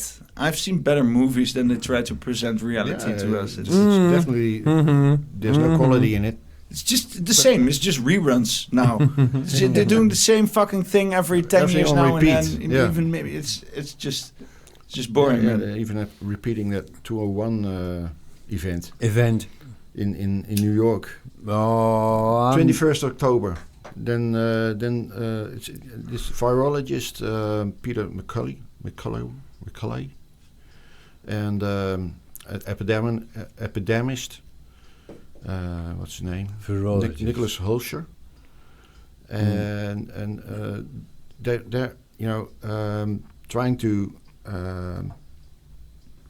get the public aware that the gain of function fabricage of yet another weaponized virus, which probably will be a bird flu virus. It's professor, it's a Dutch professor. He had a gain of function, the first gain of function of a bird flu virus. Wait a minute. In the Netherlands. Paul. Yeah, but I just change the subject. Paulie. What? No, you're being a little bit difficult. No, but this guy, he works at the Erasmus University under Marian Koopmans. Right, okay, so hang on, wait. Just so everybody can keep up with us in English. So you're saying that you've become aware of some financial support of some pretty fucking up there dudes that are now, in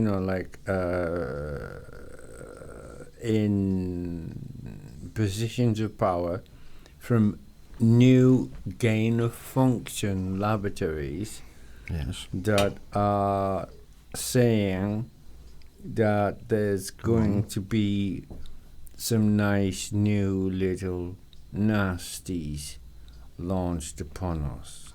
Well, as a matter of fact, Nasties. will be Little nasties. nasties, yes. Will be. Pay the fuck off. Oh, do you want to hear it or? No, come on, bitch. Don't be like that. Well, so yeah, as a matter of fact, at this moment on Soulflix, we have a trailer that really breaks it all down. Sounds scary. A documentary by Frank de Rooij. This is a brilliant. It's really a brilliant documentary maker. The point. Well, it's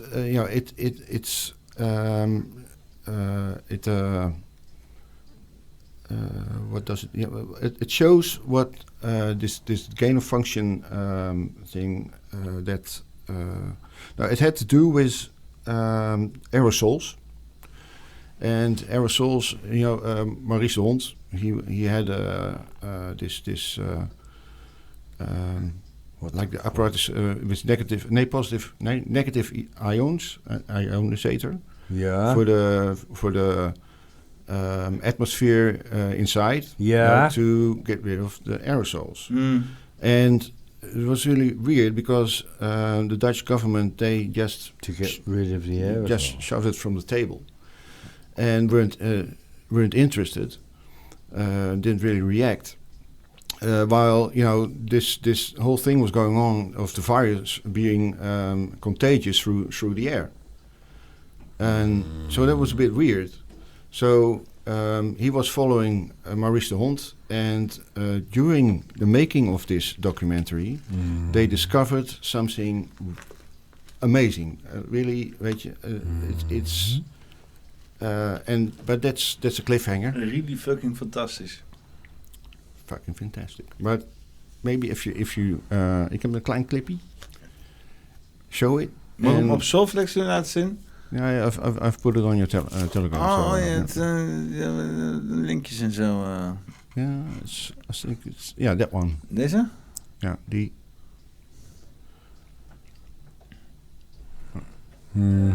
Ik ben hier met Frank de Rooij.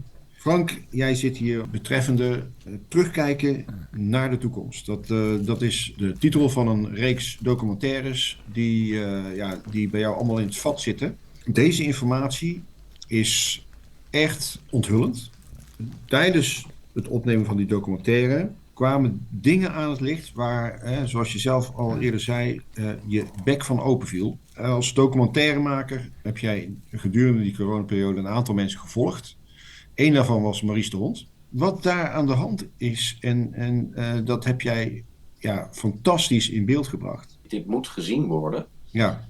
Wacht ook eigenlijk dat een NPO, dat een NTR, die interesse hebben getoond, dit ook daadwerkelijk laten zien aan... Het publiek heeft daar recht op.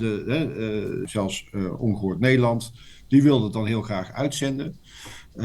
Alleen zij willen graag het onafhankelijk geluid zijn. Alleen dan moet je natuurlijk geen onderdeel uitmaken van een instituut. Zij bepalen uiteindelijk niet meer zelf wat ze uit willen, wat ze uitzenden.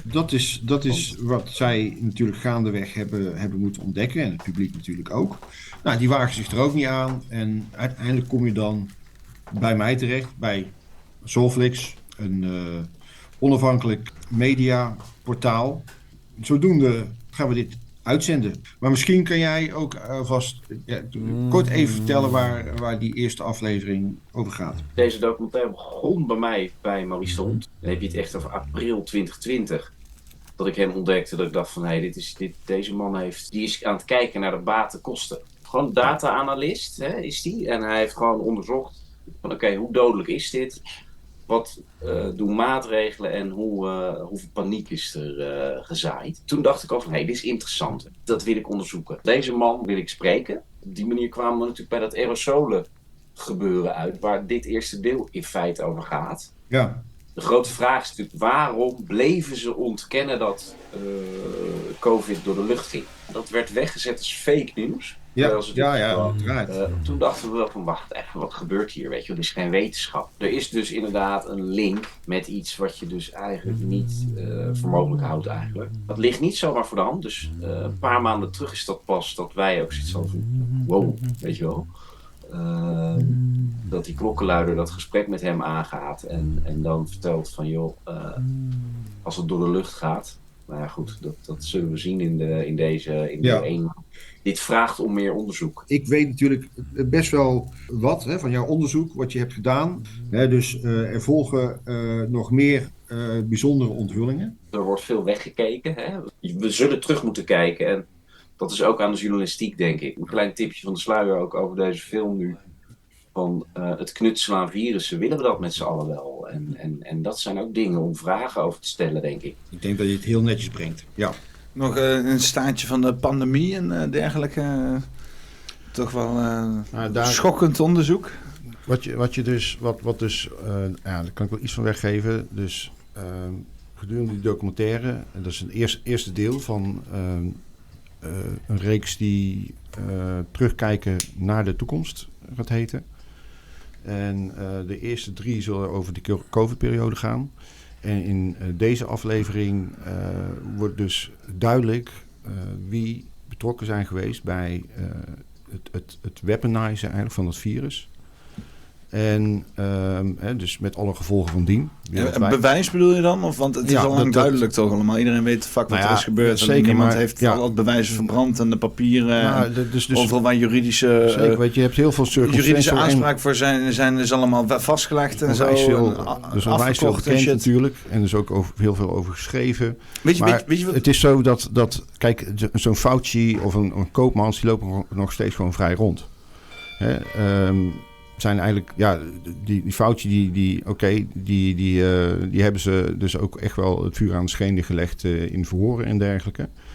Maar er zijn niet echt gevolgen. En op de een of andere manier hebben ze zich toch eruit weten te draaien steeds. En het is ook gewoon zo dat de media, die blijft gewoon dat narratief maar gewoon herhalen. En bij het grote publiek. Ja, maar dat doet er niks aan. Nee, maar goed, in een documentaire als deze, en daarom noemde ik ook dus dat bijvoorbeeld ON, die wil dat heel graag uitzenden. Nice. Maar die kreeg het er gewoon niet doorheen door die commissie daar bij de NPO daar. Werd gewoon hem verboden om het uit te zenden. Op social media wordt het er direct afgeknikkerd. Hebben ze criteria aangegeven? Ze dus de RIVM-richtlijnen volgen. En die worden daar natuurlijk gewoon totaal... Maar zijn er manieren om de RIVM-richtlijnen te bekritiseren? Nou, ik zou zeggen, probeer het eens. Maar dat moet je terug horen van die commissie. Van oké, er zijn RIVM-richtlijnen, is goed. Wij willen die graag bekritiseren, want we hebben twijfels daarbij. We hebben daar redenen voor. Is daar een mogelijkheid tot?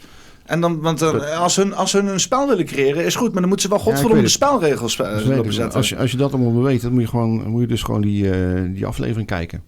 Die komt waarschijnlijk begin november. Misschien zelfs eind november of oktober komt die uit. De trailer die kun je alvast bekijken. Op Soulflix. En dat is even afwachten. Maar daar worden al die vragen beantwoord. En dus ook echt op een heel journalistieke wijze feitelijk gewoon aangetoond. Gewoon zware Nederlands omgeswitcht, besef ik me nu in één keer.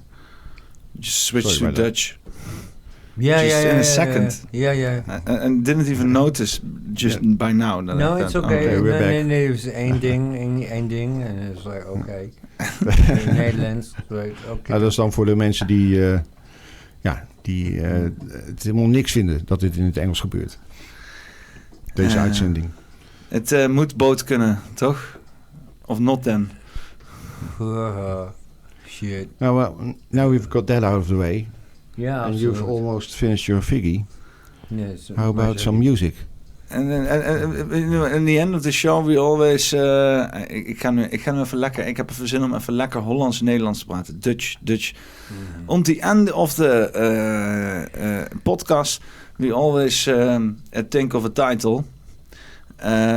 And we do that like spontaneously and so that we need not have a clickbait where it's too much...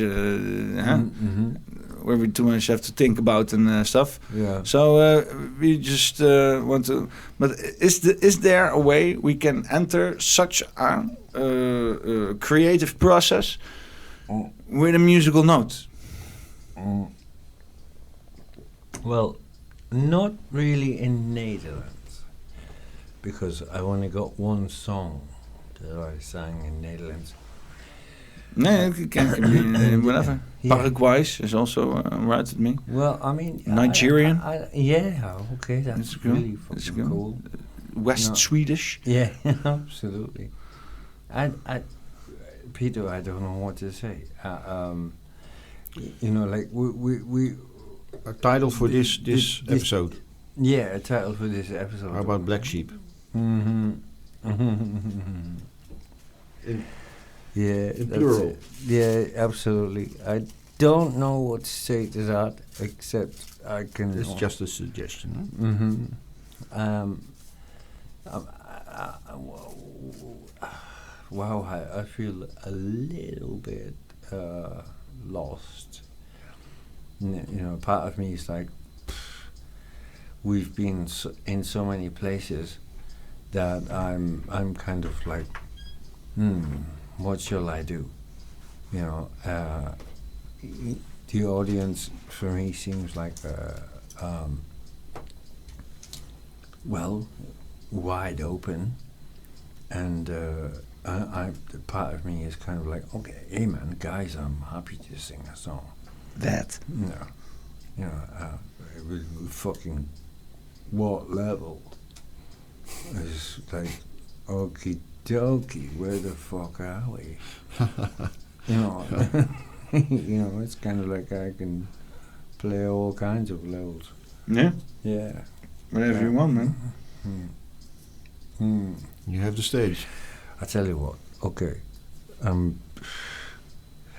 I'm not gonna play the song that I thought I was gonna play. Got something about Jews? Yeah. Yeah, happy young pecan. Yeah, absolutely, man. Right. Yeah, I think that's the one. Right, I tell you what, this feels so real, to be with you. Yom Kippur. I'm gonna... Yom Kippur? Yom Kippur. Nou ja. Ja, dat Hebreeuws ook. Ja.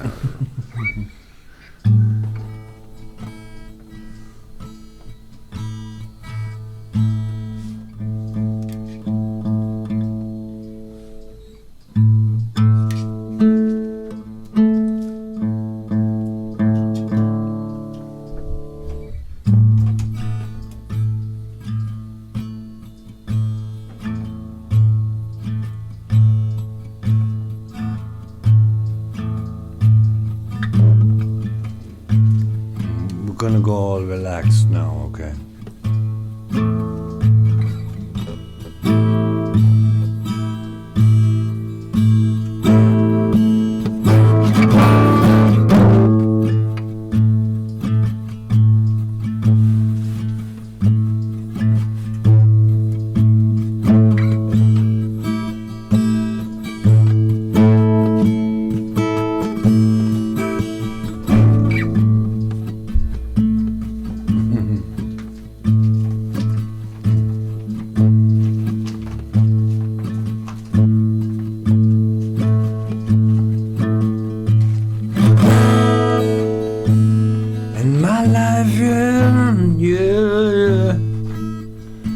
There's all kinds of fakers. I'm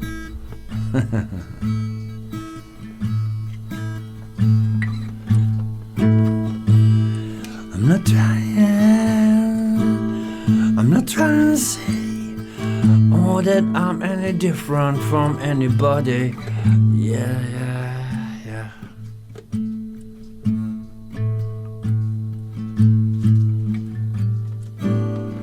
And this place, yeah, we find all kinds of fakers. Yeah. Oh, come on, never mind.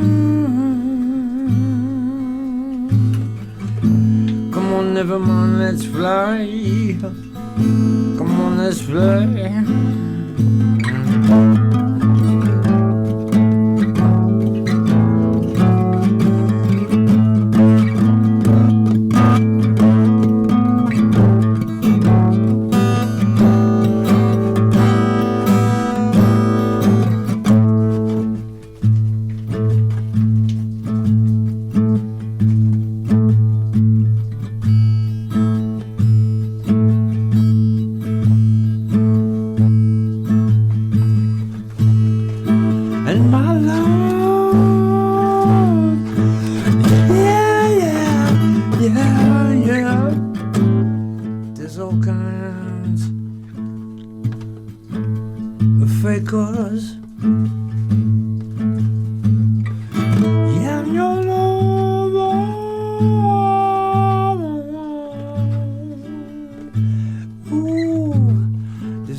Jokers.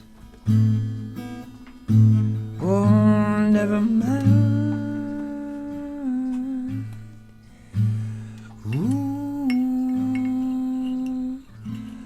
never mind. Woo! Thanks. Yeah. Thanks, man. Thank you. Fucking gruwelijk. Thanks, man. Most organic shit I heard in a long time. Yeah, oh, thank you. Shit. Nice.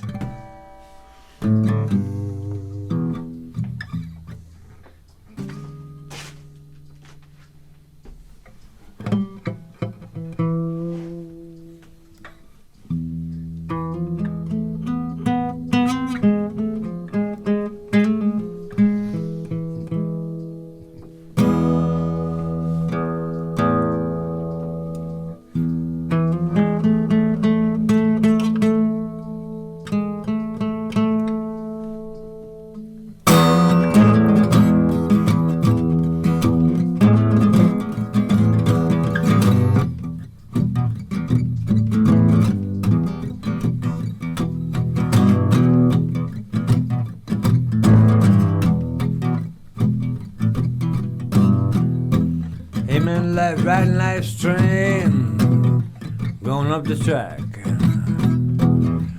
only going one way, man, and we ain't coming back. And take what we got, and get the rest on the way. Hey man, gotta ride that train.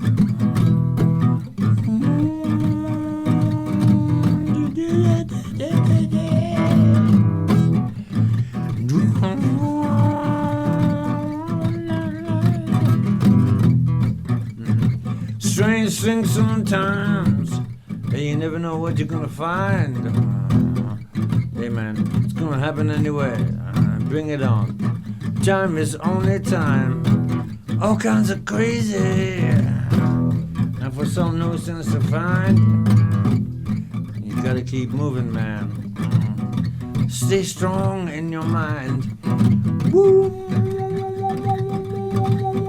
Stay strong in your mind. Da, da, da, da, da, da, da, da, da, da.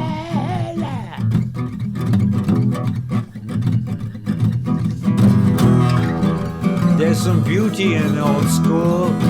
There's some things that livers feeling a fool. There's some things that we don't know.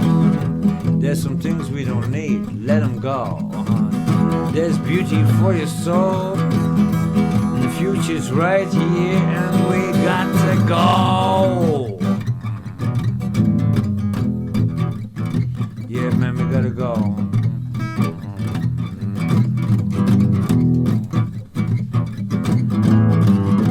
Riding life's train, going up the track.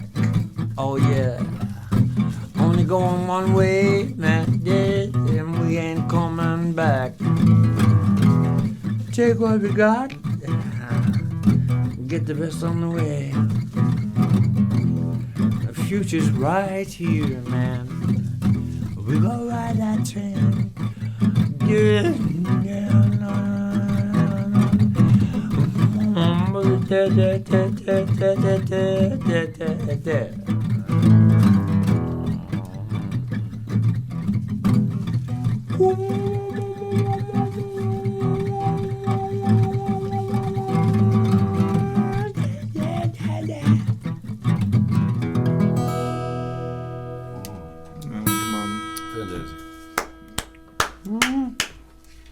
Okay. Lekker man. Ik heb I have a title for this podcast, I guess. Politicians. Okay. Shit, man. Going. He's fucking bullying me, man. Here, listen to the listen to the title I got from your song. Okay. Going off track. That's a great one. I think it's yeah, that's it. For the whole experience and shit. Yeah. We went off track immediately. That's it in a nutshell.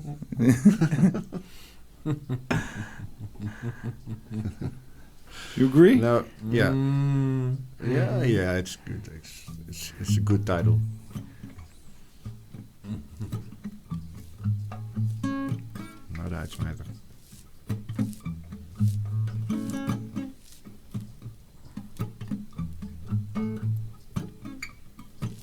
This is for you, actually, Peter. You know, like I'm kind of all burned out, but Paul's like kind of bullying me. So he's like, Jay, you gotta fucking play this track, man.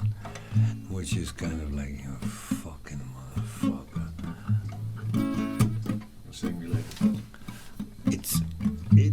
It's close to what we've been talking about. You know, it's close. Close enough.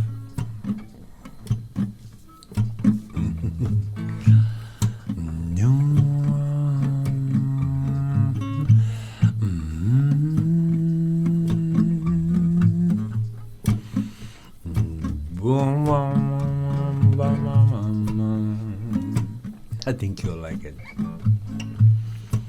Well, them have them shoes shined up nice and shiny, so them can feel good when them walk on the little people with them legal robbery. You know, them think them drink and eat differently. They got themselves all mashed on power, them divorced from society completely. Trickery. It's for the rich boy role that them play out. Trickery, equals fuckery for the people, and there is no doubt. Yeah, man, politics, them get them kicks from watching people hurting. And what a trip, man, them gon' flip from reality living and learning. Politicians, yeah, with them very important clothes on that cost so much money that a family can eat for 6 months. And politicians, yeah, with them makeup on for the camera, so when them on television, them can look good. You know, them already got them pension. Not to mention the private shares in the offshore banking, along with the taxes that they were dodging, but not anymore because that's illegal, and they wouldn't do that, would they? No. You know, maybe if I'm honest, I'm just jealous and I want to be a politician. Oh, yeah. I mean, when you look at these things, they got a lot more money and even bigger egos than us musicians. for real. All they do is talk shit and see how much they get paid for it. And what's the deal, man? I picked the wrong job when I became a musician. Well, them have them shoes shined up nice and shiny. So them can feel good when them walking on the little people with them legal robbery. You know, them think them eat and different. Then divorced from society all completely. Politics, man, they get them kicks from watching people hurting.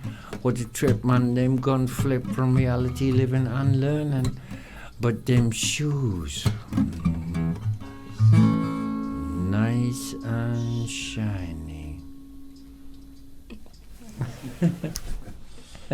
Beautiful, man. Beautiful. Thanks, man. Thank you. It's a very happy protest song. Fuck you, bitch. Yeah. Nice. Then I'm going to wrap this bitch up after a little thing called 4.5 hours. Have we done 4.5 hours already? Yeah, it's 4.5 hours. Shit. What about long content form about that? Yeah, man. I almost enjoyed myself. What the fuck? How is it possible? Exposing and enjoying so yourself. close this time. Jesus Christ. You know, like, oh no, religion. Oh, stop, let's stop. No. Zo. Time. Dus ik ga het gewoon even in het Nederlands doen, jongens. Dit was PoppenCast nummer 192. Alweer. Going off track. Sorry. Well. Yeah. Sorry, iedereen. Yeah, it spijt mij. You know, like, okay, it was mijn fout. Maar moet verder denken, like, voor de wereld, yeah. Like, er is 20 miljoen mensen dat praten Nederlands en er is 200 miljoen mensen dat praten Engels. So sorry, okay? You know, like, ik probeer met te helpen Pieter ook. It's actueel, ik wil seks met hij. You know, like, but it's, I don't know how to fucking get to him. Podcast is genoeg. I got lost in translation. Fuck you.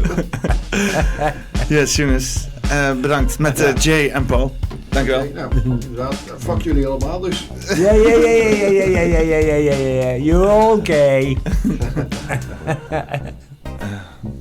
Sta je dan, zonder doel, zonder ziel. Ene handje spullen, de andere je piel. Te kijken hoe het staat te bezwijken. Samenleving, maatschappij, politiek. In paniek, je ideologie. Haaks op de techniek. Klagen over de toekomst, over wat je toekomt. Met een telefoon, gemaakt van crypto. Night after night, geplakt aan een scherm. Doen scrolling, gedoemd tot te scrollen. Komen tot de kern? Nee.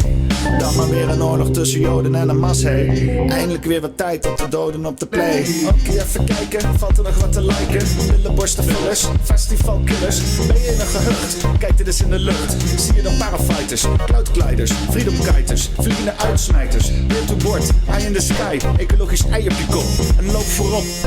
Ja? Heb je wel eens de binnenkant van je hoofd bekeken? Want bij Nature Adventure Shop kun je dat precies gaan organiseren voor jezelf. Nature Adventure is ontstaan uit passie, levensvreugde en het verlangen naar een diepere band met natuur. Ze hebben een webshop met fantastische producten zoals CBD, truffels en verschillende andere psychedelica. Je bakker ziet er misschien mooi uit van de buitenkant, maar van de binnenkant verdient hij er ook prachtig uit te zien. Dus psychinauten, ga naar natureadventure.shop en maak een avontuur van de natuur.